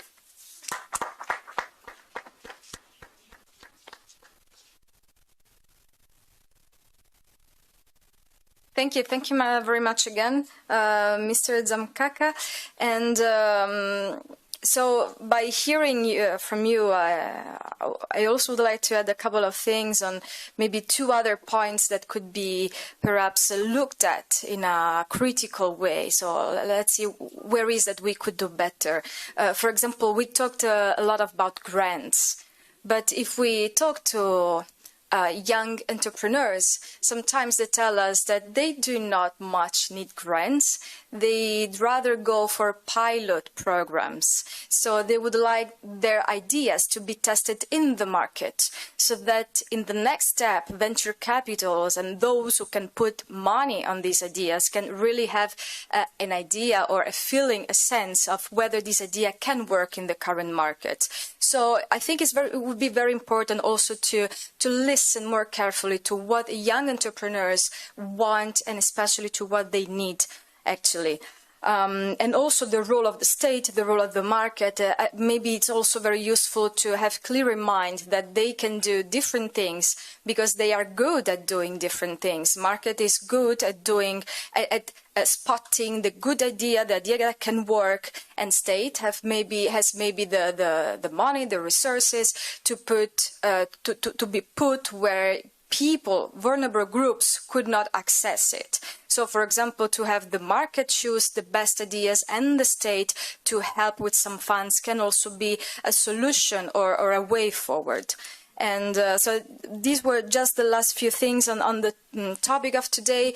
This has been very, very good and useful dense days. I want to thank you all for all your contribution, all this open discussion that we just had. I'm happy that colleagues felt comfortable, and this was the idea that everybody could come here and openly discuss on very important topics. I also want to personally thank those who didn't simply use this space to promote their country, their nations, but actually put some critical spirit to the discussion, because I think that people who are watching us, because we are streaming on YouTube and on some other platforms, and so let me also thank those who are following our works, they expect from us that we do, as young MPs especially, we are not just content with the status quo, and that we want to change things for the better. And it's true, sometimes you can choose between two things according to which one is less worse, but maybe our job is to do nothing less than the best we can deliver. And I think that people expect this from us politicians in general, and from us young MPs in particular. And let me also add, since this is my last intervention in this session, that I think we are all following what is happening in the world. So the announcement from yesterday from President Trump and Prime Minister Netanyahu on this plan for Gaza, well, for the Middle East in general, they call it. And of course, we are following this with much concern, with much participation. We all hope that people in Gaza could finally find peace and a way to live safely together with their neighbors, Israel state, finally with the two-state solution implemented. I feel like giving this message because we talked about important topics today, but important stuff is also happening just outside this room, and it's important to mention them. And since double standards could not be allowed. They're definitely not acceptable. I also want to remember that in these days just happened the third largest bombing ever recorded since February 2022. That means since the large-scale military aggression from the Russian Federation to Ukraine. And hospitals are hit and children are dead. And I think we all respect the no double standard principle, and it's good to remember also this. Slava Ukraini.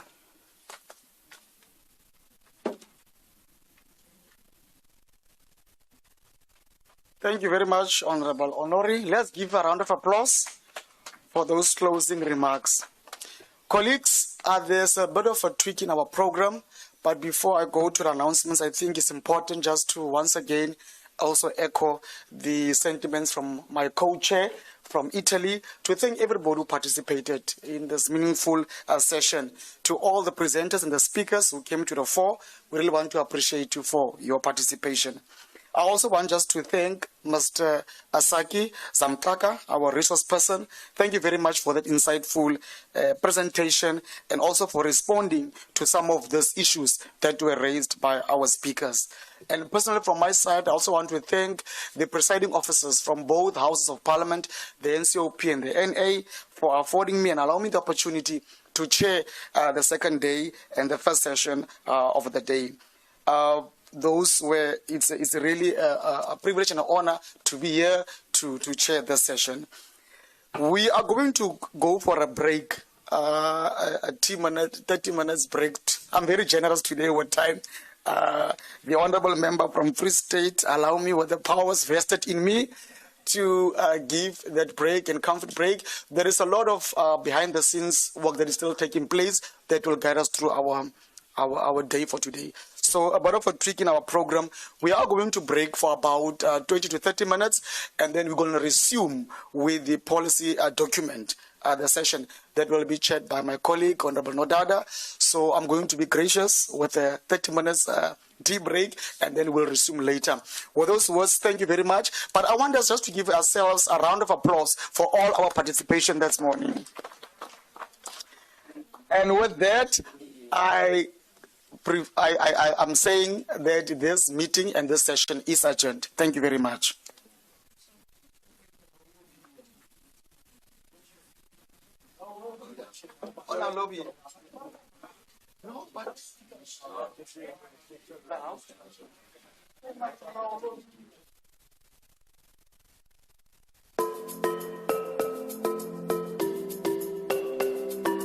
South Africa's Parliament will proudly host the 11th G20 Parliamentary Speakers Summit, known as the P20, bringing together leaders from G20 national parliaments to shape global policies and reinforce parliamentary oversight in international decision-making.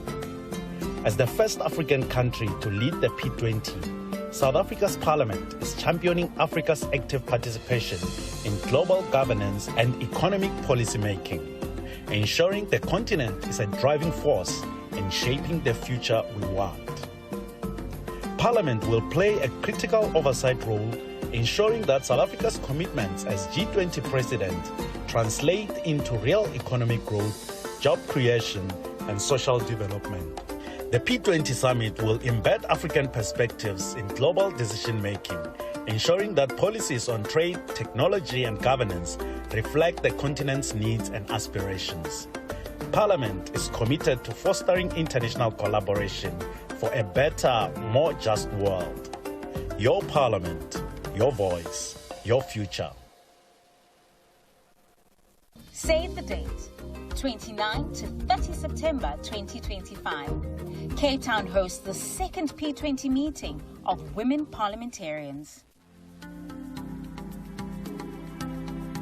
South Africa's parliament is preparing to host the 11th G20 Parliamentary Speakers Summit, a historic first on African soil. This global gathering will bring together speakers from the world's leading economies to strengthen parliamentary diplomacy and shape a just, sustainable future.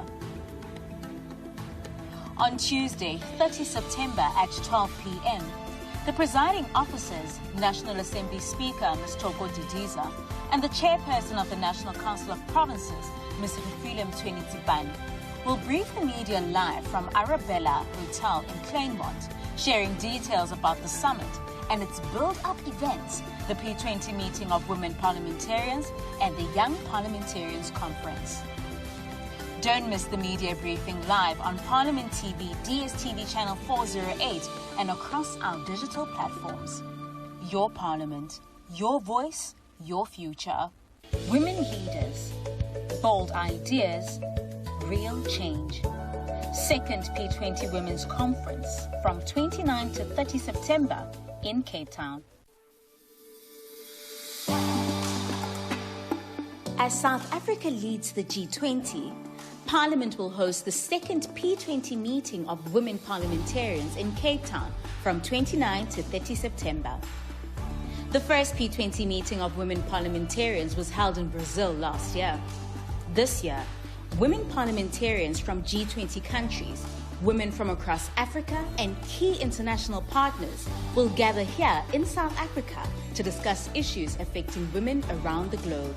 This second gathering will focus on making sure women's voices and experiences play a key role in shaping decisions on climate action and the move to clean energy, creating opportunities for women to fully exercise their power in economic decisions and development planning, securing resources and funding for women-led farming and business projects, and increasing women's representation in legislatures and elevating their influence in decision-making. The Women's P20 will culminate in the adoption of the Cape Town Declaration, a strong, united call for action and accountability on gender equality in Parliament and beyond. By hosting the second P20 meeting of women parliamentarians, Parliament of South Africa is demonstrating its commitment to advancing gender equality at home and abroad. For more information on the P20 meeting of women parliamentarians, visit www.parliament.gov.za or p20.parliament.gov.za. Watch the second P20 meeting of women parliamentarians on Parliament TV, DSTV channel 408, and follow the conversation on all our digital platforms. Your Parliament, your voice, your future. Be part of history. 29 to 30 September 2025, Cape Town. The Cape Town Declaration is coming. This September, the Parliament of the Republic of South Africa proudly hosts the inaugural P20 Young Parliamentarians Conference in Claremont, just outside Cape Town, from 29 to 30 September 2025. The P20 Youth Conference is part of larger G20 Parliamentary Speakers Summit, where world leaders in Parliament come together to tackle global challenges. It's also an opportunity for young MPs under 40 from different corners of the world to discuss and bring their ideas to life, helping build a world that is sustainable and inclusive. The theme for this year's summit is Harnessing Parliamentary Diplomacy for the Realization of Global Solidarity, Quality, and Sustainability. Young parliamentarians will tackle real issues that impact youth around the globe, such as youth driving climate change and sustainable development, fair budgets and policies that include young people's priorities, more youth in politics, and bold ideas in education, innovation, and entrepreneurship. The ideas and concerns of young parliamentarians will be captured and reflected in the final P20 declaration, giving youth a say in shaping the global parliamentary agenda. By hosting this global event, the Parliament of the Republic of South Africa shows its commitment to meaningful youth participation and helping build a more equal and inclusive future. For more on the P20 Young Parliamentarians Conference, visit www.parliament.gov.za or p20.parliament.gov.za. Catch all the action on Parliament TV, DSTV channel 408, and stay connected through our social media channels at Parliament of RSA. Your Parliament, your voice, your future. Don't miss it. The second P20 Women Parliamentarians Conference live on Parliament TV, DSTV channel 408. Welcome back. You're still watching the live coverage of Parliament TV. We are at Arabella Hotel.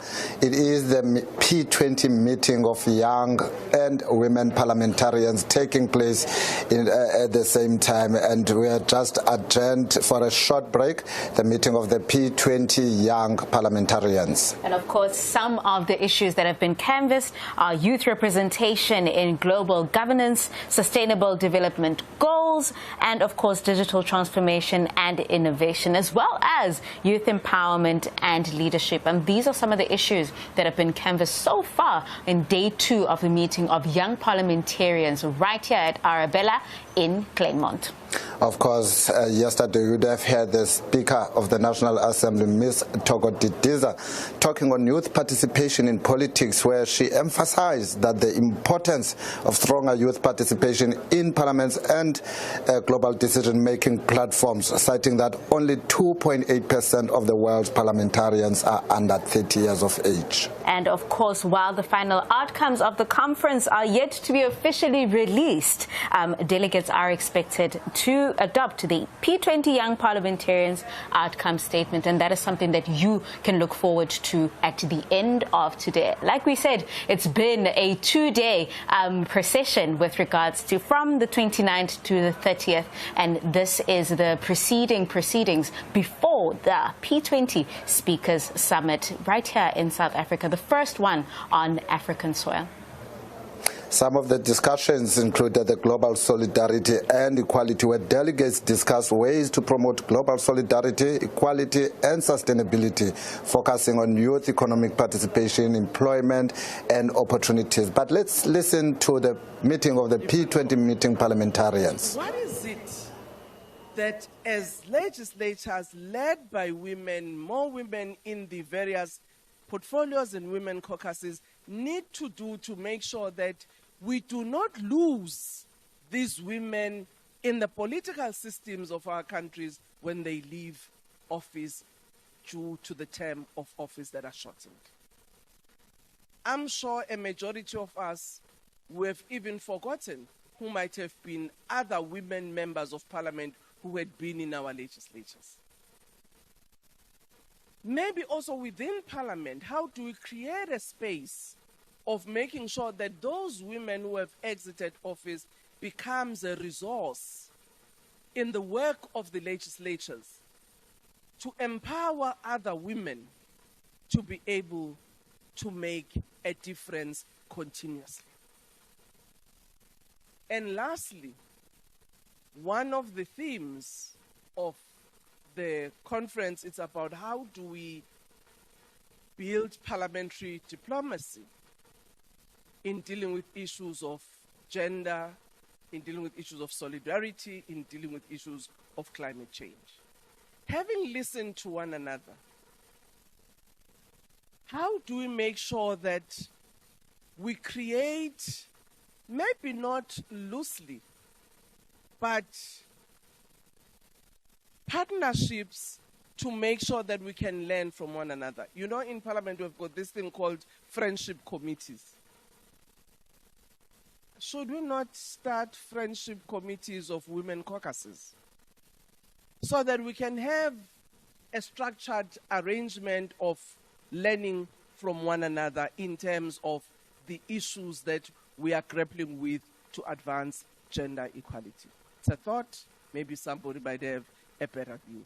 But I felt, Chairperson, I'll just reflect on some of these matters for our reflections and for our thoughts, because it is worrying that one day we make progress, the next day we do not. I mean, it becomes very easy. Those who are speakers and deputy speakers would know. You arrive in the beginning of the term, you've got good representation of women across parties. And as party reviews their list, you start to see more men coming in. When a woman either passes away or maybe resign in parliament, very rare that you'll find the parties representing that woman by another woman. In most instances, it will be a woman and then a man. And these may look very minuscule in terms of what the impact of this is. But the truth is, that's where those challenges emerge. Welcome, Honorable Chairperson of the NCOP, Honorable Refilwe.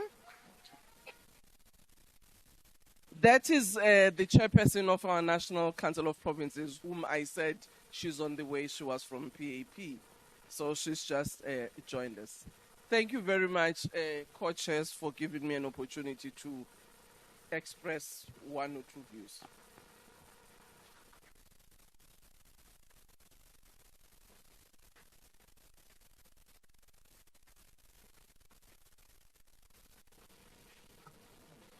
Thank you very much, Honorable Speaker. We serve in the same house with the Honorable Speaker, and she is the one that normally calls us to come to the podium. And today it feels slightly different. Thank you very much. I think we have all heard Honorable Dunjwa when she took to the podium indicating that she thought we were going to give you an opportunity to ask you questions. At the time, we only had a space to allow statements. Luckily, we are ahead of time. We thought after the speaker advised us that maybe we can take some questions from the floor.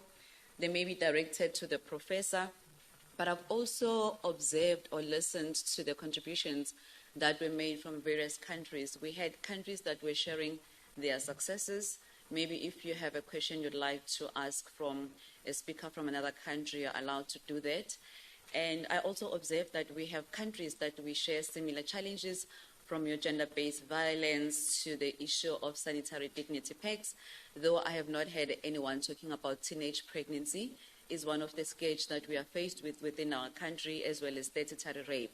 So I am hoping that during the engagement, these issues are going to come up so that we ensure we find a way of advising or sharing ideas. What I'm now going to do, I'm going to take 3 questions at a time. The lunch is at 12. I'm going to take 3 questions at a time. You'll indicate who your question is directed to. Then we're going to allow the next person to answer, and then take the next round until we get on to lunchtime. If you have any question, can you please indicate by raising your hand? Okay, I'm going to start from this row. Honorable on my right, you're going to be the first one, Honorable Member, and followed by Honorable there on my right, number 2. I'm going to close with you, Honorable Member there, you're going to be number 3, and then I'm going to take the next round. Honorable Member, over to you. Thank you very much, Chairperson. Mine is not a question. It's when the speaker was on the podium and discussing why we start something, and in the ultimate and after a certain period, whatever we have started, it cannot be in actual fact. No one can even refer back to the same issue. And I definitely would agree with her to say this election period, the election periods that exist in the world, because there's always the 5-year term and whatever the terms that are, includes leadership that are elected for a certain period. Immediately at the end of that period, it's very rare where you will find the very same leadership that were busy with very important aspects coming back to Parliament to continue.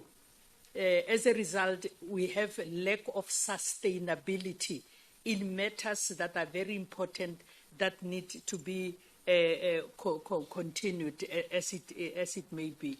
But the other thing, there's something that we don't talk about as women in leadership, women who do not support one another. Secondly, women who are suffering from pull-down syndrome, to say it cannot be this woman who is occupying this position.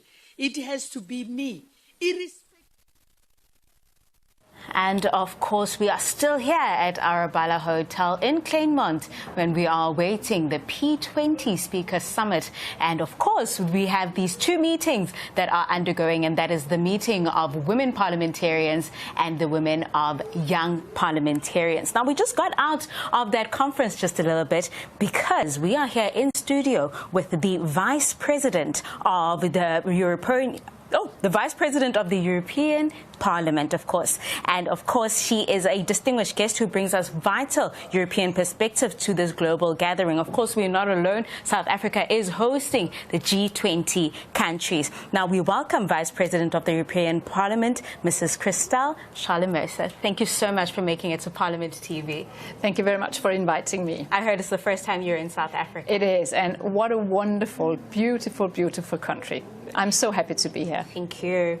Now, of course, Vice President, from your perspective, what is the broader significance of South Africa, by extension, the African continent, hosting a forum as pivotal as the P20 summit? Well, first and foremost, it is so important that we have a dialogue with each other, countries around the world, and not just, the old and big, powerful countries.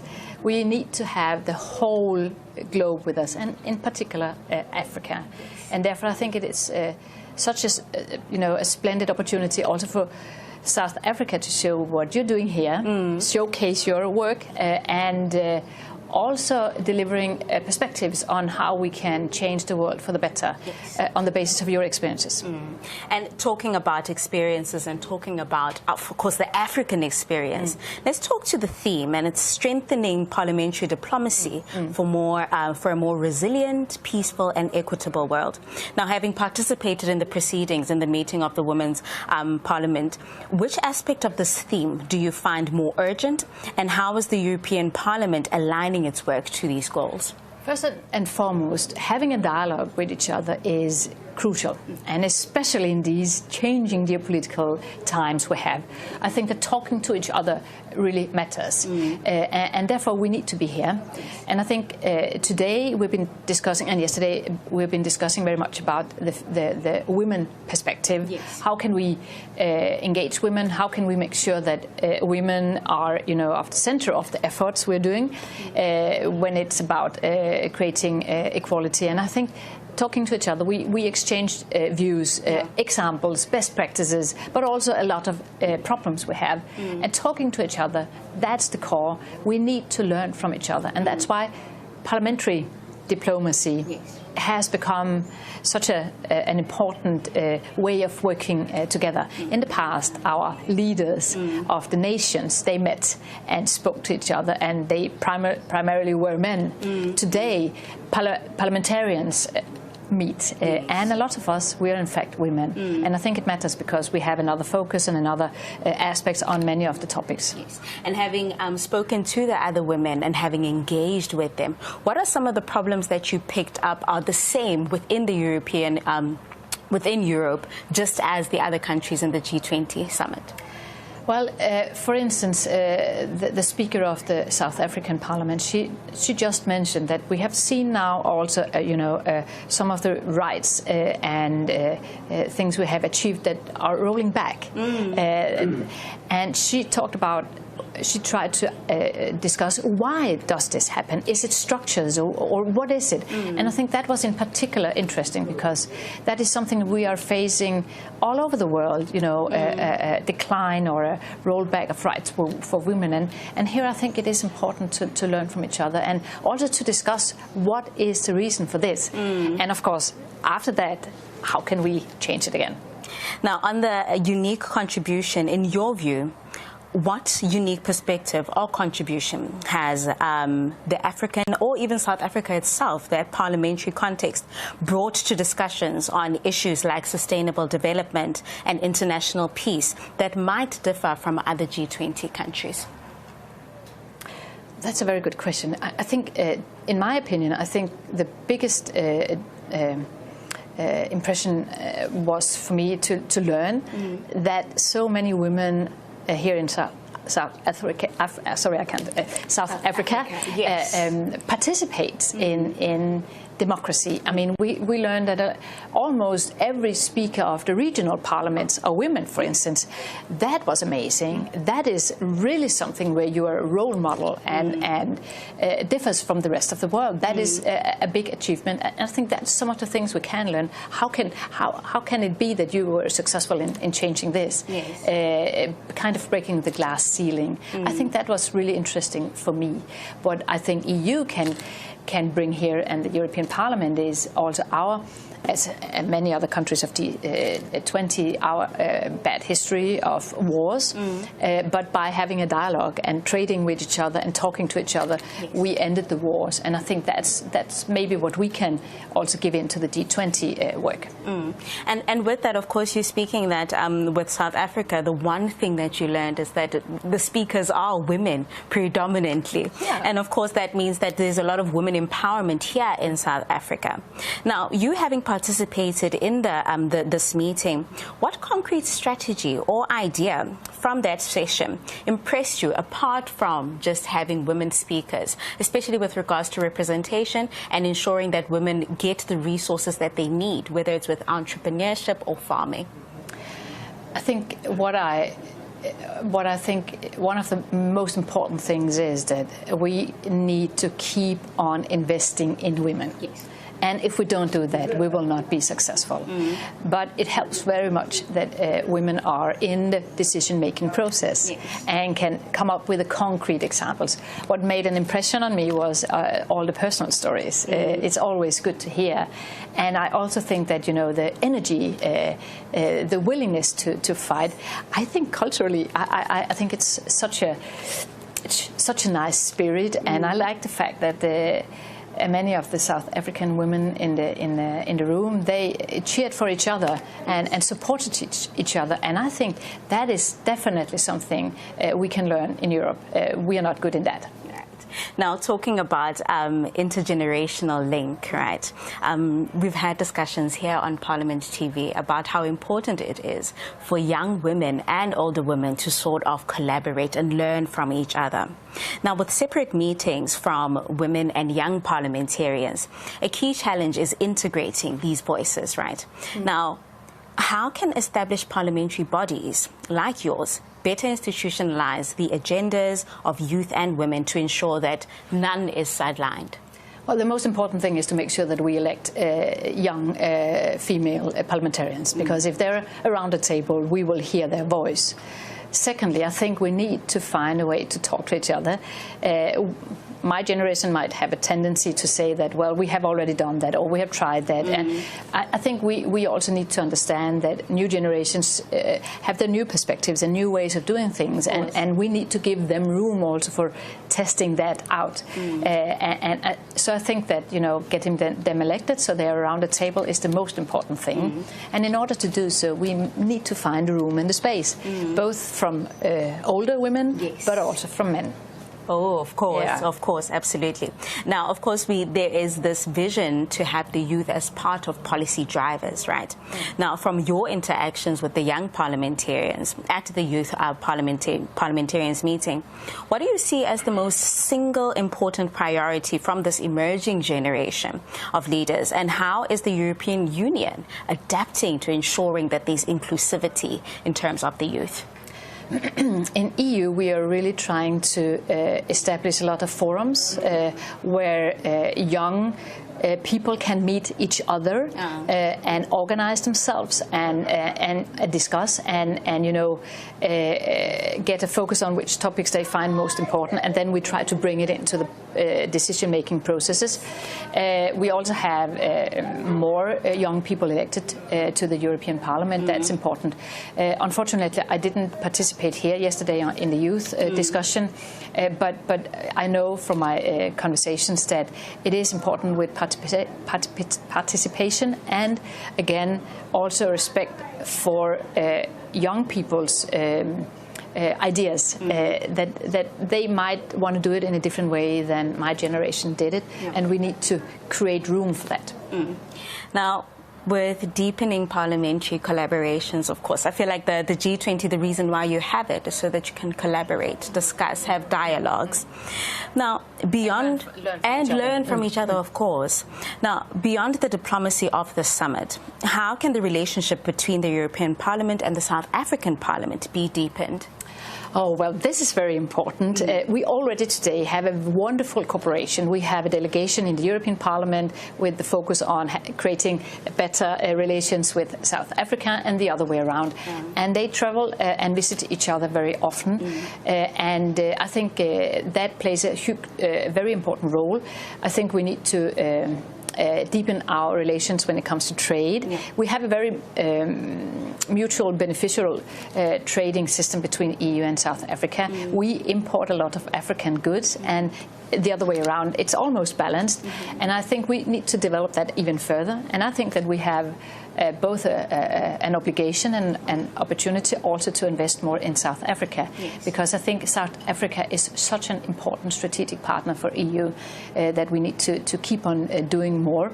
But it is already good, and I also learned that yesterday. I heard from several colleagues saying that the cooperation between EU and South Africa works very well, and I was happy to learn that. And so far in our conversations, we've heard that a lot of people think that such summits, such dialogues are just talk shows, right? A lot of people want to feel the change on the ground. Do you feel that from the dialogues that you've had so far, that going back home, that there will be implementable change that people will feel in Europe?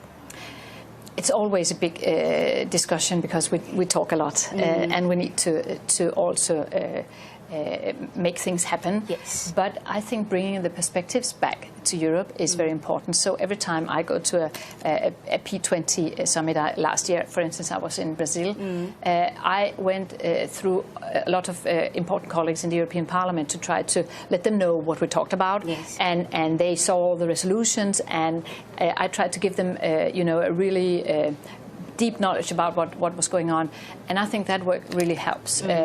And we need to deliver. It's always difficult to deliver fast, but the thing that we learn from each other, if we don't bring that in, it is waste of time. And I don't think this is waste of time. And from your perspective, then, what is the mismatch between the policy and implementation?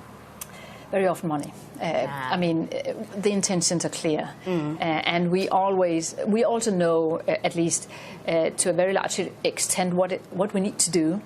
But sometimes we don't have enough money to fund it. So I think funding is very important. And this afternoon we're going to talk about women and the agricultural sector. Yes. And also here it's about funding, because we know that we need to support women farmers. They manufacture a lot of the food we're eating, and they are undervalued. And a part of that is to find better and more resources to invest in women. And what were some of the solutions or proposals that have been brought forward by the other women parliamentarians with regards to issues of resources, with regards to funding, and ensuring that women are empowered so that they can take part economically as well? I think what we have learned from many parliaments here is that there is already today kind of a mainstreaming of gender equality. We have gender-sensitive budgets in our member states and in parliaments, and I think that's a part of it, because if we look at our budgeting and look at it also from a female perspective, it becomes easier to see if we are not delivering. So I think we have a lot of the tools already in place, but we need to push it a little further. Vice President, just lastly, with regards to the legacy of the summit, as you prepare to depart, what is the one key lesson or partnership that you will take from the P20 summit in South Africa back to the halls of Europe, back to the halls of home and ensure that, just let them know that this is what I learned, let us try? Well, I learned that it matters, that we need to talk to each other, and the dialogue is crucial, because without that, we will not be successful. That's the most important thing, and therefore I'm grateful for the G20 and the P20 summits we're having on a yearly basis. They truly help us in knowing more about each other, and when we know about each other, it's also easier to cooperate. And will you be coming back to South Africa anytime soon? If I have any opportunity, I would be so happy. That's, you know, it's such a beautiful country, and I haven't seen enough yet. Thank you so much for joining us here at Parliament TV. You're welcome. And that was the Vice President of the European Parliament, Ms. Christel Schaldemose. Yes, thank you so much for her and her insights. And of course, she is telling us about the impact that the European Parliament has learned here in South Africa and from other G20 countries, and what she will be taking home, and what is it that they have contributed as well with regards to the challenges that women face throughout the globe. You're still watching Parliament TV. Stay tuned.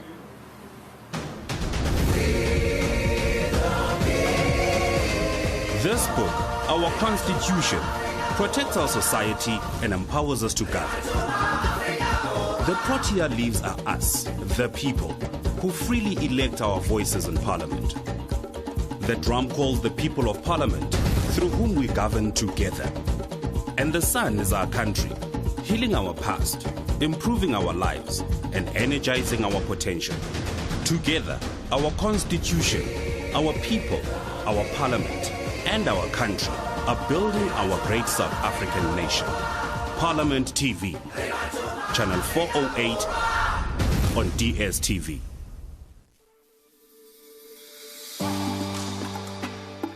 As South Africa leads the G20, Parliament will host the second P20 meeting of women parliamentarians in Cape Town from 29 to 30 September. The first P20 meeting of women parliamentarians was held in Brazil last year.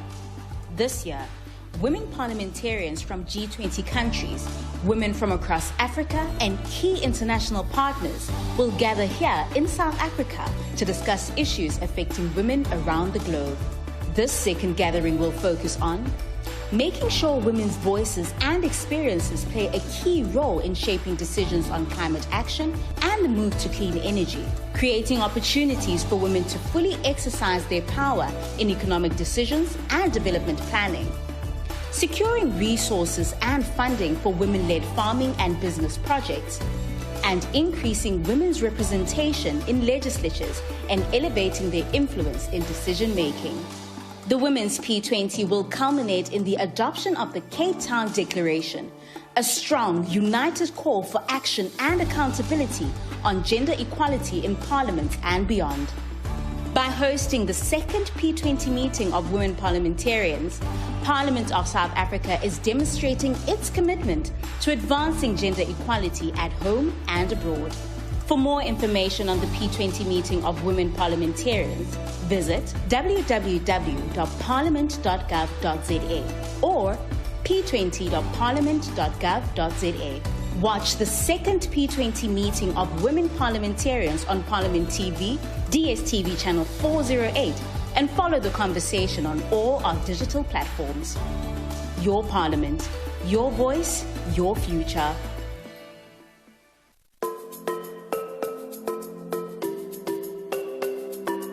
South Africa's Parliament will proudly host the 11th G20 Parliamentary Speakers Summit, known as the P20, bringing together leaders from G20 national parliaments to shape global policies and reinforce parliamentary oversight in international decision-making.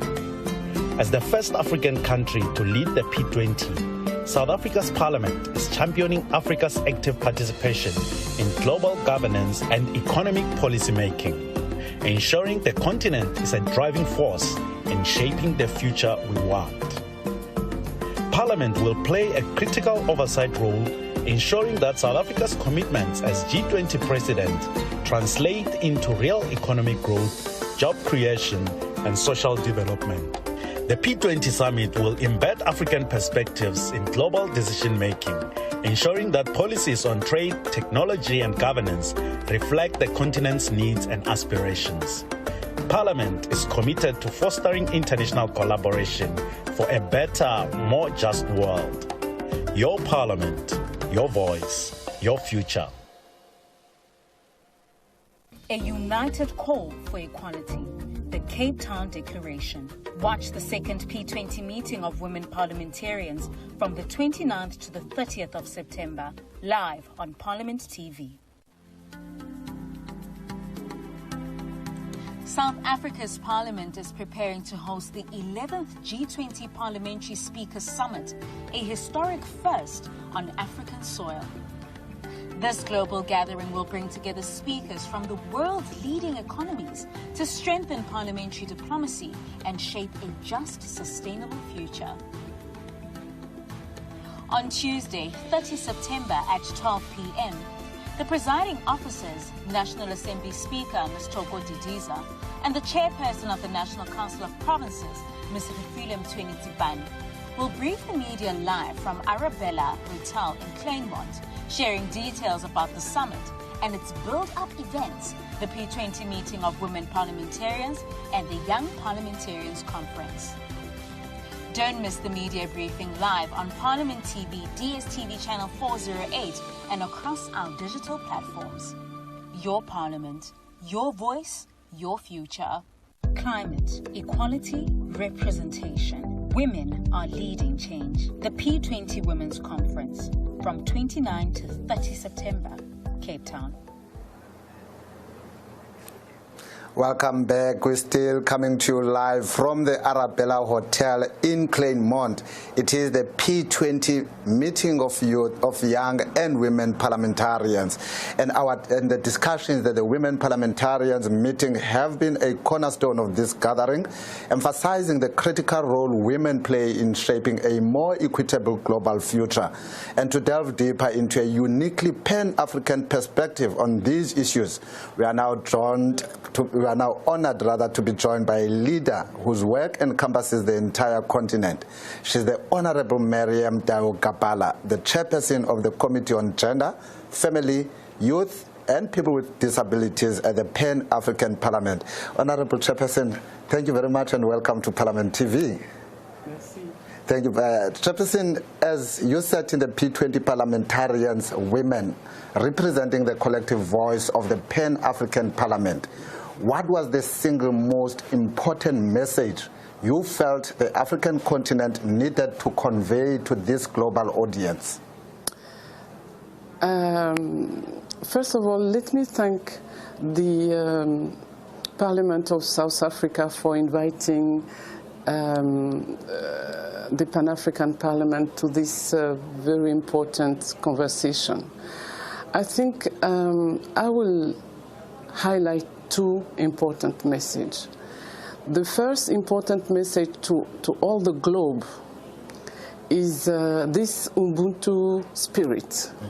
You exist because I exist, or I exist because you exist. I think this is very important for us at the globe to understand that we need solidarity to be able to grow all together. And I think being in South Africa, this Ubuntu spirit is one great message. The second great message, because we are participating to the women meeting, is that talking about gender is very important if we really want to have an inclusive growth in Africa. And talking about gender is not a question of Africa, it's a global question, so that men and women find their own space to help and contribute to the development of the entire humanity. So this is very important. We are no more talking about gender because it is important. It's more than important, it's crucial, because we cannot grow and leave behind part of it. So these are the two most important, let's say, message I think we as Africans can convey in this global meeting. Thank you, Chair. And we often speak of the need for more women in Parliament.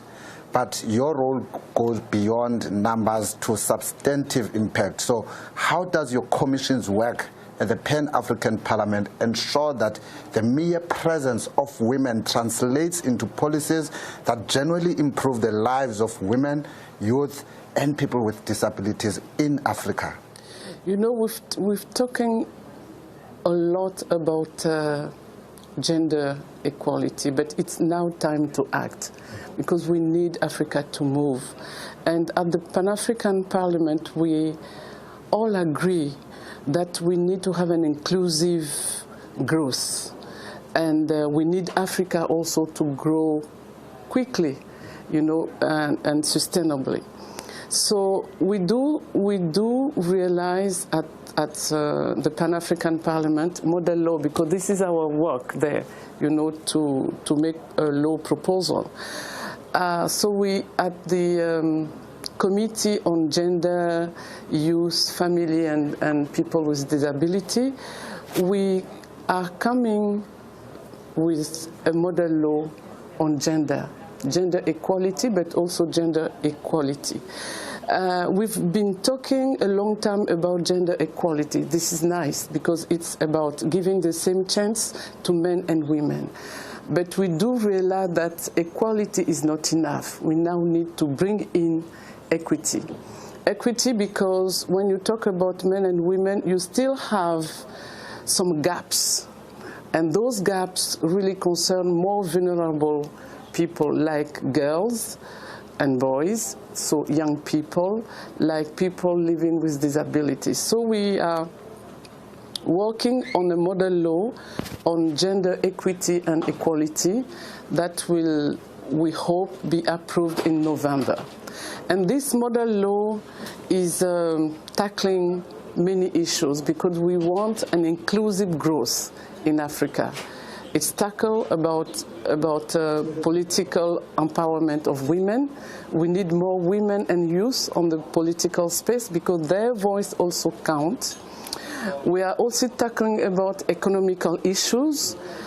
We need an inclusive growth, economic growth in Africa, so women need to find their own space. And even when you talk about women, you also have vulnerable women, those from the grassroots sector, from the rural sector, so it's talking about this also. When you talk about economical growth and inclusiveness, you also think about access to finance, access to land for women, you know, in the rural area, etc.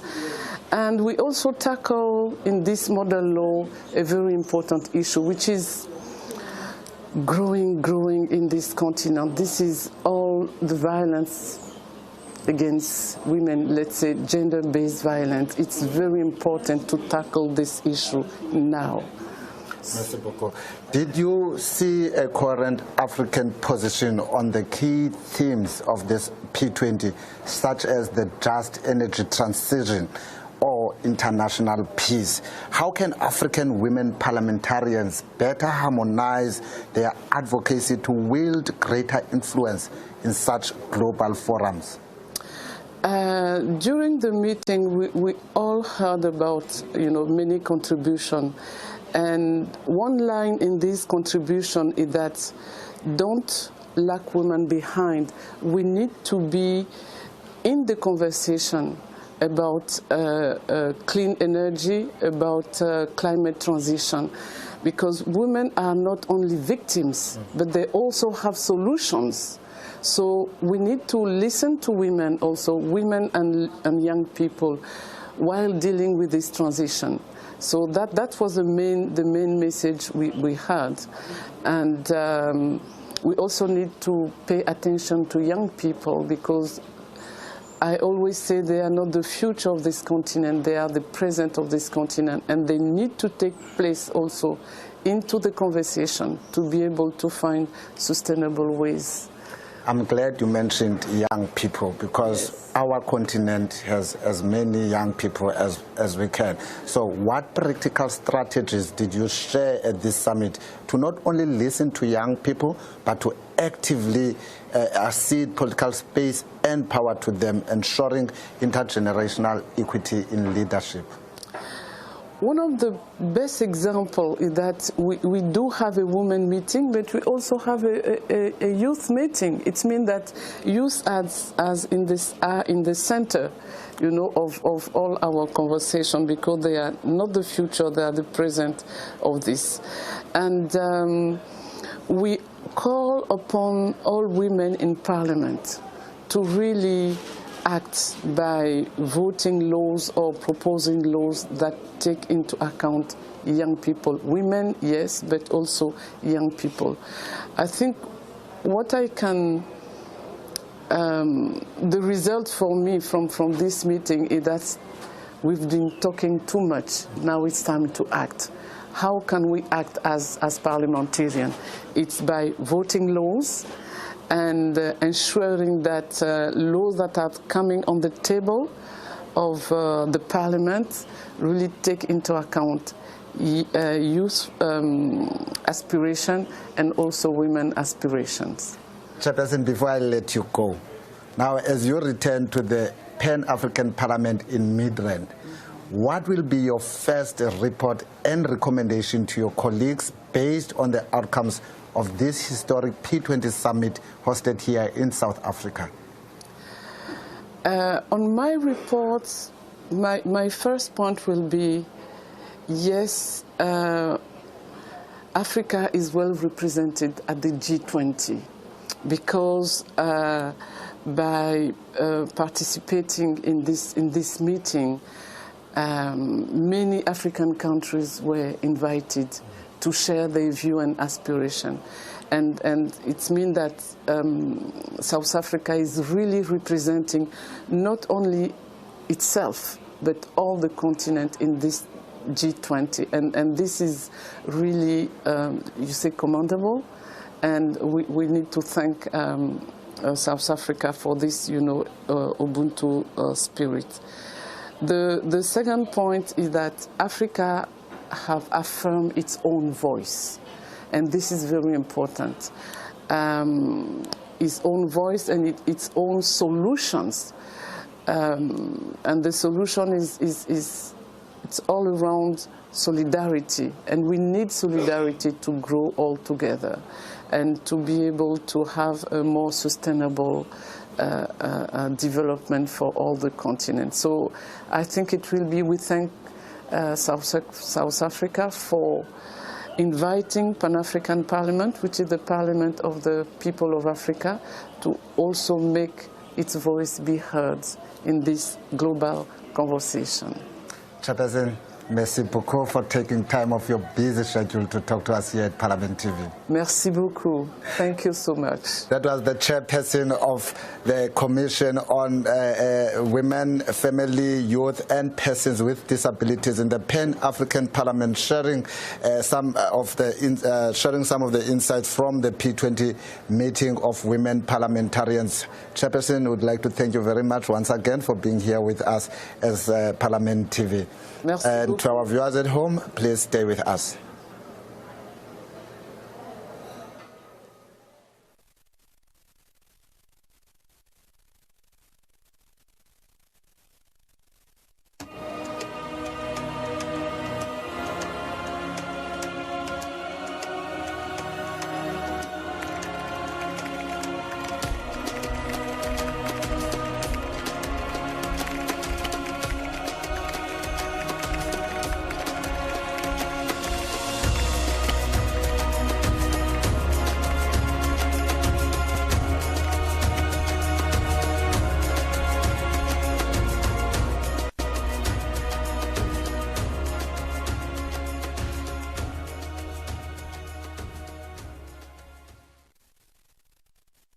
Save the date, 29 to 30 September 2025.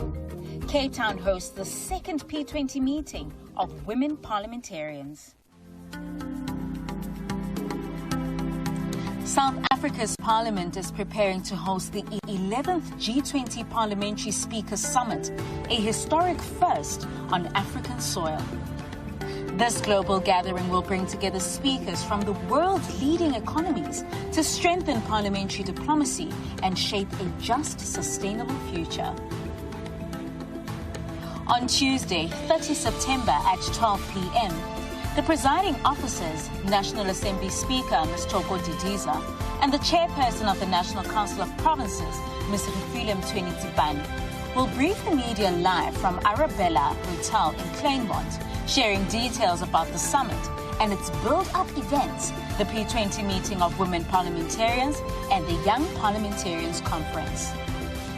Don't miss the media briefing live on Parliament TV, DSTV channel 408 and across our digital platforms.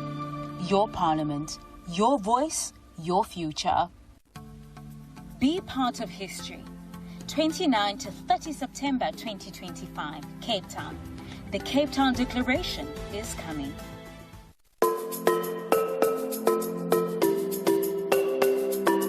South Africa's Parliament will proudly host the 11th G20 Parliamentary Speakers Summit, known as the P20, bringing together leaders from G20 national parliaments to shape global policies and reinforce parliamentary oversight in international decision-making.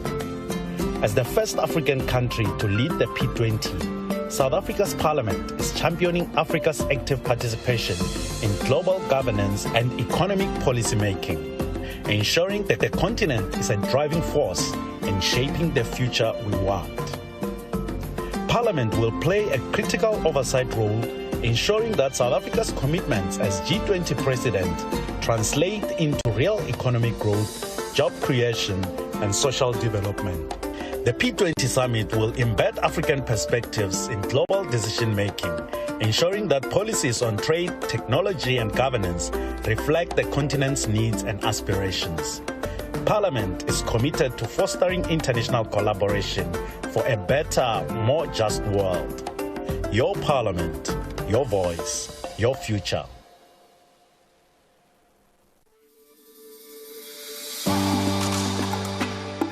As South Africa leads the G20, Parliament will host the second P20 meeting of women parliamentarians in Cape Town from 29 to 30 September. The first P20 meeting of women parliamentarians was held in Brazil last year.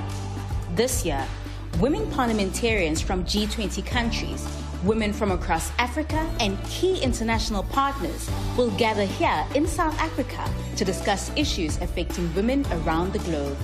This second gathering will focus on making sure women's voices and experiences play a key role in shaping decisions on climate action and the move to clean energy, creating opportunities for women to fully exercise their power in economic decisions and development planning, securing resources and funding for women-led farming and business projects, and increasing women's representation in legislatures and elevating their influence in decision-making. The Women's P20 will culminate in the adoption of the Cape Town Declaration, a strong, united call for action and accountability on gender equality in Parliament and beyond. By hosting the second P20 meeting of women parliamentarians, Parliament of South Africa is demonstrating its commitment to advancing gender equality at home and abroad. For more information on the P20 meeting of women parliamentarians, visit www.parliament.gov.za or p20.parliament.gov.za. Watch the second P20 meeting of women parliamentarians on Parliament TV, DSTV channel 408, and follow the conversation on all our digital platforms. Your Parliament, your voice, your future. Women's voices matter in business, in farming, in Parliament. This September, the second P20 meeting of women parliamentarians comes to South Africa. Together, global women leaders will demand resources, representation, and real change for equality. Join the movement from the 29th to the 30th of September, live on Parliament TV. Your Parliament, your voice, your future. South Africa takes the lead as Parliament hosts the second P20 meeting of women parliamentarians right here in Cape Town from the 29th to the 30th of September. From climate action to economic empowerment, women leaders from G20 countries across Africa and beyond will unite to shape a stronger, more equal future. Don't miss this important gathering live on Parliament TV, DSTV channel 408, and follow the conversation on our digital platforms. Your Parliament, your voice, your future. Every August, South Africa remembers the fearless 20,000 women who marched to the Union buildings in 1956, challenging the oppressive apartheid regime and inspiring generations of women leaders. On 13 and 14 August 2025, Parliament hosted its first P20 Women's Parliament as the NCOP chairman. As South Africa chairs the G20 this year, our Parliament leads the P20, uniting legislatures to champion women's voices across Africa and the world. This landmark event brought together parliamentarians, civil society, youth, and international delegates to tackle gender inequality. At the event, the Speaker of the National Assembly, Ms. Thokozile Didiza, reflected on the powerful journey of South African women from exclusion in Parliament before 1994 to leading the nation today. It is through the struggles of those who have gone before us who made sure that we are at the table where decisions are made. Who would have thought that as we sit here 30 years on, we will have a Chief Justice who is a woman? We have divisions of various provinces, judge presidents who are women. Who would have thought that today you will fly from Joburg to Cape Town and you hear that the captain or the first officer flying South Air or SAA or Air Link or Sam Air is Thokozile? And you feel, wow. Who would have thought that today many of our health professionals, not only nurses, because maybe we have been in those corridors for a long time, but today you have got women doctors who sit in those surgeries and decide how to open my heart, and it is okay. She urged women parliamentarians to stand together and speak with a united voice at the 11th G20 Speakers Summit, ensuring that every law and every policy decision advance gender equality and sustainable development.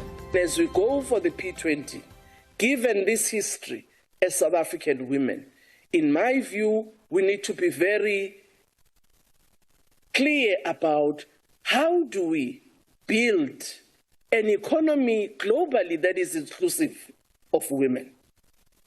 How do we make sure that that G20 does not only speak about the economy in the air, but that economy must talk to me and you and to Umazondi and Ngwafu?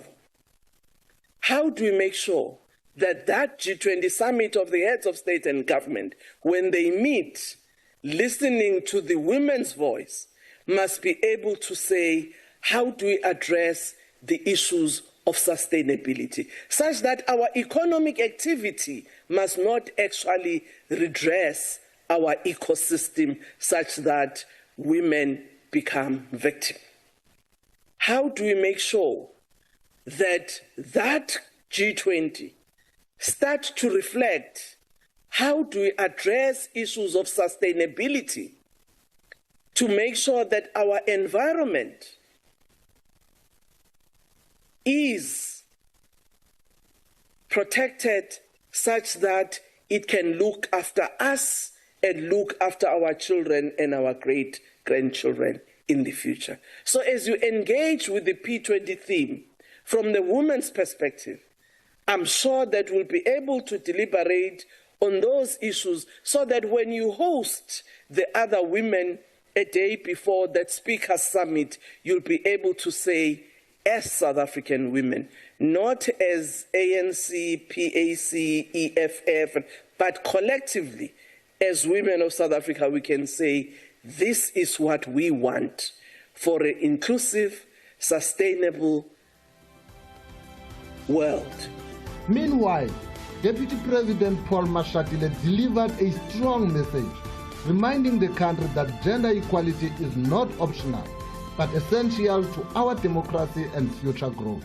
Although we have made progress in establishing a democratic system and eliminating apartheid's legislative framework as envisioned by the Freedom Charter, we must question whether we are making progress towards gender equality and inclusion, particularly following the review and adoption of the 2021 Women's Charter.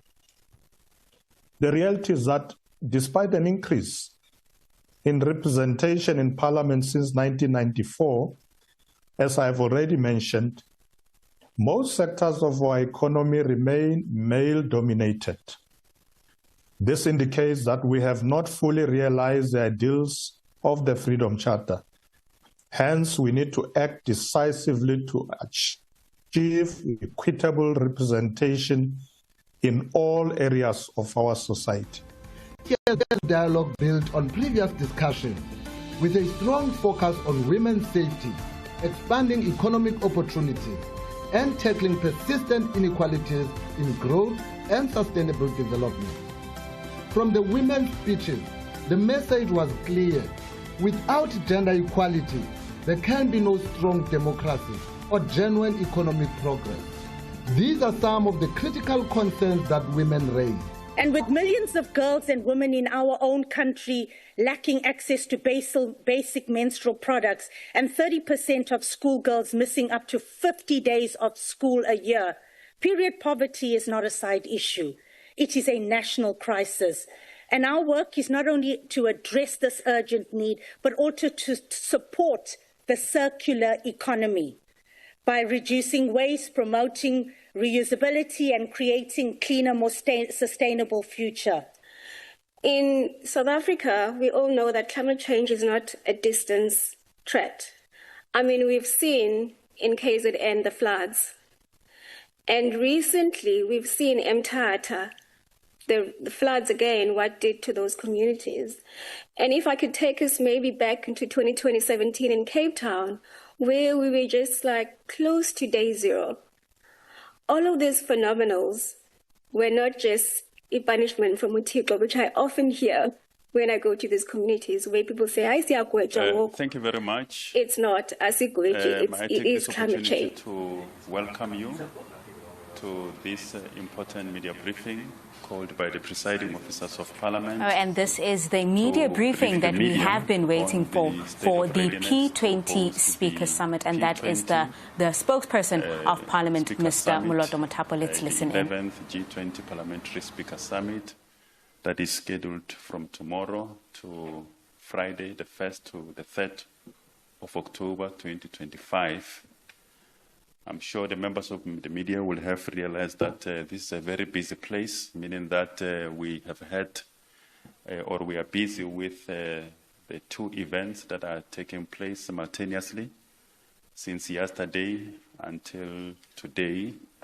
Those are the P20 Youth Parliamentarians meeting as well as the second P20 meeting of women parliamentarians. So those are taking place, and they are taking place before the actual main event that is taking place, that is beginning tomorrow. So I take this opportunity to welcome you, to welcome the members of the media who have to travel all the way from Cape Town. We also welcome the members of the media who couldn't be here, but they are joining us on our virtual platforms or streaming platforms.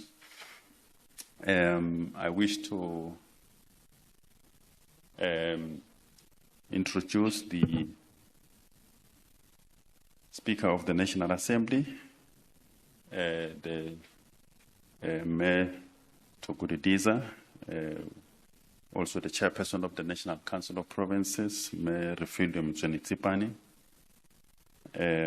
They are joined by the Deputy Speaker of the National Assembly, Mayor Dr. Anneli Lotriet, the Deputy Chairperson of the NCOP, the less Governor, the Secretary to Parliament, the Golile George, I also wish to recognize the presence in the room of the House chairpersons, the House chairperson for committees in the National Council of Provinces, Dennis Ryder, the chairperson for internal arrangements in the National Assembly, Werner Horn. You're welcome. Not sure if I'm missing any other House chairperson, but we will continue to introduce and recognize as they join us. But we are also joined by the honorable chairpersons of the various oversight committees of Parliament that have been attending both the youth parliamentary meetings as well as the P20 women parliamentarian meetings. The chairperson Mahuma Pelu, chairperson Dinapule, chairperson Mhlaule, chairperson Gancho, chairperson Van der Merwe, chairperson Dujwa, chairperson Lachanyani, chairperson Ndlovu, chairperson Finis, chairperson Mananiso.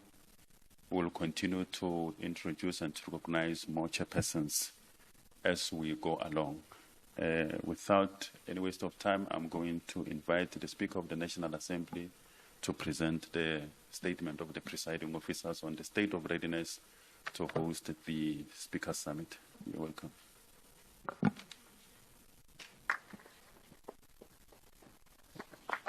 Thank you very much, Mutapo, our Program Director for this session. I'd also like to greet all the members of the media who are here with us today, those who are here and those who are online. It is indeed a pleasure that you have been able to trek from Cape Town to come to Claremont here at Arabella where we're hosting. It's normal about whether we are still going to host, but already the sessions have started, both of the women's and the youth parliamentarians who are part of the P20 activities. We take this immense opportunity in hosting the first ever P20 summit on African soil. This event marks a historic milestone and a unique opportunity to showcase the continent's extraordinary potential, its people, and economic prospects. The hosting of events of this magnitude reaffirms Parliament's commitment to positioning South Africa as a rallying point for diplomacy, inclusive development, and investment. P20 as the parliamentary dimension to the G20 provides a platform for speakers and presiding officers of parliaments from the G20 countries together with their parliamentarians to deliberate on how legislative bodies can contribute to the formulation and implementation of G20 decisions. South Africa's G20 presidency in 2025 presents a historic opportunity not only for our nation, but for the African continent. As you know that the African Union is now a permanent member of the G20. We are therefore in a unique position to ensure that Africa's perspectives, priorities, and solutions are fully integrated in the global agenda.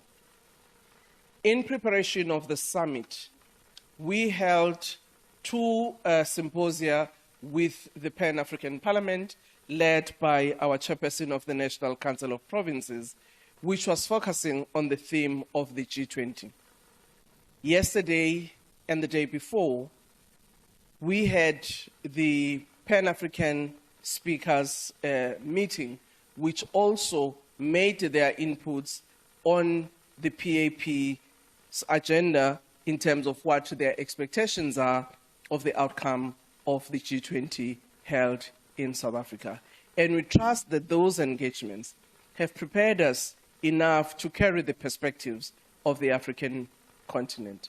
Also, in July this year, we held two consultations where we had the Women's Parliament as well as the Youth Parliament, both of those didn't only include parliamentarians, but also other stakeholders to deliberate on the P20 theme so that they influence South Africa's position in the P20. In the beginning of this conference, we started yesterday with the Young Parliamentarians Conference, which finishes today, where young people from the G20 member countries again were reflecting on how, as young people, can contribute towards economic development, parliamentary diplomacy, solidarity, and climate resistance, included in our theme as sustainability. Women's Conference has just adjourned now for their break. They also started yesterday, and they are continuing to explore all of these issues from a perspective of women. How can they contribute towards this deliberation of G20 2025? And it is our hope that the outcomes of both conferences will enrich the Speakers' Summit and therefore enrich the Leaders' Summit, which will take place in November here in South Africa. The summit is held under the theme, I quote, Harnessing Parliamentary Diplomacy for the Realization of Global Solidarity, Equality, and Sustainability. This theme is especially relevant in today's climate of global uncertainties. With ongoing unrest in South Sudan and the Democratic Republic of Congo, the conflict in Palestine, the war between Russia and Ukraine, and trade tensions such as tariffs and sanctions affecting global economic stability, the summit provides an important opportunity for parliaments to commit to concrete actions that advance peace, equity, and sustainable development. As I've indicated, the dates of the Women's and Youth Conference started on the 29th of September to 30 September. And tomorrow we will be starting with the Speaker Summit, which will start from the 1st to the 3rd.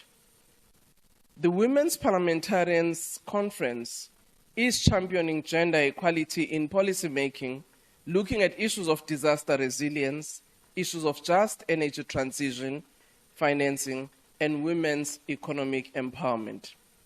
These sessions have been explored in yesterday and continues till today. Part of those issues are looking at how our development, particularly economic development, become inclusive of women and men equally. It also looks at issues of how governments can actually address issues of gender budgeting and making sure that when we look at the expenditures of our parliaments and how the different portfolios are spending their resources, we also look with a very gender lens eye as to how women in particular in these areas are actually supported. The involvement of young parliamentarians of the P20, in our view, brings fresh perspective on innovative solutions in addressing national, regional, and global challenges. This range from climate action, youth employment, to entrepreneurship and inclusive governance, ensuring the voices of the next generation shape global decision-making. Young parliamentarians have the potential, in our view, to bring the gap between parliaments and young people, fostering greater political engagements and participation amongst young people. With half of the world's population under 30, it is essential that the perspectives and interests of young people are represented in the discussions of this 2025 Speakers Summit of the P20. This will ensure that the summit's decisions are inclusive and representative of all age groups.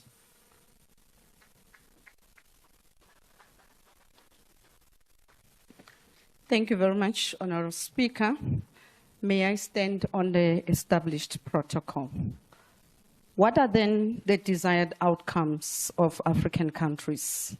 As hosts, the South African Parliament seeks an outcome where G20 parliaments unanimously pledge to strengthen legislative and oversight mechanisms, ensuring that the national laws and budgets are systematically aligned with gender-responsive frameworks to advance women's empowerment, leadership, and youth participation, particularly in the critical areas of climate policy and economic development. For Africa, the desired outcomes are clear and transformative. Firstly, we seek a definitive shift in how the world manages debt and disasters. The current framework for debt treatment has failed to deliver timely relief, disproportionately burdening African economies. Our collective advocacy will be for urgent reforms to the G20 common framework, including automatic suspension of debt servicing during negotiations and expanding its scope to include vulnerable middle-income countries. This is not merely an economic argument. It is a moral imperative to free up fiscal space for climate adaptation, social programs, and essential development. Secondly, Africa demands to be an active player in the green energy revolution, not a passive beneficiary. While the continent possesses vast renewable potential, it receives a paltry share of global energy investment. We advocate for the summit's endorsement of the G20 Global New Energy Investment Pact for Africa. We will call for G20 nations to translate this into concrete action by investing in regional power pools, strengthening local supply chain, and deploying innovative finance to unlock private capital. Our legislative role will be to enact laws that ensure this transition is truly just, prioritizing women's economic empowerment, youth skills development, and the mandated participation of local communities in the decisions that affect their lives and livelihoods. Thirdly, we insist that our critical minerals become a catalyst for inclusive growth, not further exploitation. The summit's focus on harnessing these minerals for sustainable development is welcome. Africa's goal is to move up the value chain. This means enacting legislation that protects community rights, supports local processing and industrialization, and advocates for partnerships that build a resilient and diversified mineral ecosystem on the continent. The benefits of our natural wealth must be felt by our people through job creation and equitable development.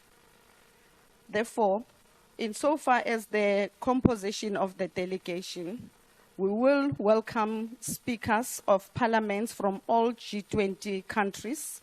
The speakers of South Africa's 9 provincial legislatures will be here with us. The presidents and representatives of the African Union and European Union, as well as other invited parliamentary leaders and observers. The key highlights of the program will entail, amongst others, the head of state of South Africa, President Cyril Ramaphosa, who will address the summit on the 1st of October with the Deputy President, Honorable Paul Mashatile, who's expected to give the closing remarks on the last day. As is custom, there will be a ceremonial handover of the presidency at the end of the to the USA, who will then assume the G20 presidency from the 1st of December. The key topics for this summit will include the strengthening disaster resilience and responses, thereby ensuring readiness, inclusivity, and international cooperation in disaster risk reduction. The ensuring debt sustainability for low-income countries, which will then advocate for transparency, accountability, and debt relief mechanisms that protect vulnerable economies. That topic will be around mobilizing finance for a just energy transition by securing funding for climate adaptation and mitigation while protecting vulnerable communities. The last topic will be around harnessing critical minerals for inclusive growth and sustainable development by ensuring that mineral wealth benefits local communities, respects human rights, and drives equitable development.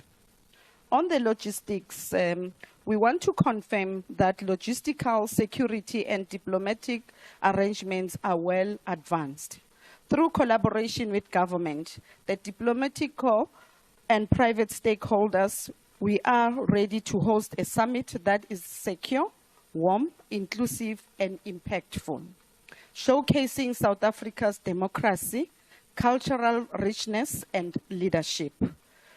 Parliament has worked very closely with our partners in government, the diplomatic community, and the private sector to ensure that the summit provides a platform for meaningful and solutions-driven dialogue and showcase South Africa's beauty, culture, and democratic values to the world.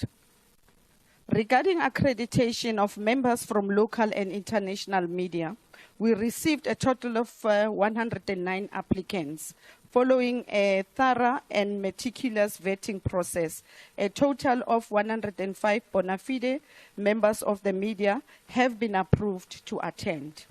The list of approved applications has been published on the Parliament's website and the P20 webpage for ease of reference. The participation of the media in the P20 summit is of utmost importance. It embodies the principles of openness, transparency, and accountability, which are foundational to our democracy.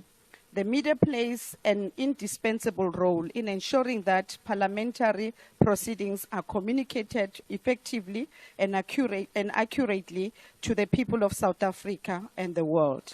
We urge all accredited members of the media to collect their accreditation badges early at 100 Plain Street to avoid last-minute delays.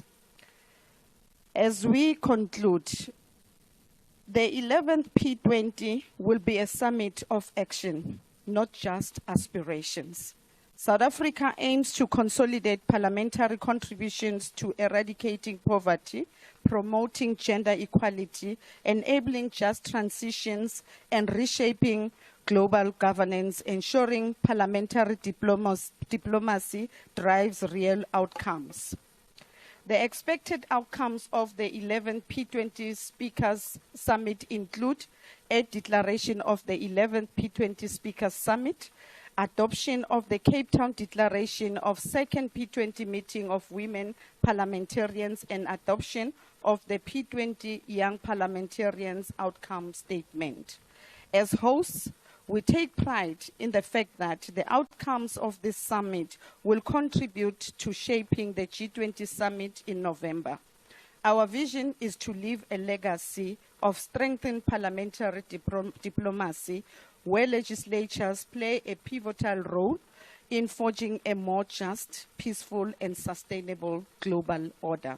We look forward to working with the media and the global parliamentary community to amplify this summit's message that democracy, inclusivity, and justice are essential foundations for a sustainable future. We invite the media to follow the proceedings very closely as South Africa steps onto a global stage, not only as a participant, but as a convener and a bridge builder between nations, regions, and the people. I thank you.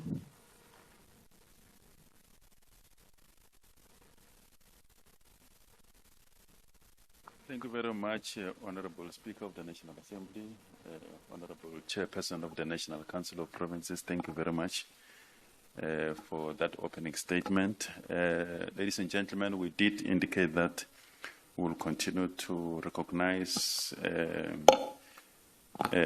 some of the attendees as we proceed. I want to recognize the presence as well of the Secretary of the National Assembly, Mr. Klaso, the Secretary of the National Council of Provinces, Advocate Pindela, members of the management team, the project manager for P20, Mr. Stole, and also I see the presence of the Secretary of the KZN Legislature, Ms. Naidu. Thank you very much. We are going to now proceed to the questions. We do have the media, as we've said in the introduction, physically present here, and there are those who are on the virtual platform. Those who are on the virtual platform, please use the media WhatsApp group to deposit your questions there. Don't send them on my cell phone. I don't have a cell phone with me. So send them on the WhatsApp group, please, so that we don't miss any question. And we will ask, we'll check with Shitla Mariso, our voiceover artist, to verbalize them when the time comes. Thank you very much. Are there any questions? You'll be the first, Jason, and Lindsay will be the second. Any other question? And then you will be the third. Okay, in that order. Thank you, Moloto. Thank you, Speaker, NCOP Chair, Jason Felix, News 24. I just have one question. Given that South Africa, or our Parliament, hands over this P20 chairship to the United States, have they confirmed that they will be attending the event starting tomorrow, number one, and who will be representing the United States? Thank you. Thank you, Lindsay Densinger, Eyewitness News. Two questions. Firstly, traditionally we see diplomatic relations really being driven by the Department of International Relations and from the executive. Can you give us a practical example of how you think Parliament can step into that role that you've spoken about of global diplomacy? And secondly, you spoke about budgets being more aligned to the goals that you are discussing here, gender-related, etc. There has been criticism in the past that parliamentarians are perhaps not fully, use the word capable, maybe don't fully understand how much influence they can have on a budgetary process. How do you think this particular forum can assist in how our parliamentarians move forward in terms of looking at a budget with the lens, as you spoke of, with the goals that you have in mind? Thank you. Thanks, Abongwe Kobogano from the SABC. I just want to check how the deliberations of this summit will be converted to be implemented to the tangible lived realities of the people outside. I think the Deputy Speaker yesterday, Dr. Anil Lotriti, have mentioned that there is a need, legislatively speaking, an implementation of this gathering, not just become a talk shop. Thank you so much. Fix it so that, okay, when the presiding officers come, don't have a problem. Can we then get questions on the virtual platform? Are there any questions on the WhatsApp group? No questions on the WhatsApp group. Okay. Speaker?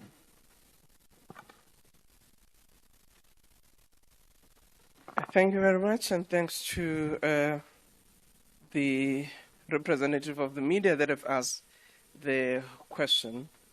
Firstly, it relates to about how, as Parliament, we are going to hand over to the next host of the G20, which is the United States.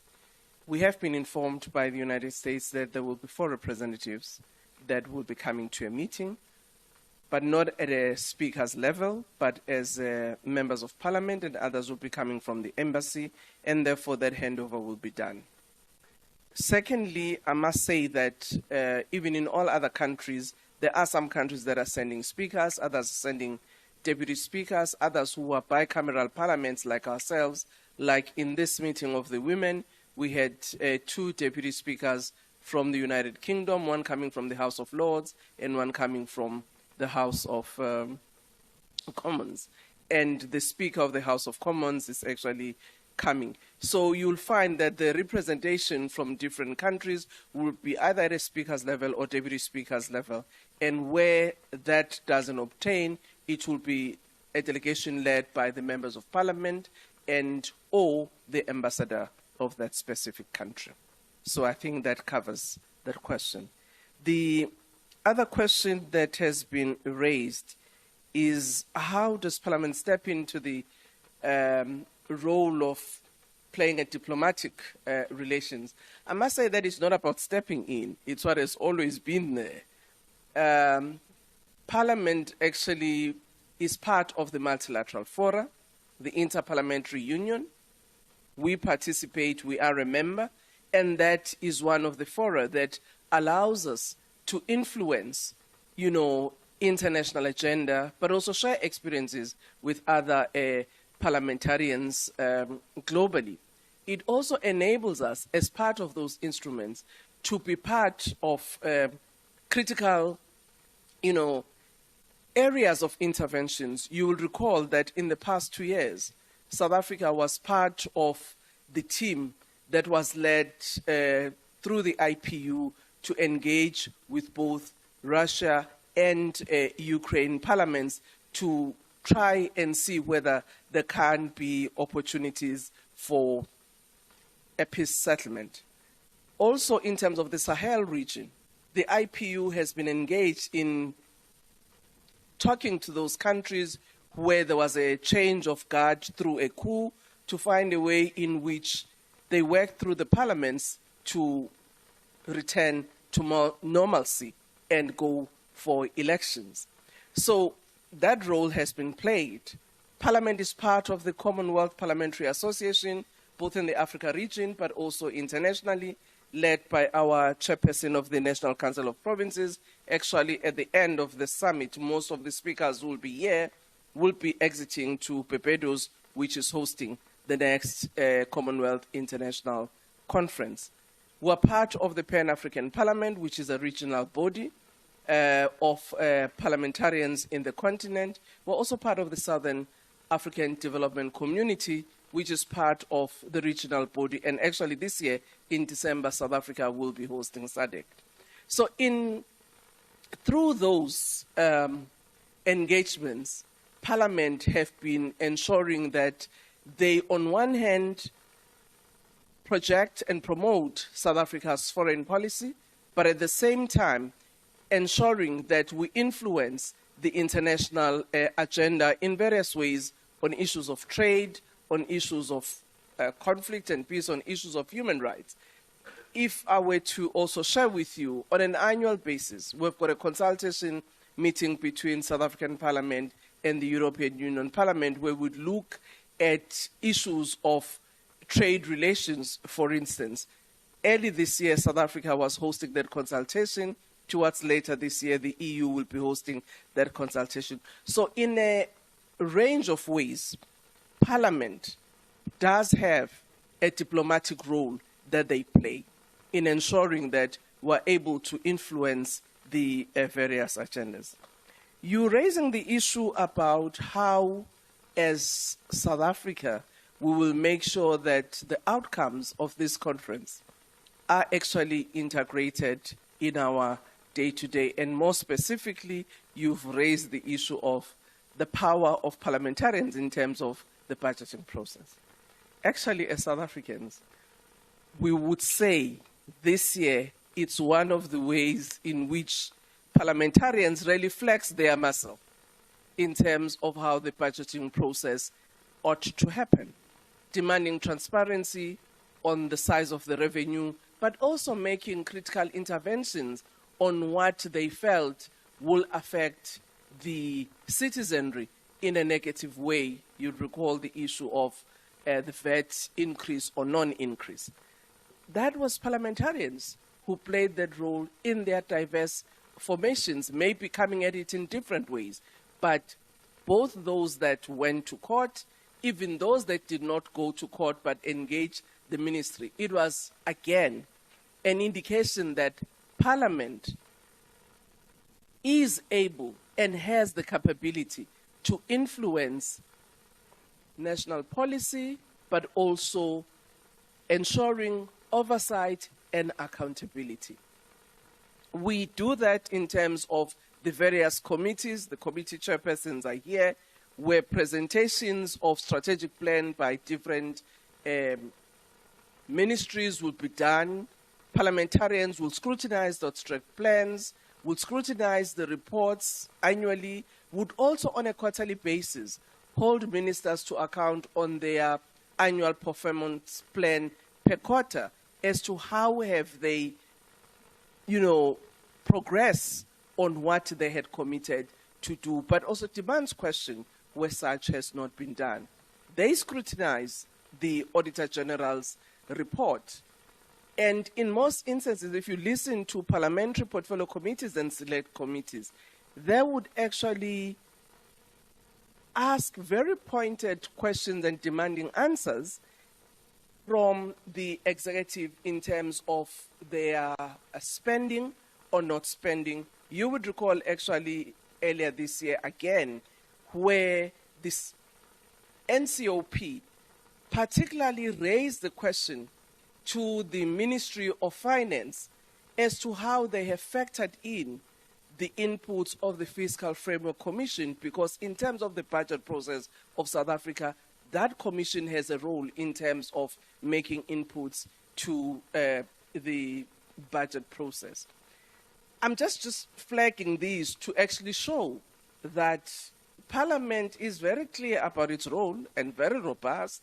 You have seen the Committee of Local Government going into those local municipalities which had adverse finding from the Auditor General, demanding what has happened to the resources expended and why, in some instances, resources expended have not been spent. And I'm sure that through the experiences of other G20 member states about how they've really developed tools to make sure that gender budgeting and gender expenditure, because I think that's important. It's one thing to budget, but it's one thing to examine whether the expenditure has really gone to impact on women and other vulnerable communities which might have been identified. And it is our view that at the end of this summit, the delegation from South Africa and the organizing committee will actually sit down, take stock, and say, out of these outcomes, as a legislature, how do we actually ensure that we mainstream them in our program, and on an annual basis we can take stock and say, how far have we gone? If there are challenges, what do we need to do better? Thank you.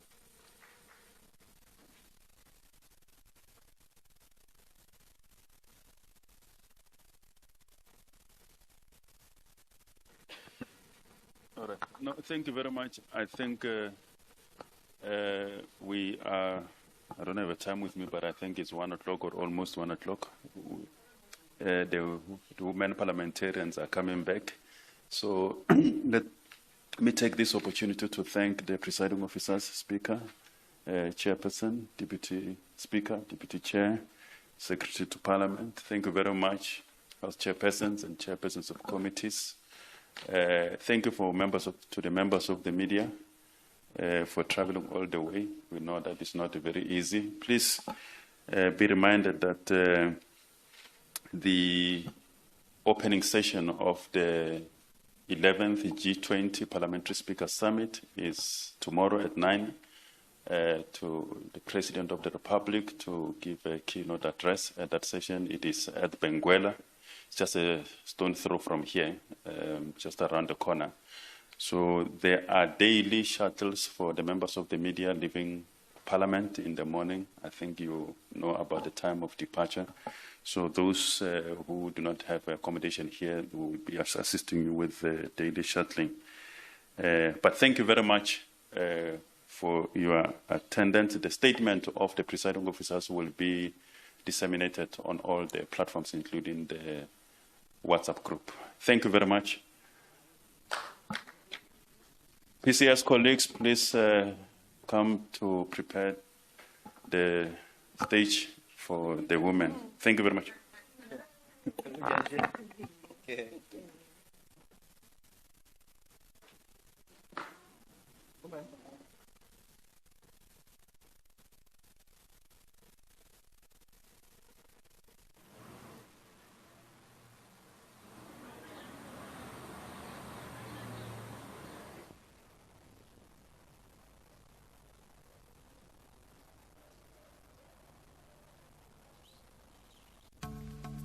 South Africa takes the lead as Parliament hosts the second P20 meeting of women parliamentarians right here in Cape Town from the 29th to the 30th of September. From climate action to economic empowerment, women leaders from G20 countries across Africa and beyond will unite to shape a stronger, more equal future. Don't miss this important gathering live on Parliament TV, DSTV channel 408, and follow the conversation on our digital platforms. Your Parliament, your voice, your future. Be part of history. 29 to 30 September 2025, Cape Town. The Cape Town Declaration is coming.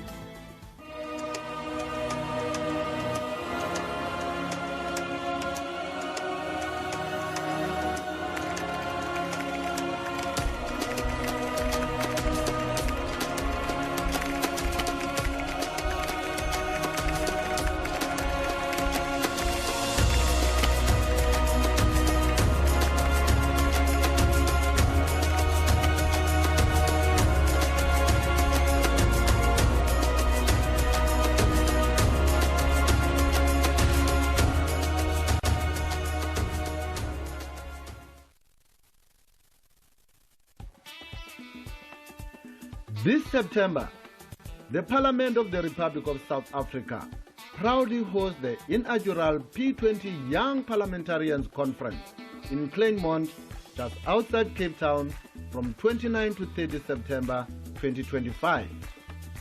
The P20 Youth Conference is part of larger G20 Parliamentary Speakers Summit, where world leaders in Parliament come together to tackle global challenges. It's also an opportunity for young MPs under 40 from different corners of the world to discuss and bring their ideas to life, helping build a world that is sustainable and inclusive.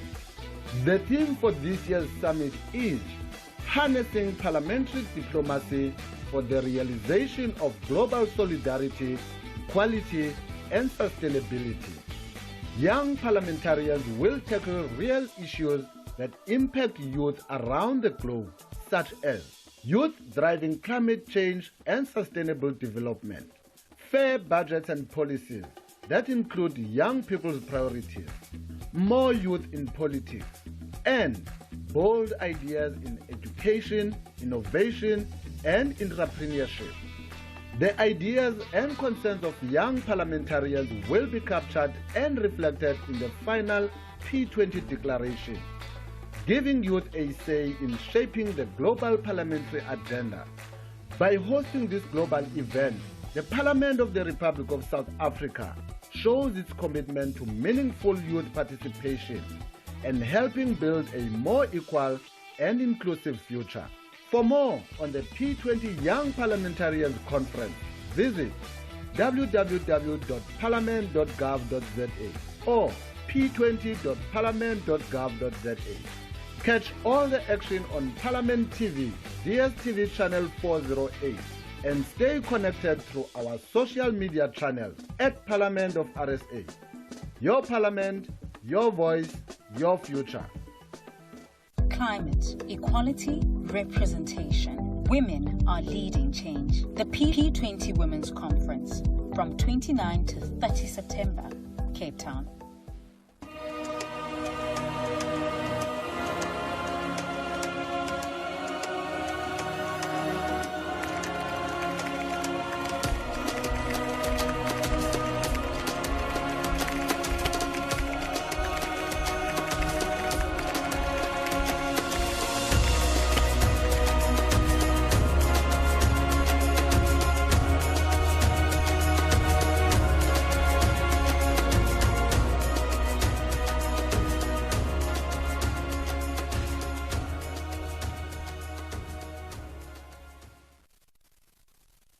This September, the world's women leaders gather in Cape Town for the second P20 meeting of women parliamentarians.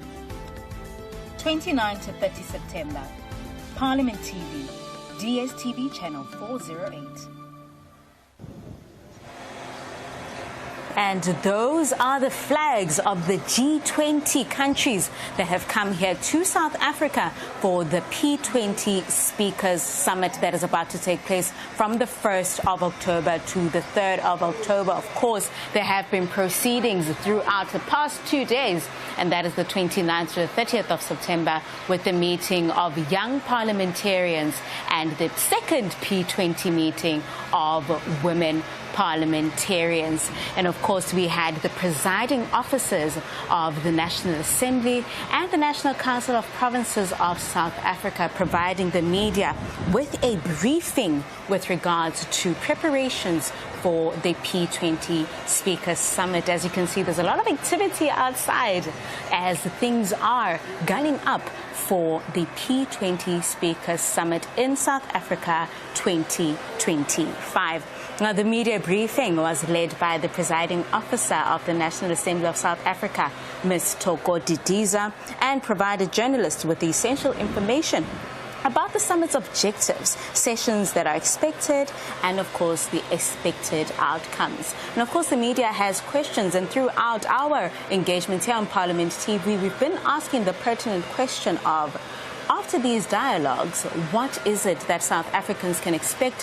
What is it that the citizens of the G20 parliaments can expect to feel on a tangible level as soon as these conversations are over? And of course, Speaker Didiza did mention that hopefully after sharing information, after collaborating, after finding proper partnerships within these G20 countries, that there will be tangible change, not just for citizens only, but of course with a focus on women and young people within these countries. Of course, we are talking about sustainable development, we are talking about farming, we're talking about ensuring that issues of climate change, AI and technology are taken into account, and sharing ideas on the floor as we have been doing for day 1 and day 2.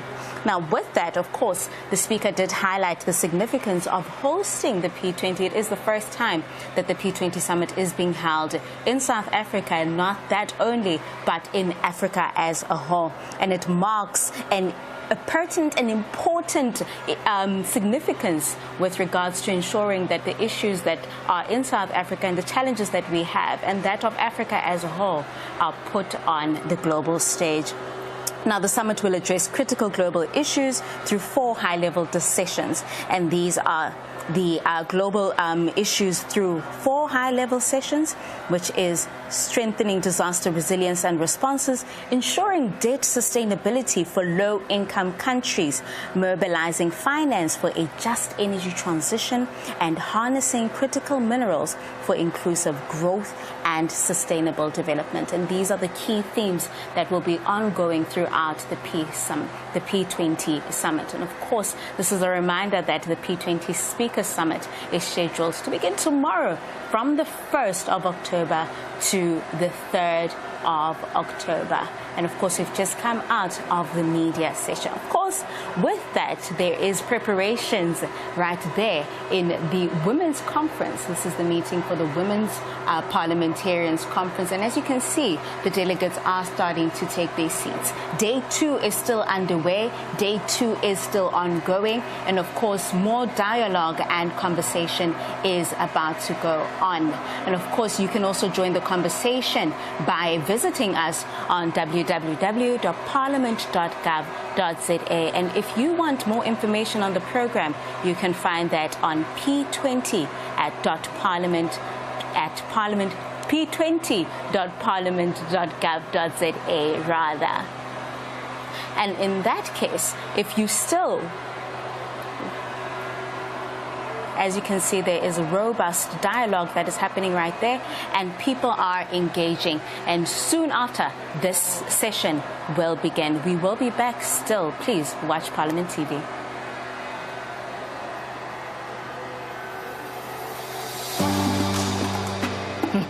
As South Africa leads the G20, Parliament will host the second P20 meeting of women parliamentarians in Cape Town from 29 to 30 September. The first P20 meeting of women parliamentarians was held in Brazil last year. This year, women parliamentarians from G20 countries, women from across Africa, and key international partners will gather here in South Africa to discuss issues affecting women around the globe. This second gathering will focus on making sure women's voices and experiences play a key role in shaping decisions on climate action and the move to clean energy, creating opportunities for women to fully exercise their power in economic decisions and development planning, securing resources and funding for women-led farming and business projects, and increasing women's representation in legislatures and elevating their influence in decision-making. The Women's P20 will culminate in the adoption of the Cape Town Declaration, a strong, united call for action and accountability on gender equality in Parliament and beyond. By hosting the second P20 meeting of women parliamentarians, Parliament of South Africa is demonstrating its commitment to advancing gender equality at home and abroad. For more information on the P20 meeting of women parliamentarians, visit www.parliament.gov.za or p20.parliament.gov.za. Watch the second P20 meeting of women parliamentarians on Parliament TV, DSTV channel 408, and follow the conversation on all our digital platforms. Your Parliament, your voice, your future.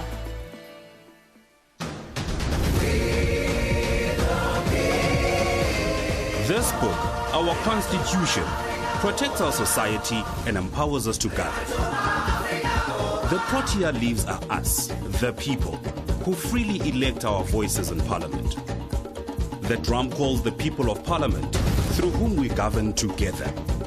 And the sun is our country, healing our past, improving our lives, and energizing our potential. Together, our Constitution, our people, our Parliament, and our country are building our great South African nation. Parliament TV, channel 408 on DSTV. From farming to Parliament, women are shaping the future. Don't miss the second P20 meeting of women parliamentarians from the 29th to the 30th of September. This September, the Parliament of the Republic of South Africa proudly hosts the inaugural P20 Young Parliamentarians Conference in Claremont, just outside Cape Town, from 29 to 30 September 2025.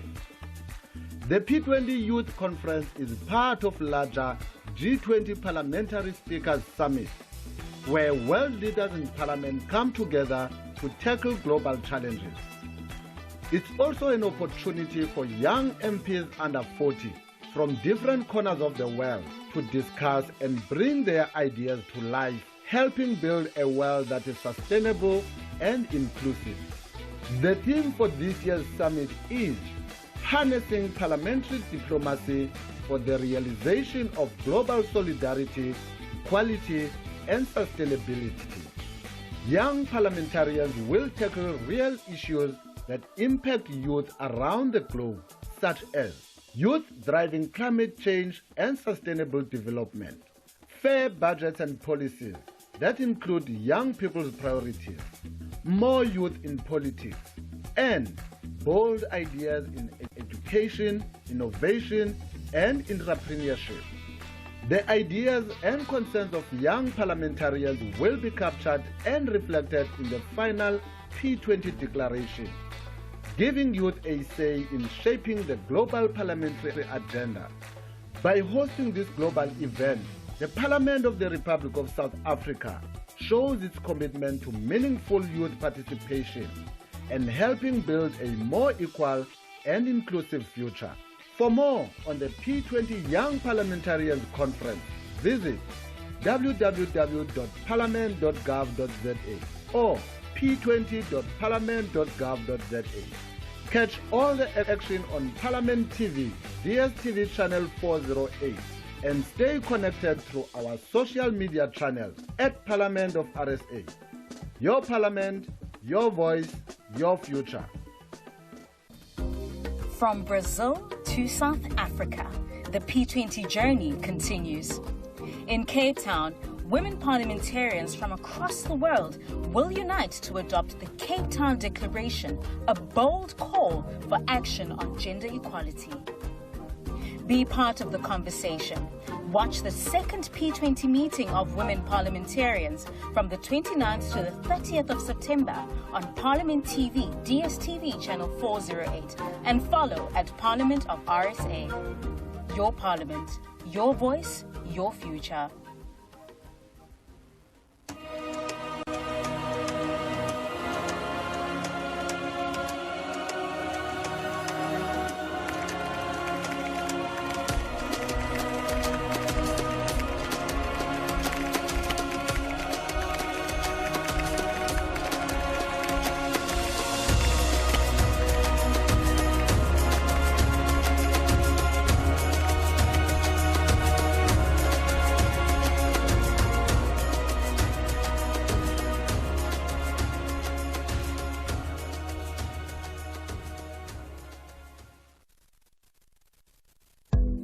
South Africa is proud to host the second P20 meeting of women parliamentarians from 29 to 30 September in Claremont, Western Cape. From climate action to clean energy, economic empowerment to political representation, women leaders will drive solutions that uplift communities worldwide. Stay tuned on Parliament TV and follow at Parliament of RSA. Your Parliament, your voice, your future.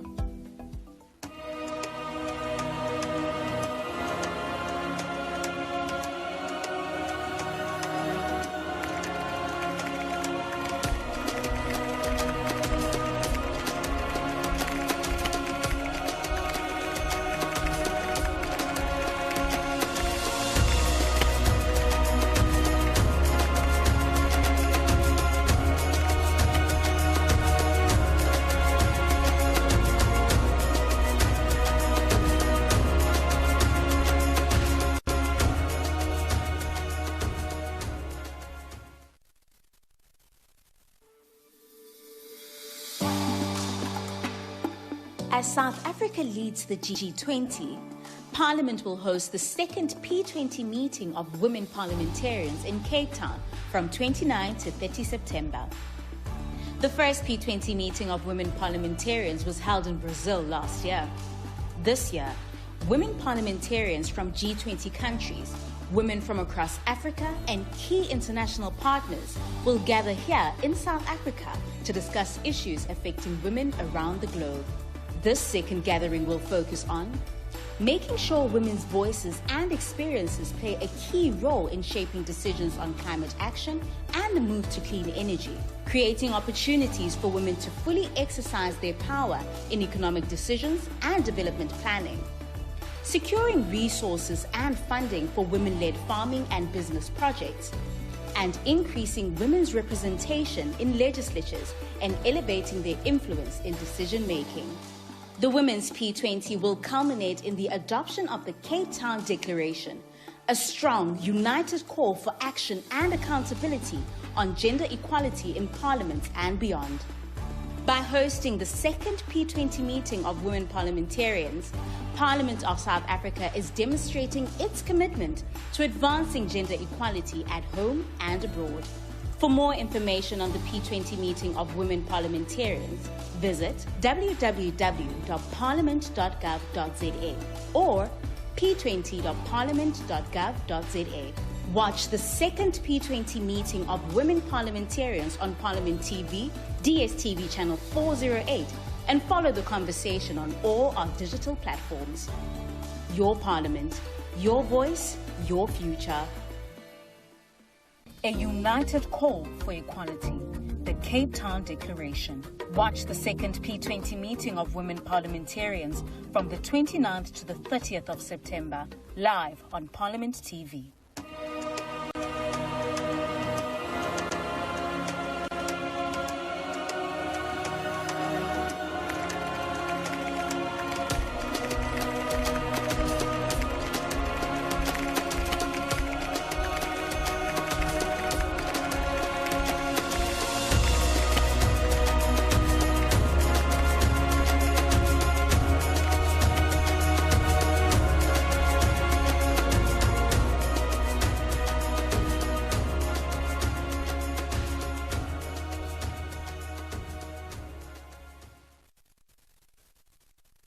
You are still watching Parliament TV. Of course, we are still in Arabella in Claremont. Of course, we have had 2 sessions of the young parliamentarians and the women parliamentarians, and this is ahead of the P20 Speaker Summit. And of course, we are bringing you engagements and dialogue from the delegates that are attending the P20. And today we are honored to have the chairperson of the Portfolio Committee on International Relations, Mr. Supra Mahumapelo. Chair, thank you so much for joining us at Parliament TV. Well, good day, and thank you very much for the viewers of Parliament TV. Chair, of course, let's get straight into it. I mean, you are the chairperson of international relations. This is a huge moment for South Africa on a diplomatic scale. How important is having the summit here on African soil? The strategic importance of this is not just for South Africa. South Africa is just a venue. It's for Africa. So we are the host. We do that collectively with the rest of Africa. Okay. That's the first most important thing. And we have always said in the committee that we would like the G20 countries not to be all over and think that they can impose on Africa what they think is the solution for Africa. So our solutions are in 2 critical documents. Okay. The first one is Agenda 2063 of the African Union. So if they want to work with us and walk with us as the African continent, look at Agenda 2063. 2 is the Africa Continental Free Trade Agreement. Those are 2 critical instruments which must inform our engagement in the G20 and the rest of the world. Well, the third important thing, it's very, very important for us to look at beyond G20 as Parliament. How do we make sure that the agreements that are going to be arrived at, together with the rest of parliaments in the African continent, we do thorough, continuous oversight on those issues, so that every time in Parliament we can come back and say on a quarterly basis, these were the agreements that were arrived at. How is every member state within the African continent and those who are member states of the G20 implementing those resolutions? But more critically, remember, Parliament is about the people. So more critical is to say, how do we then brief and inform the people about the progress that is being made? Not only that, how must people themselves express their opinions on this progress that is being made, so that we don't talk like people who are aloof, who are in parochial offices in Parliament and so on, but we are people-centered. Now, talking about the goals that have been set in the AU, and of course you have African countries here as well, and you did say that you don't want the European countries to feel like they can impose on African countries. What are the non-negotiables for African countries? The non-negotiables are very simple. One is issues of the environment. If you look at environmental degradation globally, the culprits are the global north because of their industrialization. Now we are suffering the consequences of their own ill-informed actions, which are driven by accumulation. That's the first thing. Though we have to say, in the context of what the AU says is the year of reparations, this year has been declared by the AU to be the year of reparations. We will have in the G20 to say, in the context of the year of reparations, what are the reparations in as far as ameliorating impact on the environment coming from the industrial north is concerned? That's the first thing. The second non-negotiable is the beneficiation of natural resources, particularly minerals, from the African continent. Instead of them continuing to do extraction of raw value minerals from the African continent, they should be saying, each one of them, what role are they going to play? Skills-wise, skills transfer, investing capital, and partnering with the African continent to make sure that our minerals are converted into value that can then industrialize Africa, but in a more greener approach than they did in the north. The third thing is for them to accept and realize that Africa's age is young. We are the youngest continent all over the world.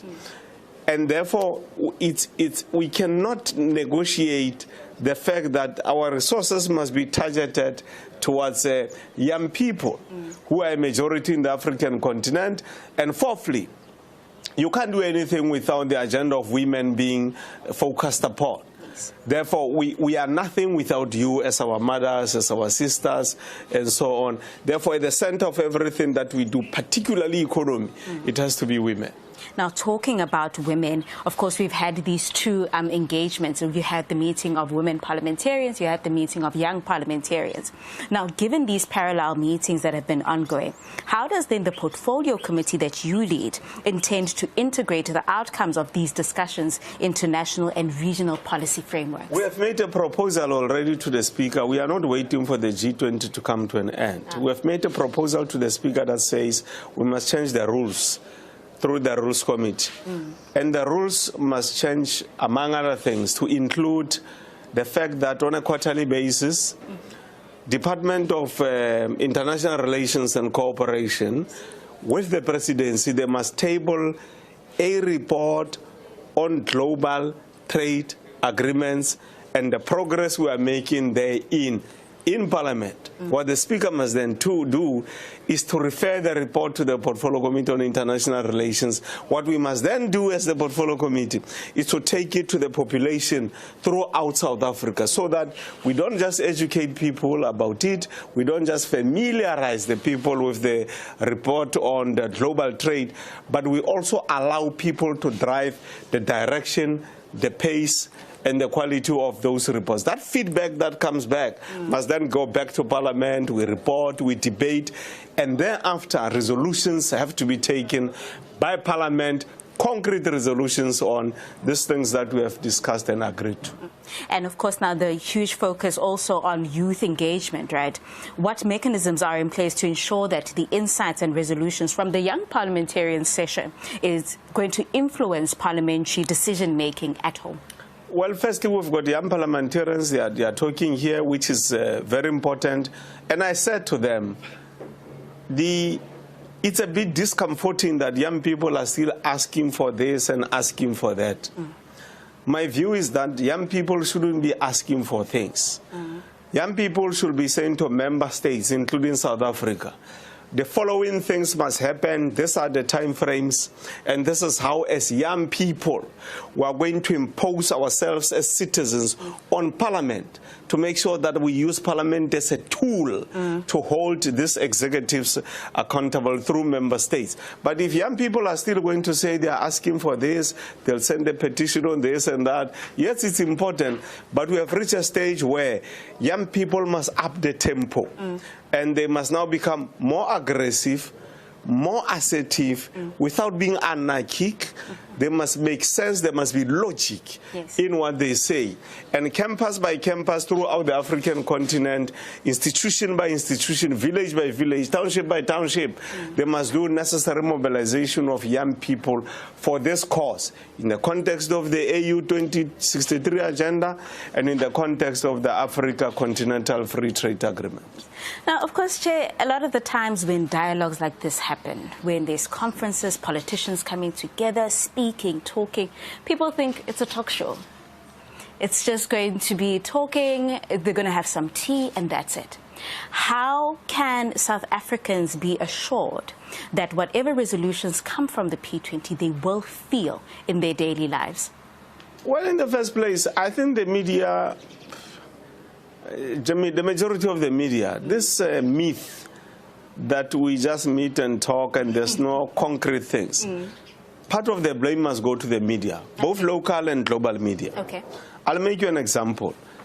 There were negotiations here through CODESA in South Africa, in Kempton Park in Johannesburg. And there were people then already who are saying these people are just sitting there eating biscuits and so on. But from there we have a democratic country, right? From this engagement, we have a democratic constitution. It was adopted in 1996. Next year, we are celebrating 30 years of South Africa's constitution. So this is not just about talking. Yes. There are concrete things which are coming out. And like I said, the tool we have to use is what is in the constitution, which says we have a responsibility to account to the people. So the people must use the channels that Parliament has put in place to hold both Parliament and the executive accountable. And people must not be afraid to take over the responsibility themselves. If the committees are not moving at the pace that the people are expecting, people can do that through a plethora of platforms. They can email, they can come to us, they can write letters to us, they can call us, they can go on social media, they can do all sorts of things which are there provided by Parliament. Yes. Now, of course, you're talking about monitoring these outcomes, ensuring that there's accountability, oversight in terms of Parliament, right? Now, what follow-up mechanisms then are envisaged by the Portfolio Committee, by Parliament itself, to monitor and implement the commitments that will be made here and the resolutions that will emerge from the P20? We sit on a quarterly basis with the Minister of International Relations and Cooperation. Our expectation, part of the framework there, is that they need to report on the outcomes of the P20. But we don't enter there. It's our hope that the SADC Parliamentary Forum will make sure that the SADC countries, the 16 countries, through our own parliaments, on a regular basis, quarterly, 6 monthly, we sit and say, what progress are we making? Thirdly, the African Union linked to the Pan-African Parliament. They can't just sit at Gallagher Estate and continue to strengthen the wrong idea that we are just meeting for the sake of meeting. Pan-African Parliament must be able to say, this is our schedule for the year, so that people can see that Parliament is going to set Pan-African Parliament, and they must include the issues of G20.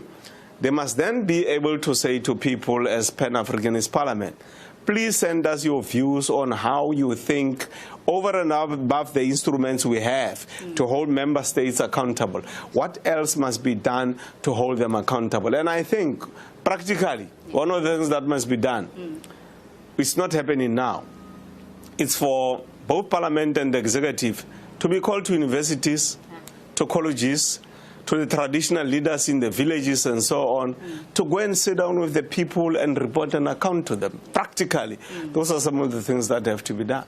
And lastly, to the South Africans, to the global citizens that are sitting at home, why is this piece, why should they be interested? Why should they sit down and engage? Why should they participate in this P20? They must understand that we are a sovereign state, and we are a state that is working with other states at a global level. One, to make sure that we transform the United Nations and all its ancillary bodies. Two, transformation of the World Bank. We need to make sure that they get to be transformed. Thirdly, to make sure that the institutions which are set in the African continent are integrated into the global geopolitical mechanisms of resolving conflicts, so that the conflicts in Sudan, the conflicts in the Congo, the conflicts in Mozambique, all over the African continent, can be resolved working with the United Nations. People must understand that the reason why the Africa Standby Force, which is the military of the African Union, is not effective is because we don't have sufficient capital to empower them to rise to those who are running states not in accordance with democratic principles, but also to defend the African continent. So our people must expect that from our leaders, but they shouldn't just say themselves, the people. They must make sure that they become active participants in the future of their own African continent. Sure. Thank you so much.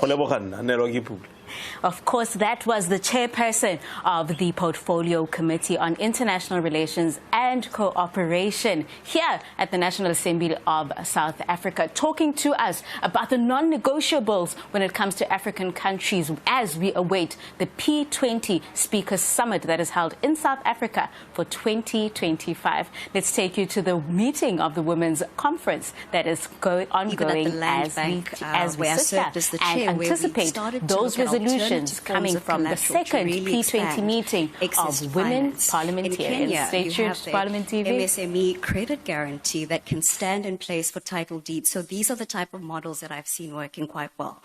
The second is offtake contracts and really making sure that we don't just focus on the funding aspect when it comes to women, but we also think about market, because we need to deal with both sides of the equation, not just the funding, but also how do these women get cash flow into those businesses so they are in fact bankable.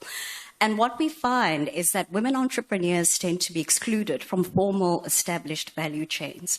So, without reliable buyers, lenders will hesitate, right? So we need to have transparent and enforceable contracts with supermarkets, with processors, with exporters to really create predictable cash flows for these women. And then lastly, what works well in bringing down the credit risk is insurance, because you could wipe out all the gains from development in one season, one drought, one hail.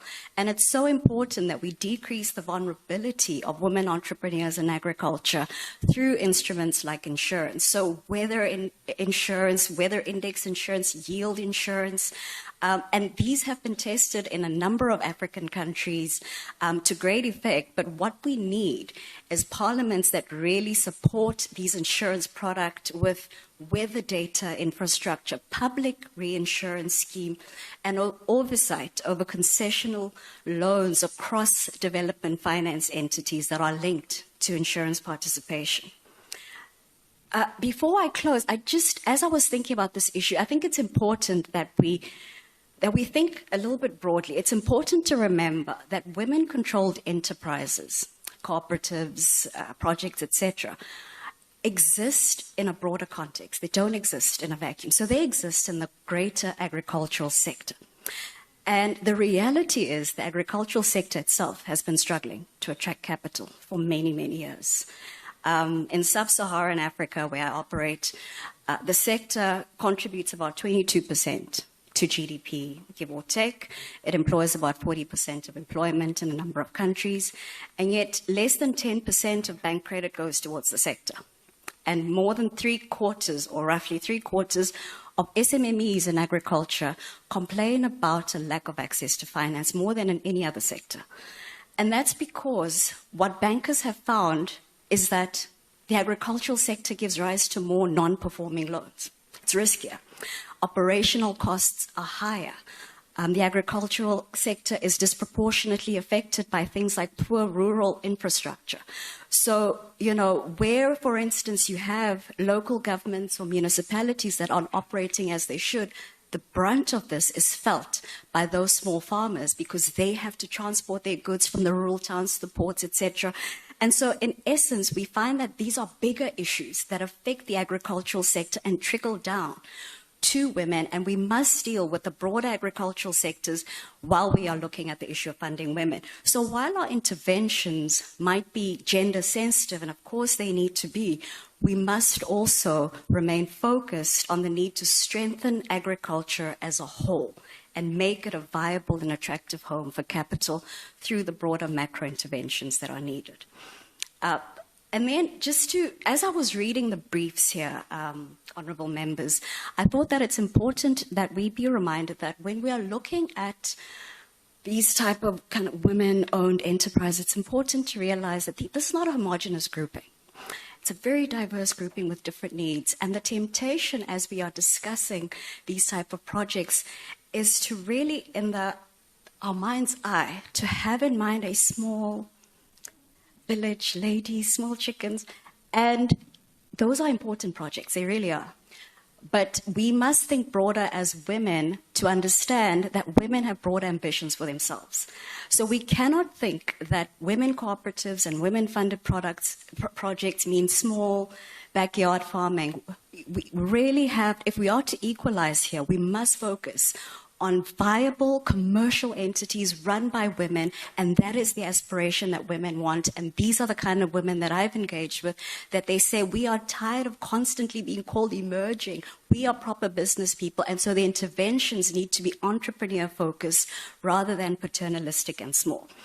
So in closing, what can parliamentarians and policymakers do? And I just thought of a few interventions that if we are to and we accept that banks are really looking for financially viable transactions, then our policy levers become clearer in our eyes. So first of all, we need to enact and we need to enforce joint titling and spousal consent to unlock collateral.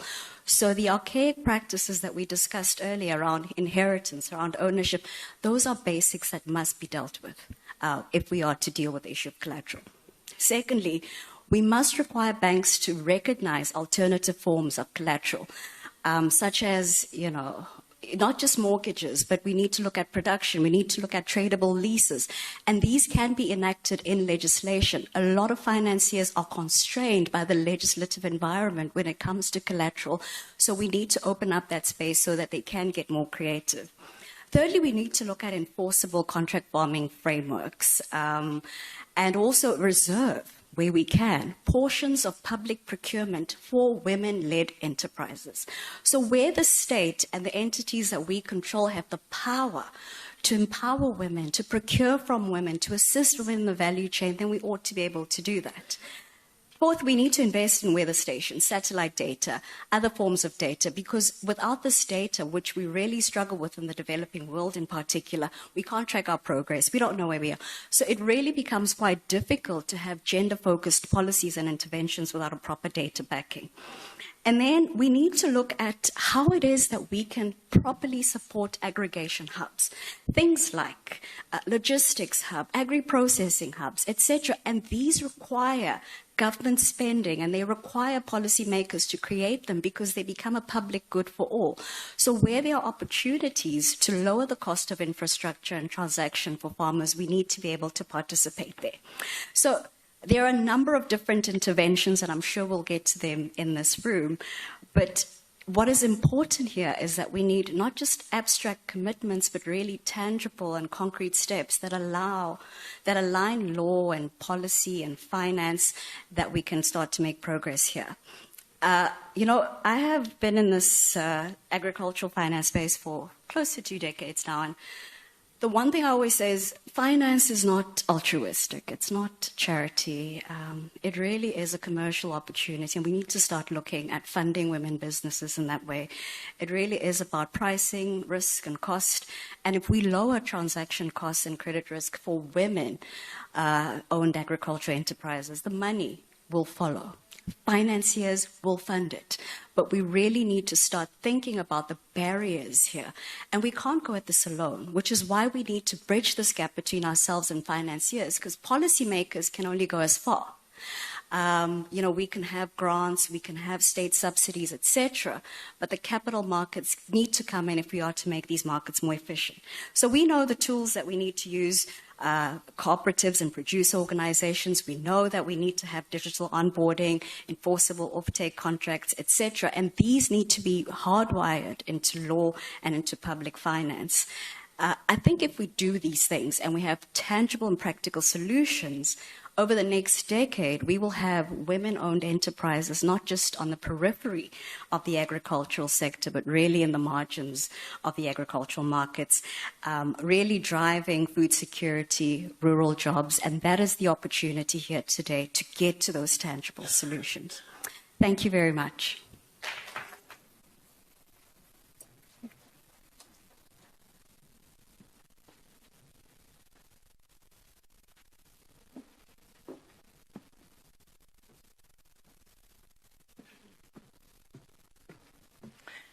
Honourable members, good afternoon. Let me recognize the Honourable Speaker in our presence. Thank you very much. And greet every parliamentarian and ladies and gentlemen. For the second time, I stand before you today. Maybe before I talk about Tabi, let me remind you that we have the form that you have to complete for you to be able to speak. If you would like to speak, there is the form right in front of you. Please do write and bring it forward. Tabi, thank you very much for the input, which was very insightful on what could be done, to assist in the agricultural funding for women-owned businesses or projects and cooperatives. And you gave us, you know, a breakdown of what is your proposal in terms of what we can do to assist small businesses in agriculture. The issues around managing credit risks, and I hear you when you say that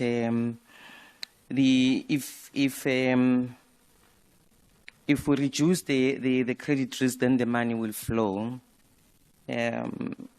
Difficult as it is, and I think I'll leave it to the members of parliament here, because you also gave proposals of what women parliamentarians can influence the processes of policy making and legislating the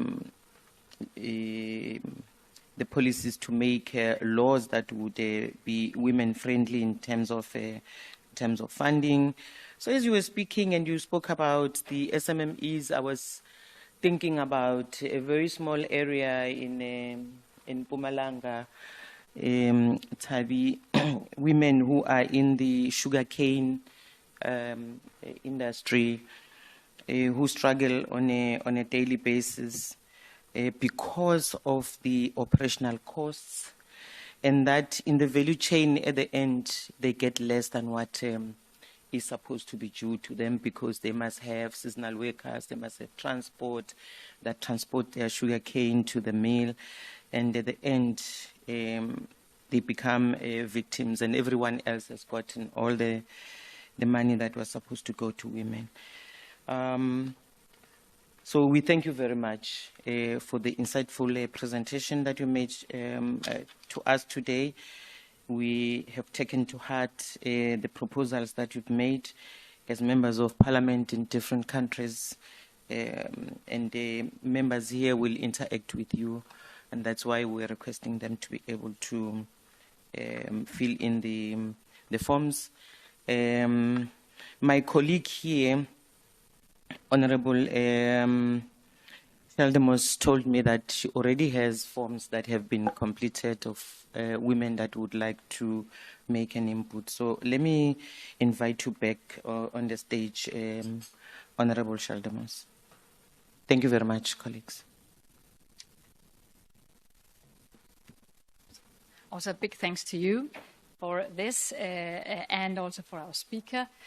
Well, it's true that I have three requests for taking the floor in this working session, but the two of them are excused right now because they are outside the room. They will come a little later. So I will really want to invite you to write the form, give it to us so we can make sure that we have a fruitful exchange of view. But I do have one speaker here now, and that is the Speaker of the Senate of Canada, Raymond Gange, and I will give you the floor. And thank you very much for staying here in the room. Thank you. Please.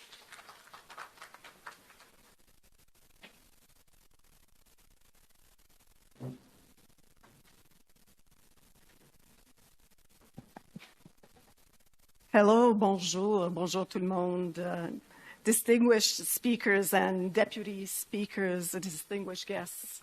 It's really nice to be here in South Africa. Coming from Canada, let's say that this is my first time here in South Africa, and I will be coming back. What a beautiful country.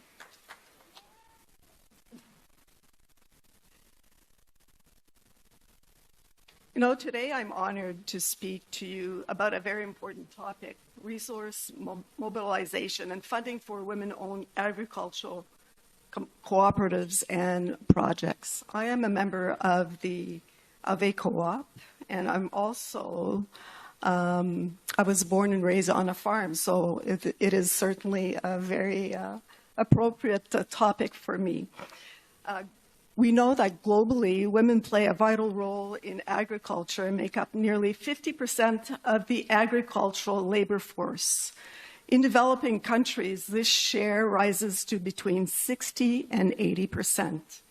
In sub-Saharan African countries, for example, 66% of women's employment is in agri-food systems, compared with 60% of men's employment.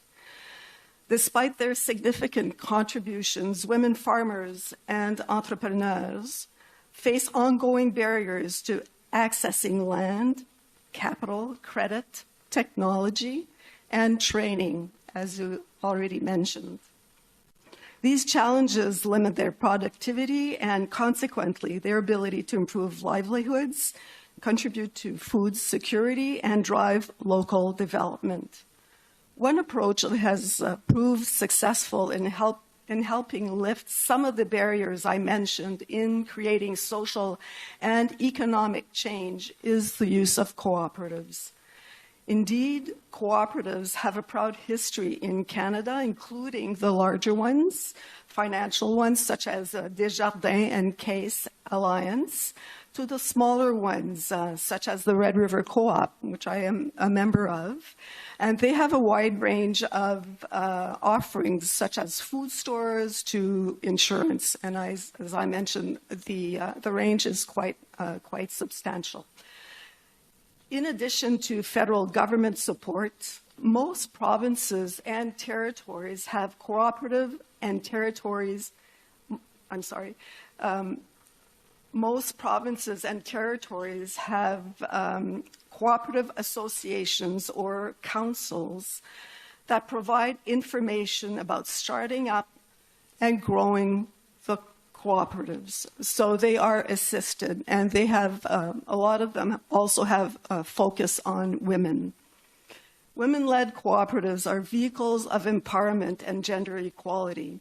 Through these collective organizations, women pool their resources, knowledge, and skills to achieve economies of scale, reduce costs, and increase their bargaining power. However, the success of women-led cooperatives depends on access to adequate financing and resources. To unlock this potential, we must address the financing gap. We need innovative and inclusive financing mechanism and prioritize women's enterprises. Multiple stakeholders, including governments, financial institutions, non-governmental organizations, the private sector, have roles to play. And policies must be reformed to improve the women's access to land rights, credit, and training. Support for women's cooperatives and women-led agricultural projects is essential to food security and the local economy. It is essential to finance local organizations that are rooted in their communities. Canadian aid already supports several of these initiatives, and we must continue this commitment. However, in a tense geopolitical context, budgets are being redirected. It is therefore crucial to advocate for a better distribution of resources. I just want to make another statement, and as many countries, as I said, increase defense spending at the expense of sustainable development and inclusive growth, we must ask ourselves, what more can be done to communicate the connections between gender equality and peace and security? Because lasting peace depends on women. Thank you. Je vous remercie.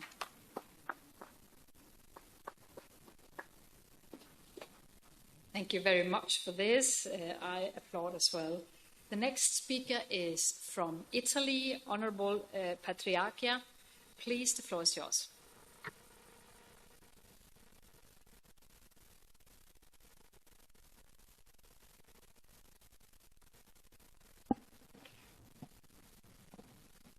Gentili colleghe, è per me un onore intervenire oggi to address this important forum dedicated to women in agriculture. This sector not only plays a crucial role in our economy, but it also offers meaningful opportunities for women's autonomy and emancipation. Agriculture is closely linked to the future of our communities, food security, and the development of fair and sustainable economies. Women play an essential role in agriculture worldwide. In many countries, they perform essential tasks in production, livestock care, harvesting, processing, and management of natural resources. Yet, their access to resources, whether they are land, credit, technology, or markets, is often limited by structural, cultural, and institutional barriers. One key barrier is the issue of women owning land. In many jurisdictions, women do not have equal access to land ownership and do not have equal rights to inheritance. This reduces their ability to independently make decisions about agricultural investment, innovation, and sustainable management. Women's agricultural cooperatives are a promising model. By joining forces, women can achieve economies of scale, greater bargaining power, and better access to markets, supply chains, and support services. However, such cooperatives often face obstacles in raising capital, bureaucracy, lack of guarantees, gender bias, and the lack of dedicated policies. In Italy, agriculture has always been a field in which women have played an active role, and in recent years there has been a growing appreciation of the role of women agricultural entrepreneurs. We have numerous initiatives in this sector. For example, there are 2 initiatives that are run by public bodies, such as the Ministry of Agricultural Policies, not to mention an institute devoted to this issue. They provide financial support and incentives to encourage generational change and women entrepreneurs in the agricultural sector through non-repayable loans and zero-interest mortgages. And then there is an initiative with those who find it difficult to get access to traditional credits, and then traditional credit. And there is another initiative that helps all women-led agricultural initiatives. There is another initiative that brings women entrepreneurs together under an organization called Confagricoltura, with the aim of promoting women's entrepreneurship and equal opportunities in agriculture. Another initiative promotes the inclusion of women in the agricultural sector. Moreover, various committees for women's entrepreneurship have also been established by the Chambers of Commerce. All of these initiatives have shed light on and supported women's work in the sector by offering training, access to finance, and networking opportunities. These programs not only help to develop skills, but they also contribute to creating a supportive community among women entrepreneurs. The European Union is promoting several initiatives to encourage women's entrepreneurship in agriculture. The Horizon Europe program and the Common Agricultural Policy include specific measures to support women in agriculture by providing funds for innovative and sustainable projects. In addition, Europe has launched campaigns to encourage young women to pursue careers in agriculture, thereby recognizing the importance of cooperation and innovation. It is crucial that we continue to promote these initiatives and work together to break down the barriers that still exist. We must ensure that women have access to resources, training, and markets so that they can fulfill their potential and actively contribute to the sustainable development of agriculture. Mobilizing resources for women's agriculture is not a secondary topic in our agendas. It is a political priority encompassing 3 major challenges of our times: food security, green transition, and social justice. Our commitment must be to create an environment conducive to female entrepreneurship. By supporting women and recognizing the value they bring to the agricultural sector, only then can we build a more equitable future. In order to mobilize resources and finance women-owned agricultural projects, An integrated approach is needed, combining financial instruments, training, regulatory reforms, and international cooperation. We must turn words into action, achieve equality, and pave the way for a future in which women play a key role in bringing about change, including in agriculture. Thank you. Thank you very much. And the next speaker is our honourable colleague from the Pan-African Parliament. Please welcome to the floor. And unfortunately, I didn't get your name, so please introduce yourself. Welcome very warmly.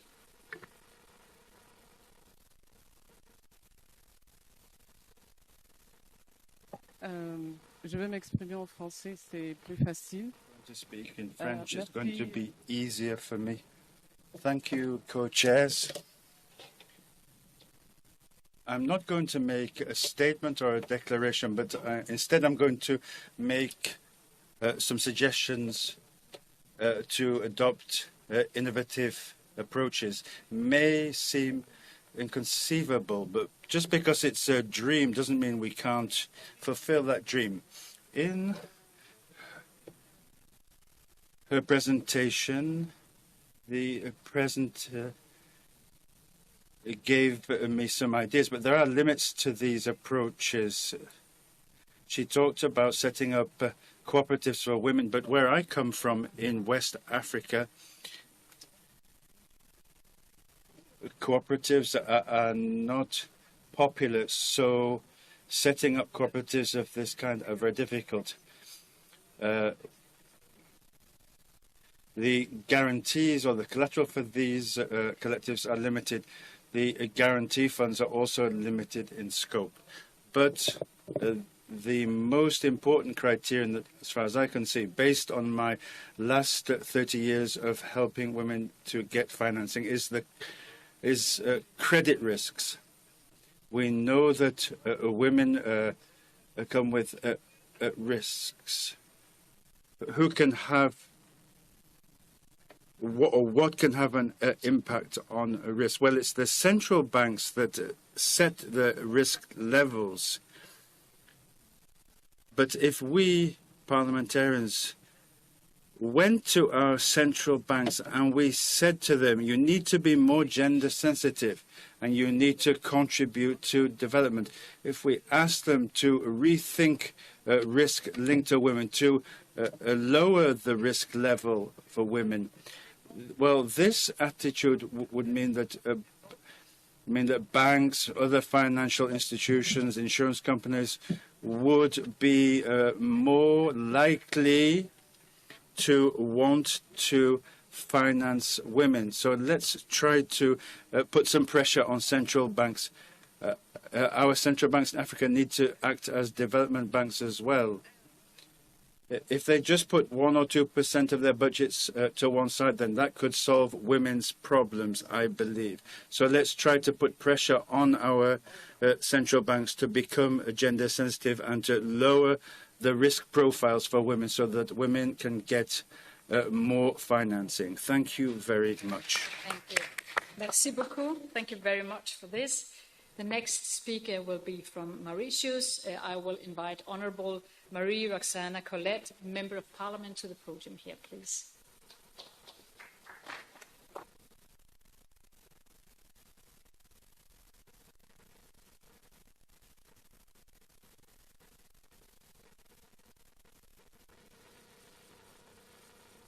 Good afternoon, distinguished colleagues and esteemed guests. Thank you, Chair.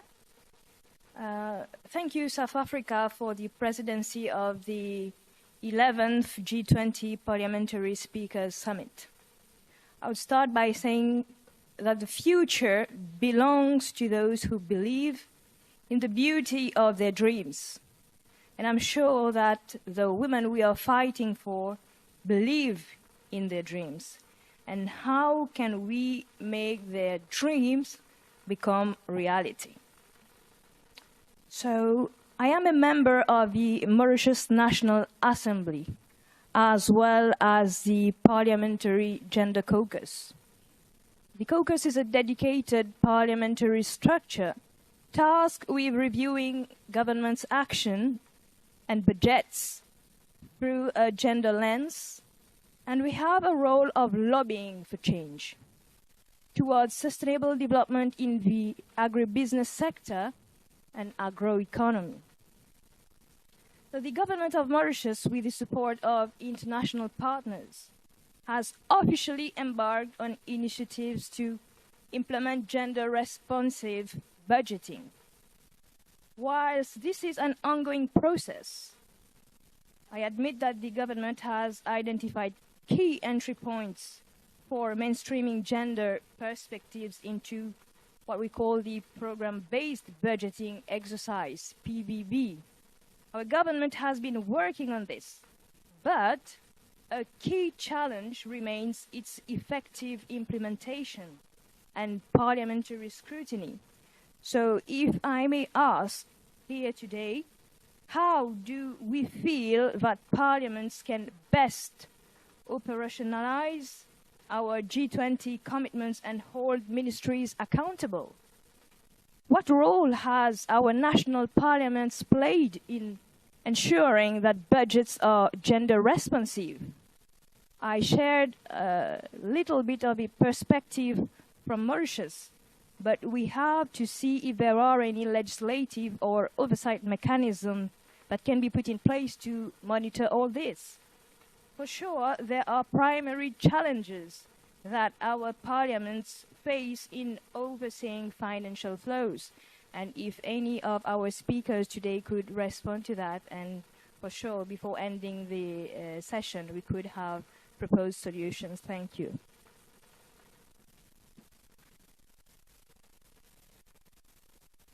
Thank you very much, colleague from Mauritius. I have the next speaker who comes from the Mpumalanga Legislature in South Africa, Honorable Ndlovu.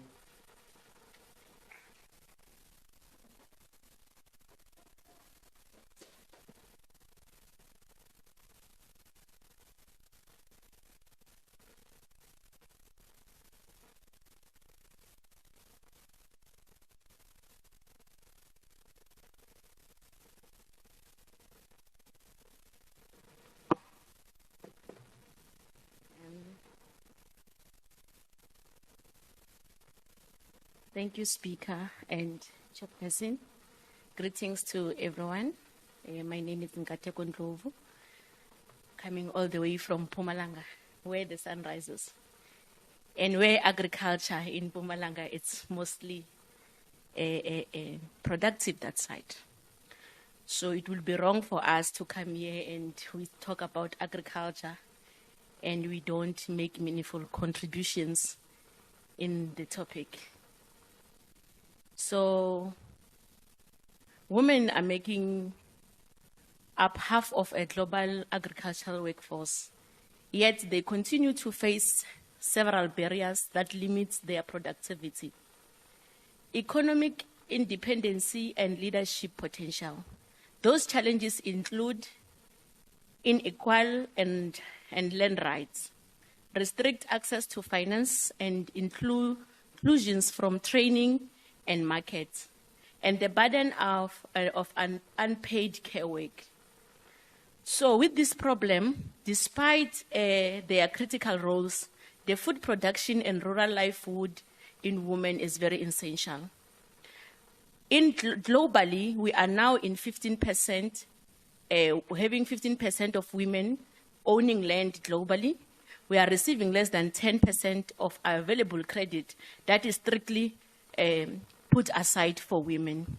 We have limited access to training and inputs in markets. With these challenges, I therefore propose that to different countries, we have to look into the land reform and legal empowerment in ensuring women equal rights to own, inherit, and control land, support land titling programs that recognize joint or individual female ownership, which our later speaker has already emphasized in this issue. And also, we must also promote gender-responsive credit and saving products, partner with microfinance finances and institutions, even mobile banking, to reach out rural women in our rural communities who are far away from accessing most of the funds that are available that will be made available for women in agriculture. Further, support women in cooperatives and market access. It's important that we improve rural infrastructure, our roads, transport and storage, to connect women to our markets, because they do their farms, their farm work far away from the markets, and it's even difficult for them to interconnect or work with markets, to get markets in their communities. We must also address the gender-based violence in agriculture, because gender-based violence is a skin cancer that we are having for women. It's not just in leadership position, it goes far and deep also into agriculture. We must develop a safe reporting system and protecting mechanism for women in agricultural spaces. We must also train agricultural extension safe on gender sensitivity and prevent and GBV prevention. It's also important that we mandate women to be represented in agricultural boards, units, and policy forums, so that they can be in their position to have first-hand information in any information that is related to women. We must also create platform for women farmers to influence national agricultural strategy.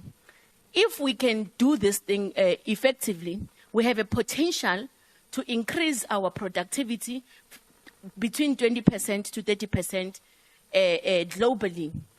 Also, it can also assist in our high household income, better nutrition and education for children. Because when you train a woman, you train a nation. Our children will also be empowered to also join the agricultural sector. We can also have a stronger rural economy, and more effectively, we can have a more sustainable food system, because in anything that a woman touches, woman blesses. So when we are having our women doing more in agriculture, we have a power to multiply. We are blessed like that. So our sustainability in food, it means we are having the capacity to multiply our food and save the nation.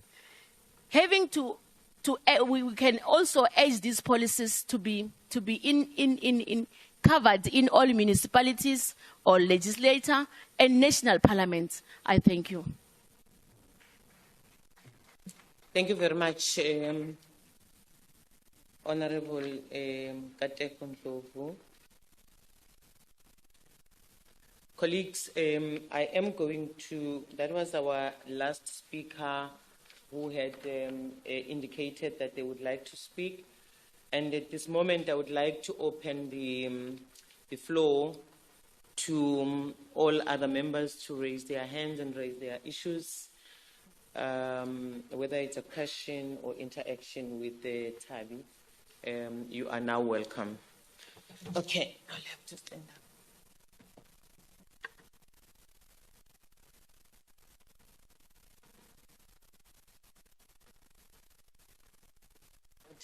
One honorable member. There's no other hand, so you can speak. I have two more.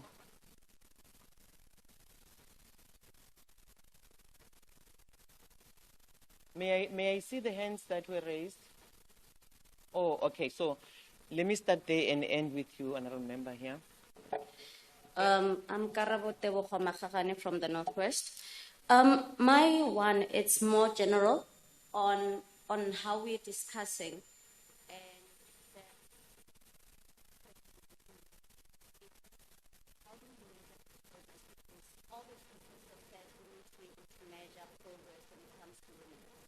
And we do have the Human Development Index, but from our discussions so far, it says that it is not comprehensive enough to measure impact, especially when it comes to women.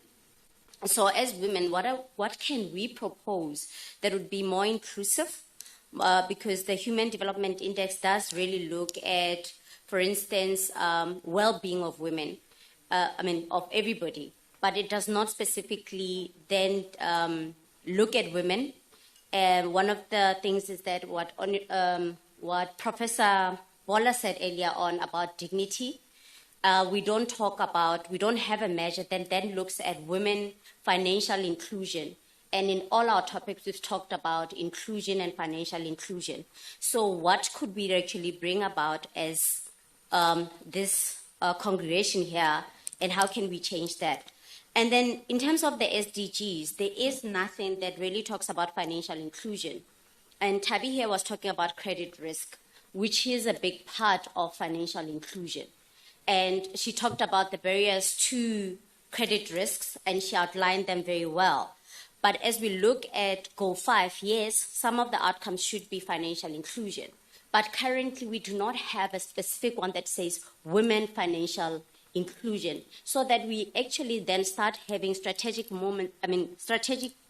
ways to actually ensure that there is better distribution of resources, but mostly also to actually counteract those credit risks. I'd say what proponents of credit risk, and then how do we then change the disproportionate structural inequality of our policies? I think for me, I would want us to really look into this and delve into this and come up with resolutions for these. Thank you. Thank you very much. The next speaker, Honourable Member. Thank you, Honourable Co-Chairs. Chairperson, one would want to acknowledge presentations before and statements made by other members from different countries. And one can affirm that we all have common challenges as women globally with regards to involvement of women in agriculture. But Chair, I want to speak with regards to what Honourable Nkateko from Mpumalanga has raised in terms of an example, to say we cannot measure GBVF or make example that GBVF is like a skin cancer. So I don't want that matter to be noted as such, because we know skin cancer is not invited, or it's not something that you can say that it's not gonna affect you or what. But with GBVF, it's because of social behavior of those who think that they've got more rights than other people. So I just wanted to say, perhaps that statement is unfortunate in this fora, because when she started speaking relating to GBVF as skin cancer, like there was discomfort where I'm seated with regards to that. But I want to accept as well the presentation that she's made with regards to what caused distraction in the involvement of women in the economy. And lastly, through you, Chair, with the steering committee members who are here from the multi-party caucus of South African Parliament, Member Dujo, I think this platform exposed us to the fact that we need to use academias and professionals in our women caucus to actually come and reshape our decision makers as parliamentarians, like Ms. Tabi Nkosi. So I think I want to say to yourselves, in our next sessions, because at times we speak about GBVF and other issues, not tackling other economic sectors, it is important that we invite them to come and share these practices to us so that we can take better decisions as parliamentarians. I thank you. Thank you very much. I want to take it that was the last hand that we've had. So I am going to invite Tabi back on the stage to come and make your closing comments, and maybe if there are responses that you would like to share with us. Thanks.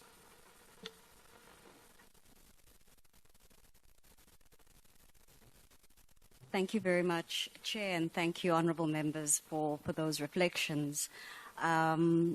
I must say I'm quite encouraged by the reports from various countries because it shows that we are indeed, I think, aligned when it comes to the approaches that do work. We have learned from each other and really realized that there are certain fundamentals that we need to adopt, and it's encouraging to see those. One thing perhaps I would like to say, so what I outlined earlier are general best practices and things that I have seen work. And I do acknowledge that in various countries, these may not be practical. But I'd like us to take away the concept behind it. So, for instance, if cooperatives, for instance, Honourable Member, may not be popular as a structure in West Africa, what we need to focus on are any other mechanisms of aggregating women together, because that is actually what the cooperative really serves to achieve. So whether this be in a cooperative, whether it is in a trust, we see trusts working quite well, or in any other legal structure, but the concept is that in essence, where women come together and they're able to negotiate as a collective, we tend to see better results.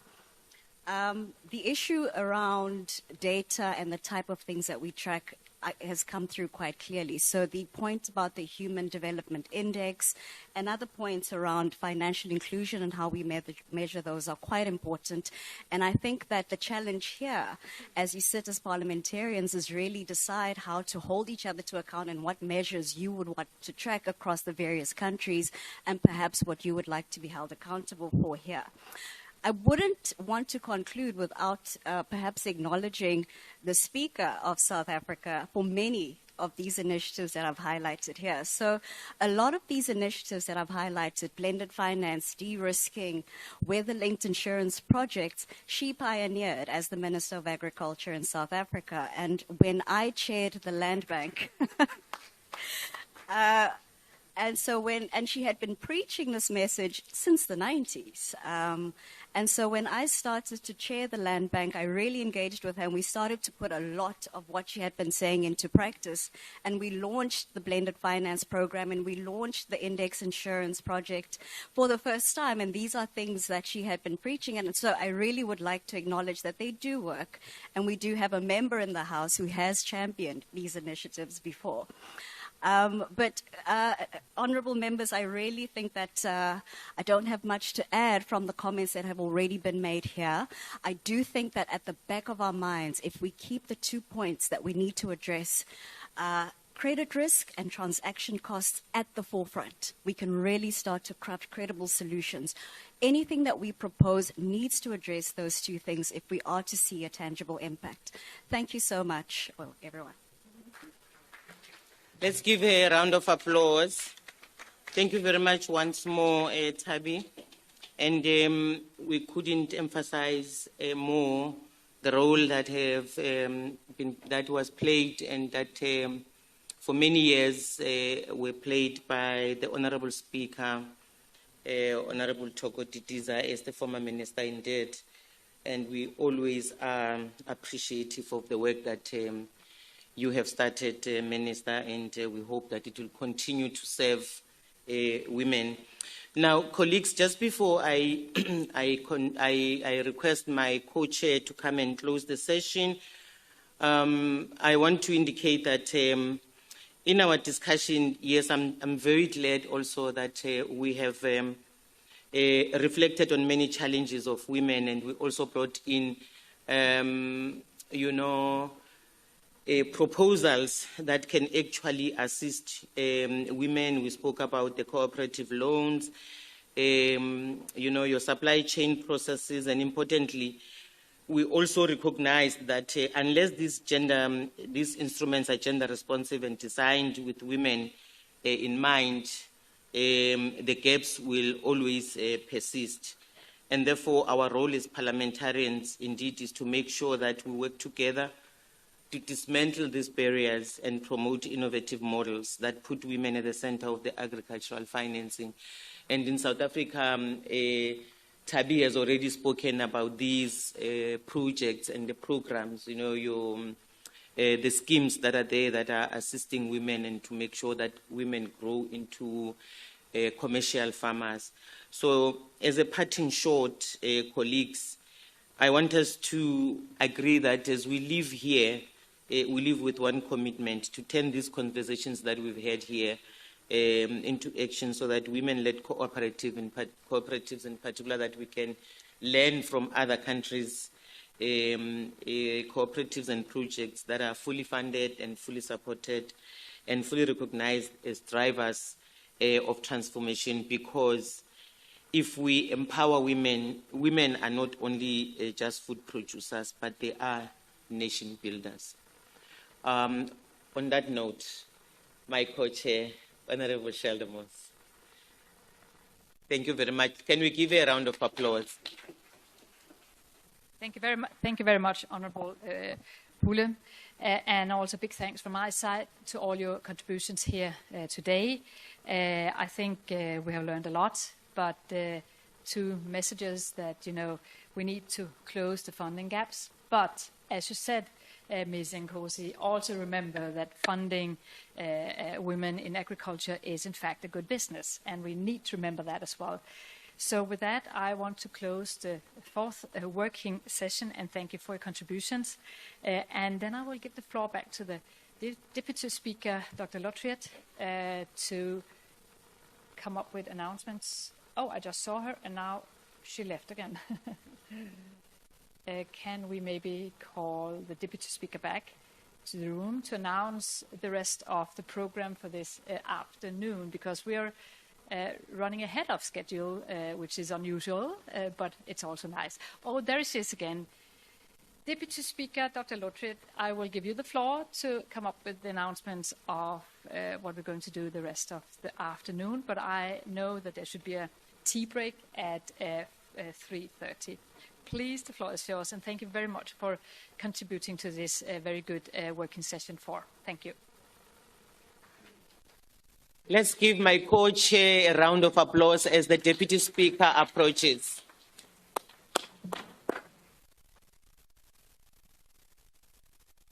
Honourable delegates, I also wanted from my side thank the co-chairs, also Ms. Nkosi. Thank you so much. Very valuable inputs. Once again, like yesterday, efficient. So we are quite ahead of time. So there is a proposal that we continue with the last session now, which won't be a long session. I just want to make sure, if we could perhaps just wait 5 minutes so that we make sure that everyone is in the venue that should be here, because there are a few countries missing. So just relax for 5 minutes, and then we will conclude with the last session. Okay. Thank you very much, Deputy Speaker. So we close the session for 5 minutes, and then we're back. Thank you.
As South Africa leads the G20, Parliament will host the second P20 meeting of women parliamentarians in Cape Town from 29 to 30 September. The first P20 meeting of women parliamentarians was held in Brazil last year. This year, women parliamentarians from G20 countries, women from across Africa, and key international partners will gather here in South Africa to discuss issues affecting women around the globe. This second gathering will focus on making sure women's voices and experiences play a key role in shaping decisions on climate action and the move to clean energy, creating opportunities for women to fully exercise their power in economic decisions and development planning, securing resources and funding for women-led farming and business projects, and increasing women's representation in legislatures and elevating their influence in decision-making. The Women's P20 will culminate in the adoption of the Cape Town Declaration, a strong, united call for action and accountability on gender equality in Parliament and beyond. By hosting the second P20 meeting of women parliamentarians, Parliament of South Africa is demonstrating its commitment to advancing gender equality at home and abroad. For more information on the P20 meeting of women parliamentarians, visit www.parliament.gov.za or p20.parliament.gov.za. Watch the second P20 meeting of women parliamentarians on Parliament TV, DSTV channel 408, and follow the conversation on all our digital platforms. Your Parliament, your voice, your future.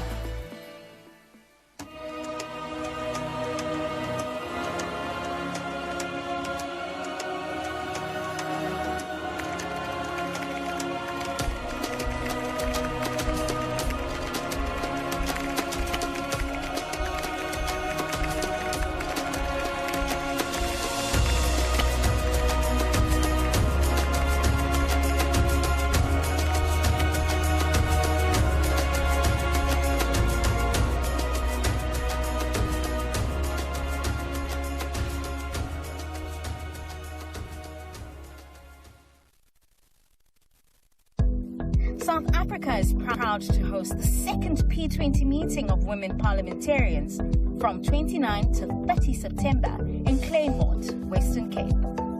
From climate action to clean energy, economic empowerment to political representation, women leaders will drive solutions that uplift communities worldwide. Stay tuned on Parliament TV and follow at Parliament of RSA. Your Parliament, your voice, your future.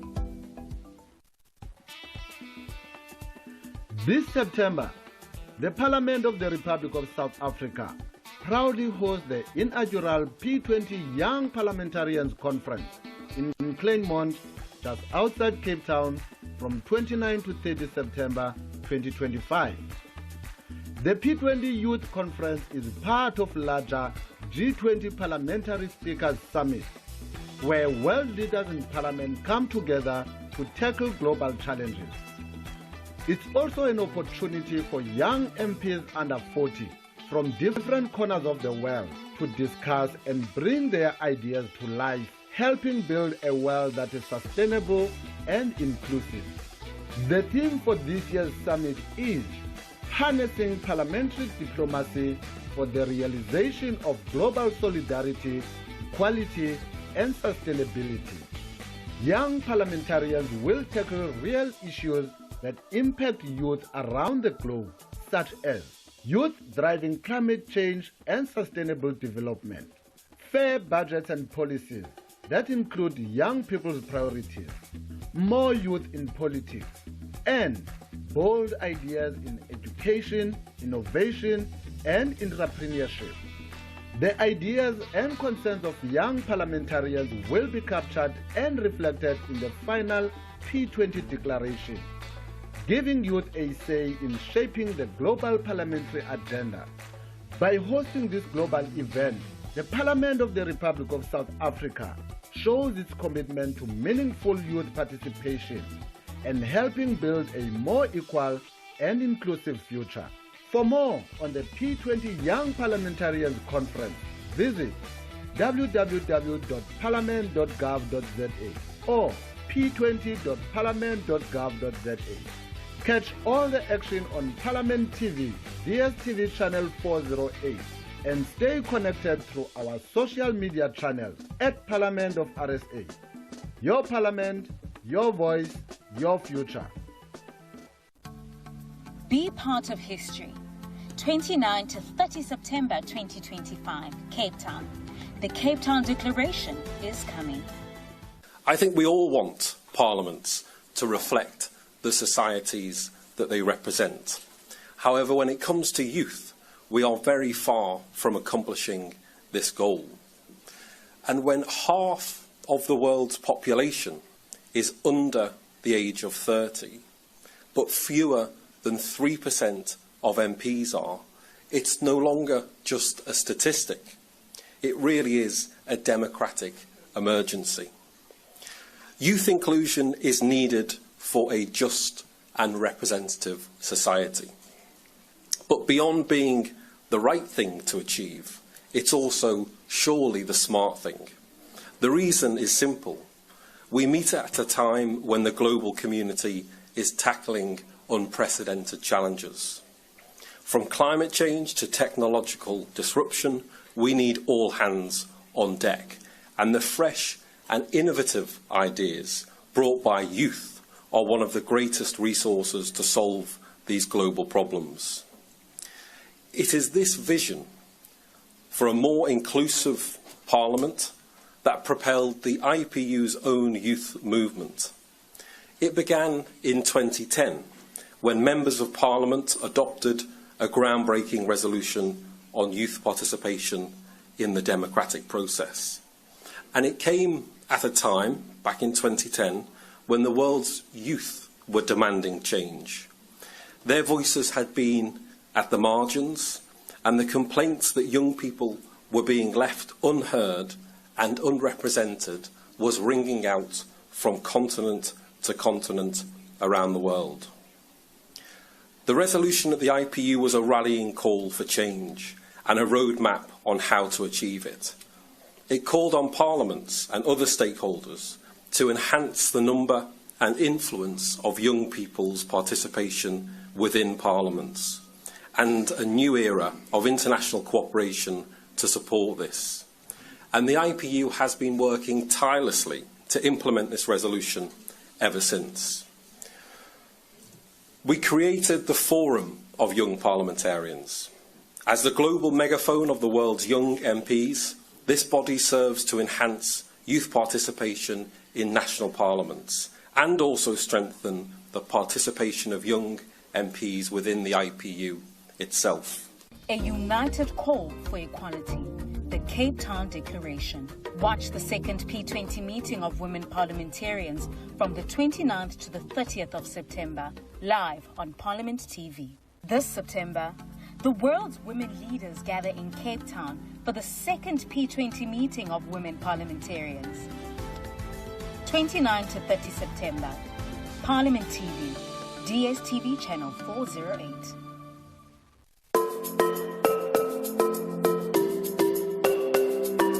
South Africa's Parliament will proudly host the 11th G20 Parliamentary Speakers Summit, known as the P20, bringing together leaders from G20 national parliaments to shape global policies and reinforce parliamentary oversight in international decision-making. As the first African country to lead the P20, South Africa's Parliament is championing Africa's active participation in global governance and economic policymaking, ensuring the continent is a driving force in shaping the future we want. Parliament will play a critical oversight role, ensuring that South Africa's commitments as G20 president translate into real economic growth, job creation, and social development. The P20 summit will embed African perspectives in global decision-making, ensuring that policies on trade, technology, and governance reflect the continent's needs and aspirations. Parliament is committed to fostering international collaboration for a better, more just world. Your Parliament, your voice, your future.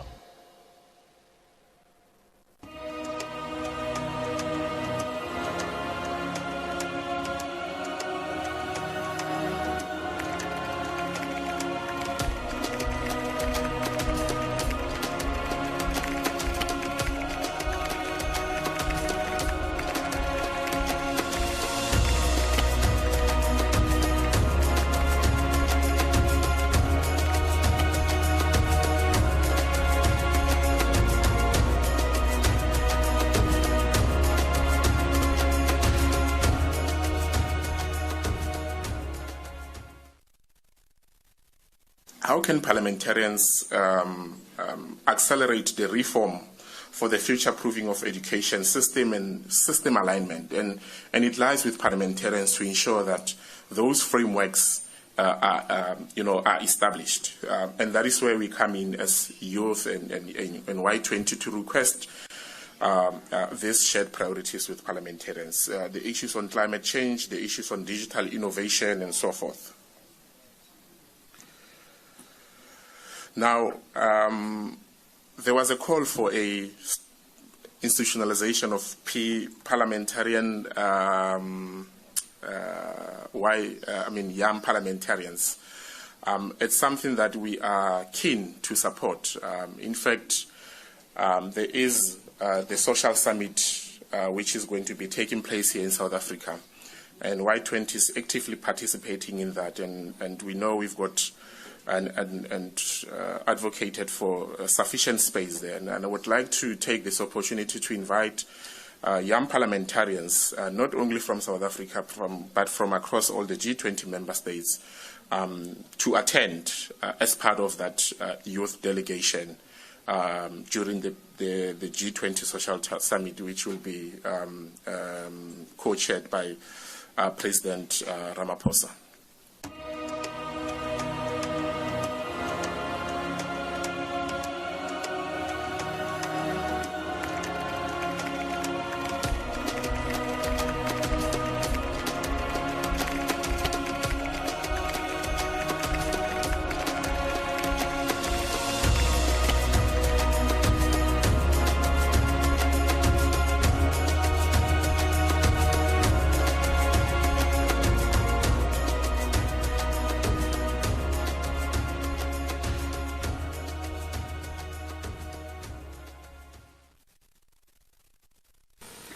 Ladies and gentlemen, at a time of mounting and deepening crises, the need for solidarity and collective solutions is urgent. We very much welcome the decision by the Parliament of South Africa to focus this parliamentary meeting on the key issues of global solidarity, equality, and sustainability. Indeed, these objectives, your work, and parliamentary diplomacy offer valuable opportunities to strengthen cooperation across borders, to build trust, and to place citizens' concerns at the heart of international dialogue and action. But to succeed, we must face an undeniable truth. These objectives cannot be met as long as equality, and especially gender equality, persists. Despite progress, women today account for only 27% of parliamentarians worldwide, and just 22% of speakers of parliament are women. Their perspectives remain largely absent from policy making, and too many of these women parliamentarians continue to face discrimination, harassment, and even violence. The IPU's own research has shown that 1 in 4 women MPs has suffered physical attacks, and that more than 80% have endured psychological abuse during their term in office. Such realities are unacceptable. Parity must therefore become the norm rather than the exception. It is not just simply a matter of fairness.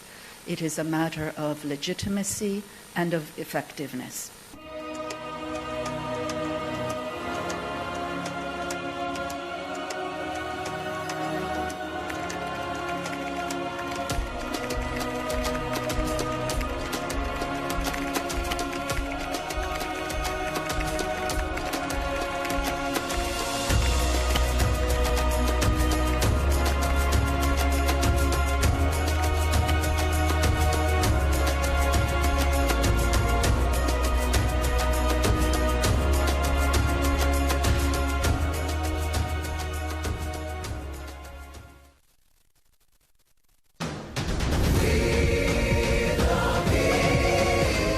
This book, our Constitution, protects our society and empowers us to govern.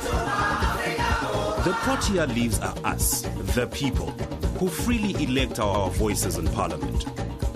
The drum calls the people of Parliament, through whom we govern together. And the sun is our country, healing our past, improving our lives, and energizing our potential. Together, our constitution, our people, our parliament, and our country are building our great South African nation. Parliament TV, channel 408 on DSTV. And of course, you're still watching Parliament TV, and the floors of Arabella Golfs and Spa Hotels in Claremont are currently buzzing with a profound sense of global purpose as we host the prestigious P20 event, building towards the Speaker Summit, which starts tomorrow. Now, this gathering brings together speakers and presiding officers from the world's largest economies, the G20, to deliberate on the critical role of Parliament in addressing some of humanity's most pressing challenges. Now, yesterday's session set at a beautiful, powerful tone, with discussions zeroing in on three key pillars, and that is sustainable development, the urgent acceleration of the 2030 agenda, and gender equality, and the vital need for more inclusive and representative legislatures and international peace and security, with a specific focus on how parliamentary diplomacy can help resolve these conflicts. Now, the overarching P20 theme is strengthening parliamentary diplomacy for a more resilient, peaceful and equitable world. And it is not just a slogan, it is a call for action. Now, delegates have already begun framing Parliament not just as lawmaking bodies, but as essential bridges between governments and citizens, and of course, the global community. Now, to reflect on these pivotal discussions and look ahead to the summit's climax, we are joined in the studio by one of the key architects of this event, the Deputy Chairperson of the National Council of Provinces of South Africa, Mr. Les Govender. Deputy Chair, thank you so much for making the time. No, I must thank you for giving me this opportunity. It's been a bit of a hectic schedule, but when you call me to the studio, I have to make the time for you. Of course. Now, Chair, of course, it's been 2 days of hectic dialogue, right? Now, as one of the hosts, what have been your most significant takeaways from the first day of the P20 Speaker Summit, and what energy or consensus are you sensing from your international counterparts? I think before I go on to that, we've just received some very sad news as a country with the passing of our ambassador to France, Ambassador Natim Tetwa. And that news has just come to us now, and I want to convey condolences from here to the Mtetwa family, to the presidency of our country, as well as to the ANC as a political party. Our thoughts and prayers are with them during this sad time. And of course, condolences from Parliament TV as well. Thank you very much. Coming to your question, you know, from yesterday, delegates that were arriving, they came with such enthusiasm and, you know, looking forward to so much that they can contribute to this, to these 3-day sessions. And I can tell you that if one, you know, walked into those venues where the youth segment was taking place as well as the women's segment, there was such energy, such, you know, vibrancy in the way people are communicating. And even though with some countries there's a language barrier, but that didn't stop people from speaking their minds, expressing themselves. And also what was very encouraging was, even though in some instances they differed with each other, but it was done in such a constructive manner. You know, delegates were prepared to listen to each other and take into account what each you know, delegate was putting on the table. And of course, that talks about the importance of collaboration, sharing, and learning from each other. Well, you know, the theme talks about harnessing parliamentary diplomacy, and this was diplomacy in action, where you have people who with differing views but can still, you know, speak their minds and accept what each other is saying, and at the same time formulating ways as to how to address these challenges that we are facing. Now, of course, the theme emphasizes resilient and peaceful and equitable. Now, from your perspective in the NCOP, which is tasked with representing provincial interests, of course, how does the summit directly translate into tangible benefits for the provinces and the people of South Africa? Well, you'll know that the G20 is going to be held later this year. And all of these activities that we are having now are build-up activities to the G20. Now, this summit and the youth parliament that we held and the women's parliament that we held were all build-up activities. And on the same vein, you had ministers from different G20 countries having events in all our provinces. Right? So in that way, we were showcasing our provinces to the rest of the world. And by so doing, we are showing the world the opportunities that exist in South Africa and on the African continent. So, you know, this sort of collaboration where we showcase our country and say, look, these are the opportunities that you have. And remember that one of the main challenges that we are faced with right now is youth unemployment. Right? So by showcasing our country and its potential, we are saying, come and invest with us. In that way, we are attracting foreign direct investment and therefore creating jobs for our youth. Now, of course, yesterday, sustainable development and gender equality were major topics on the floors. Now, could you elaborate on one or two concrete proposals or shared commitments from the participants that emerged in these sessions that you find particularly promising? You know, you should have been in one of those rooms, especially the one where the women were meeting. And I can tell you, you know, they spoke so passionately about women issues. The fact that, you know, even when we deal with our budgets need to be gender sensitive. And, you know, they sort of coined the phrase, look at your budget with a gender lens and make sure that women's issues are placed on top of the agenda, as well as ensure that budgeting is done to address those issues. And not only you have the money appropriated for that, but that money is spent for that purpose. Because what has happened in the past is that money is appropriated for it, but it is not spent, and the benefits were not felt by you know, the women of our country. Now, even delegates from Africa, when they spoke so passionately about women's issues, you know, and also talking about women's issues from a climate perspective. And that was something very interesting. How does climate change affect women in the daily work, in the daily lives, and the impact that it has on children? And that was very interesting for me.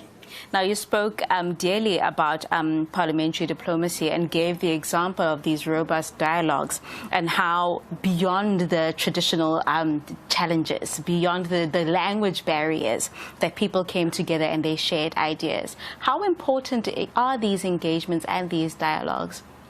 You know, it is very important in the sense that you're having people from different cultures, different backgrounds, different lived experiences. But they come here and they speak to each other like they're old friends.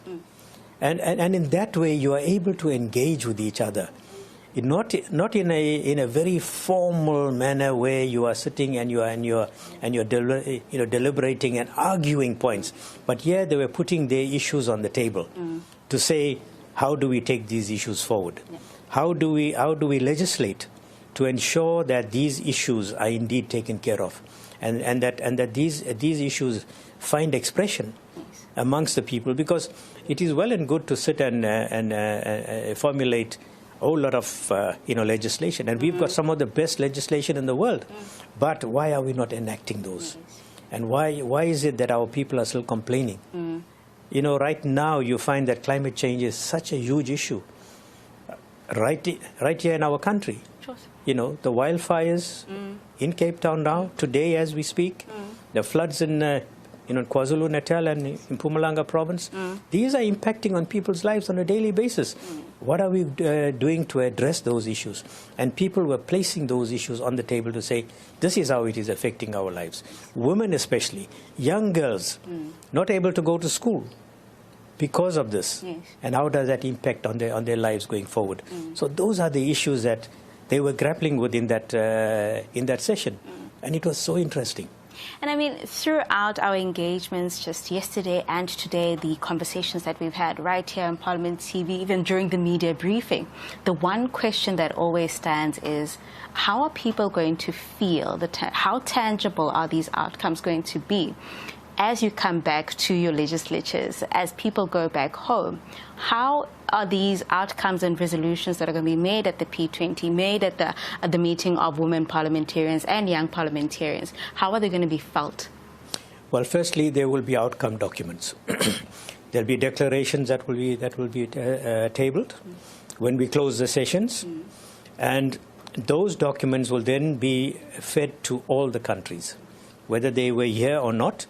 They will all receive these outcome documents, and then there will be follow-up sessions to see that, the inputs that were made here are indeed taken care of in the different countries, because certain issues came up here that will need changes in the legislations of those countries. That is the one thing. Secondly, budgets will need to be aligned to address those issues. So those are the things that will need to be tracked. And that is where institutions where we serve on internationally, like the IPU, the AU, the European Union, all of those bodies will then come on board because they are all part of the session. African Union is here representative. The EU is here representatives. So they will then take these issues back and see how they feed into their own agendas and ensure that whatever is coming out of these sessions is not just left here. Yes. It needs to go back and it needs to be enacted, and it must benefit the people in those countries as well as South Africa. Now, Deputy Chair, I say these are the leading events to the main event, which will start tomorrow, which is the P20 Speakers Summit. And of course, we are awaiting the President to open the summit. Now, how does the President's presence at the opening of the Speakers Summit elevate the entire event and underscore its importance for South Africa? Well, look, the President of any country being present at an event, no matter what the event is, it actually gives a lot of weight to the event itself. Now, the fact that we're going to have the President of our country, President Ramaphosa, being there and doing the keynote address, immediately sends a message not only to the citizens of our country, but to the world at large, to say this P20, this G20 is something that we take very seriously. Seriously to the point that the President himself has made time to come and address this session, as well as it will send a very clear message to all the other countries who are participating here that this is something that South Africa has taken very seriously, because keep in mind that this is the first time that the G20 is being held on South African soil. And this is the first time that we are hosting the P20. And, people were always asking, what is a P20? And then we had to say, no, it's a summit of speakers from the G20 countries. And then the penny dropped and people were able to understand. So now when you have the President endorsing it, it immediately says to the world that the Speakers Summit is something that needs to be taken seriously. And also, this is the first time that we had the Y20, that is the Youth Parliament. Yes. Right? So for the first time in the years that the G20 has been in existence, that we have a Youth Parliament. And it started on South African soil, so something to be proud of. Of course. Yeah. Now, the President often speaks on South Africa's foreign policy and domestic goals. What specific areas, be it climate, finance, youth unemployment, or infrastructure development, do you hope that the President will highlight, linking the P20's global agenda directly to South Africa's national development plan? Well, all of those issues are very close to the President's heart, especially when it comes to women and youth issues, unemployment, especially amongst the youth. And then if you are talking about infrastructure development, for any country to make progress economically, your infrastructure needs to be in place. Now, this also links to climate change. How is climate change impacting on our infrastructure? If you look at the floods that take place, roads get damaged, houses get damaged. So all of that impacts on the progress that we are making as a country. And of course, the same applies across the world, because climate change doesn't respect any boundaries. It affects countries across the world. So the president, I'm confident, is going to speak on these issues. How does climate change affect the day-to-day lives of people? How does it affect the growth of our economy? And I'm sure that he is going to put on the table some of the issues that he would like us to address. So I'm looking forward to his interaction with us tomorrow, and I'm sure that he will speak on these crucial issues that you've just touched on. Now, finally, once the last delegate has departed, right, what is the one lasting legacy or ongoing initiative you hope will emerge for the South African Parliament from hosting this landmark P20 summit? I would like to see that the issues that were raised, especially those that dealt with youth and women issues, and the impact on their lives. Now, I would like to see when the delegates leave here, they leave with some kind of positive impact that we have created on them, apart from them enjoying this beautiful scenario outside here. But they must go back with a sense of rejuvenation, knowing that they've come here, they've spent 3 or 4 days here, and that there is some hope. And, as I just said now, the fact that our president is going to be here to address them, that will give them hope. That going back, there will be, some kind of change, positive changes in their lives. And the fact that we had the Minister of Women, Youth and Persons with disabilities addressing us yesterday, that also gives a very positive message to the delegates that have come from all these different countries, that South Africa is taking these issues very seriously, and that we will ensure that going forward, the deliberations that come out of here will actually find resonance amongst our people. Deputy Chair, thank you so much. Always a pleasure to be on your show. Thank you. And that is the Deputy Chairperson of the National Council of Provinces of South Africa, Mr. Les Govender, giving us some insight on the coverage of the P20 Women Parliamentarians meeting. Of course, this is here in Arabella, and of course, we have the last session, and you can watch that session right here on Parliament TV. Stay tuned. Parliamentarians who contributed their expertise, leadership and dedication to the success of this gathering. Their collective commitment has shaped these deliberations and strengthened our shared resolve to advance gender equality and women's empowerment as fundamental pillars of G20 decision-making processes, paving the way for more inclusive, equitable global progress. I just want the delegates to note this last one. It is recognized that some participants, owing to their constitutional positions or other factors, may not directly associate themselves with substantive political statements, and therefore should not be seen as indicating specific support for all sections of this joint statement. However, on behalf of these chambers, they acknowledge the importance of the issues raised in the joint statement and support the spirit of their colleagues in proposing particular ways forward. I thank you, Chairperson. Thank you very much. Another round of applause for Honorable Fennis. Thank you very much, honorable members. I would now invite countries for the official adoption of the joint statement. You will indicate by show of the country when you're ready to come.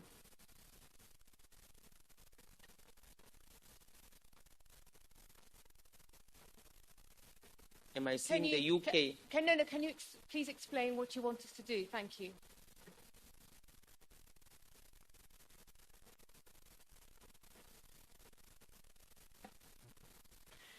Thank you very much, Honorable Deputy Speaker.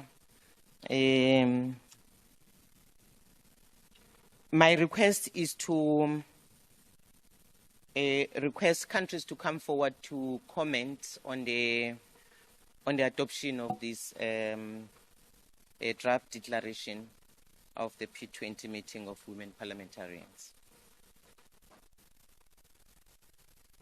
Let me see. Okay, you want to speak? That's the Interparliamentary Union. Interparliamentary Union, yes. Please, go ahead. Good afternoon, everyone. I had the pleasure of addressing remarks on behalf of the IPU President yesterday. And indeed, we have been greatly honored these past few weeks, actually, to work closely with our colleagues in parliaments from all of the G20 countries and the invited guests on the very robust and substantive draft outcome document that had been prepared by the host parliament. And even this morning, all of us, people in the room, as well as representatives from delegations that maybe are not in the room right now, have had the opportunity to do a final reading. I think everyone is incredibly impressed with the quality of the discussions, with the substantive nature of the document. And unless I am mistaken, the indication from this morning is that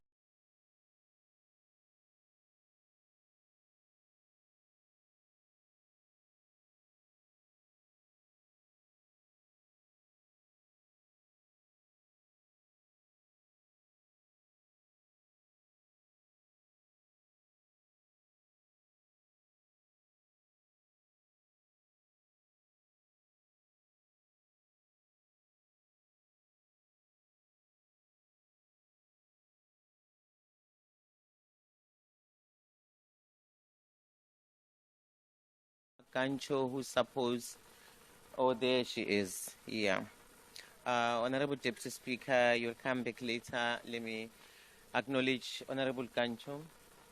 Please come and give us the closing remarks.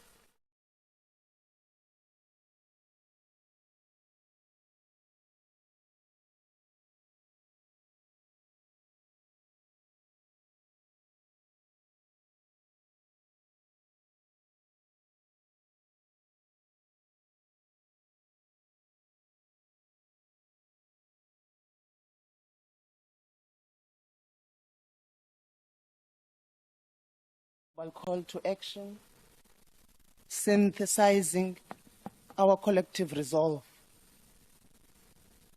The evidence is undeniable. Achieving gender equality is not a matter of choice. It is a strategic imperative for inclusive growth, sustainable development, and a more resilient democracy. Gender inequality costs world economic trillions of dollars annually, acting as a massive drag on our potential. We are missing out on prosperity. Analysis shows that even a small increase in female employment could boost national economies significantly. If we seek prosperity, we must invest in women. Our central unified message to parliaments worldwide is this: you must embed gender equality into the core of policy and law, not treat it as a side issue. We must utilize legislative power to mandate and enforce economic justice and climate resilience. Gender-sensitive budgeting. This is the ultimate tool for accountability. We must require every budget item to be scrutinized through a gender lens to ensure public money is distributed fairly, reaching the most vulnerable, especially rural women. We must ensure the full implementation of laws to close economic inequality. These include tackling pay differentials ensuring employees earn the same for the same job, regardless of their contract status, and enshrining equality in wages, ownership, and financial services. We must, without hesitation, legislate for land tenure and land rights for women everywhere. Furthermore, we must address the critical barrier of access to capital, building on promising initiatives that mobilize substantial funding for women-led businesses. Women should hold key portfolios, proving we don't just belong to soft areas. We belong in every seat of power. Parliaments must establish platforms such as women's caucuses to advance women's interests and transform cultural and traditional norms rooted in patriarchy. The fight for parity continues. We must reverse the regression in women's political representation by breaking down social barriers and providing training, support, and solidarity mechanisms. Furthermore, honorable members, we must address dual burden of care. Policies that expand free child care and officially recognize women's unpaid domestic work are not hands out. They are essential infrastructure for a productive economy. Our discussions highlighted the urgent need for targeted intervention in the agricultural sector. We must strengthen the entire agricultural value chain and enhance procurement from women-owned enterprises. We need to address women's lack of access to finance and reduce collateral risk by encouraging banks to recognize different types of collaterals. We must invest in building climate resilience through women's cooperatives and broader enterprises. To every parliamentarian, we issue this final urgent challenge. Let us not just be advocates. Let us be legislators of change. We urge you to use your powers for empowering girls and women through education and mentorship, strong legislative oversight on all existing gender equality laws, gender mainstreamed budgets across the sector, inclusive public hearings that represent the marginalized, annual reporting on gender equality progress and expenditures. Lastly, strengthening women's access to finance and resource mobilization in the agricultural sector. I'm mentioning that again. Parliamentarians must become the center of women's transformation. Let us ensure that the future we build fully protects the talent, creativity, and leadership of all women. In this spirit, honorable members and colleagues, let us ensure that no woman is left behind. Let us take these resolutions to our parliaments for immediate implementation. I thank you. Watindu mama, watindu bogoto, watindu bogoto. Watindu ma. Thank you, Tom. Thank you very much, Honorable Kancho. Dr. Lotri, Honorable Deputy Speaker.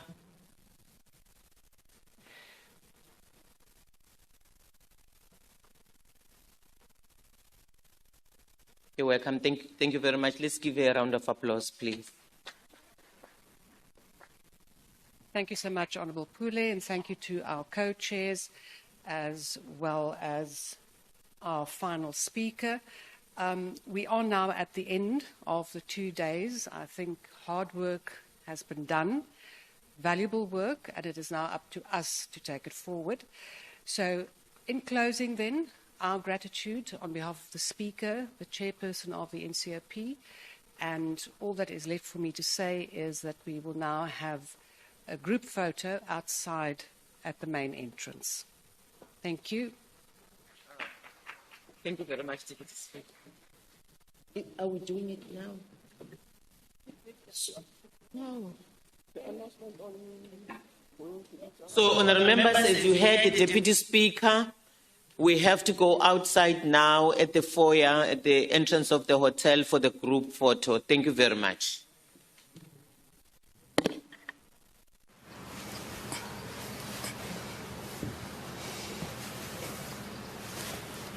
Welcome back, and that is the end of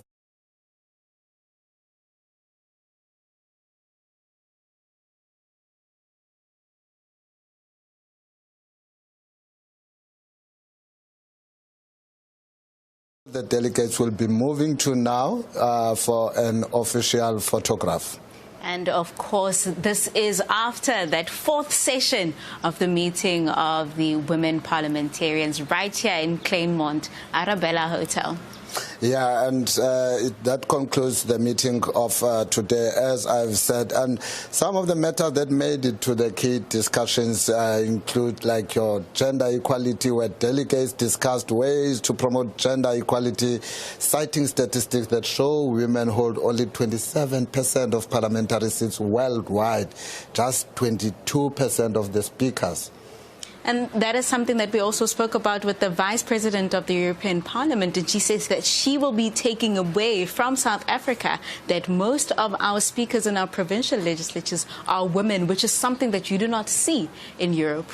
And some of the takeaways from the meeting is what was stressed by the ambassador of the IPU under Flip, the need for parliamentary diplomacy to strengthen cooperation borders and build trust. And also the former IPU president, Dan Caden, calling for gender equality, emphasizing the role of young MPs in mobilizing change. And of course, these are two concurrent events that have been happening throughout the past 2 days. And I think throughout we saw that the golden thread is representation of both women and young parliamentarians in decision-making, in policy-making, and, of course, in ensuring that there's transformation within all sectors of the economy.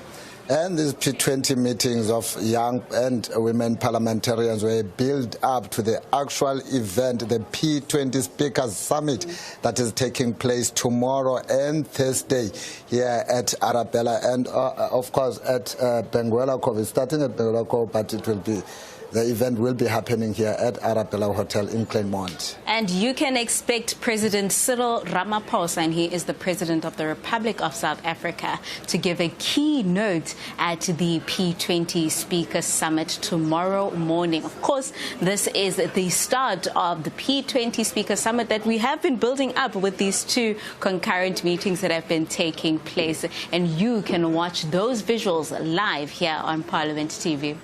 And we had a great opportunity of speaking to our South African members of parliament, members of provincial legislatures. We had some international guests here. We had the chairperson of the Commission on Family, Women, Gender and Persons with Disabilities of the Pan-African Parliament, sharing some insights that really cover the entire African continent and not just South Africa. And of course, this indicated that there is a special need with regards to collaboration and ensuring that there's proper partnerships between these countries, especially when it comes to sharing resolutions, to sharing ideas, and ensuring that there is a lot of learning and collaboration between these countries, and that moving forward, when they do go back home, that there will be a tangible change that will be felt by their citizens on the ground. And of course, this meeting aimed to contribute the agenda, points and outcome statements for the P20 summit, focusing on themes like disaster resilience, debt, sustainability, energy transition, and inclusive growth. But for today, I think that is where we're going to end it. Until tomorrow, Ikamalam Ndinguthembi Nkosi Ngoma. My name is Tepo Morin. Please remember to stay tuned for the P20 Speaker Summit that is happening tomorrow. See you at 8 o'clock tomorrow morning. Bye-bye.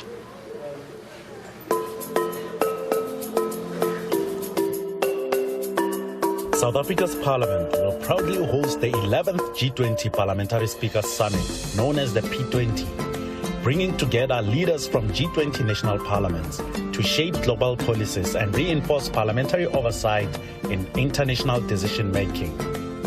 As the first African country to lead the P20, South Africa's Parliament is championing Africa's active participation in global governance and economic policymaking, ensuring the continent is a driving force in shaping the future we want. Parliament will play a critical oversight role, ensuring that South Africa's commitments as G20 president translate into real economic growth, job creation, and social development. The P20 summit will embed African perspectives in global decision-making, ensuring that policies on trade, technology, and governance reflect the continent's needs and aspirations. Parliament is committed to fostering international collaboration for a better, more just world. Your Parliament, your voice, your future.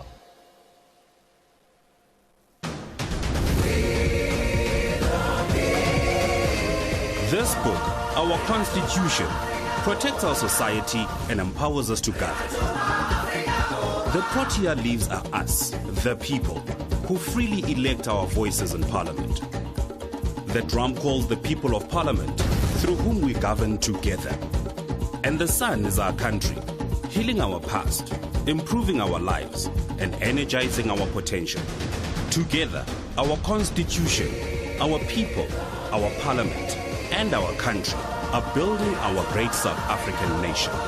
Parliament TV, Channel 408 on DSTV.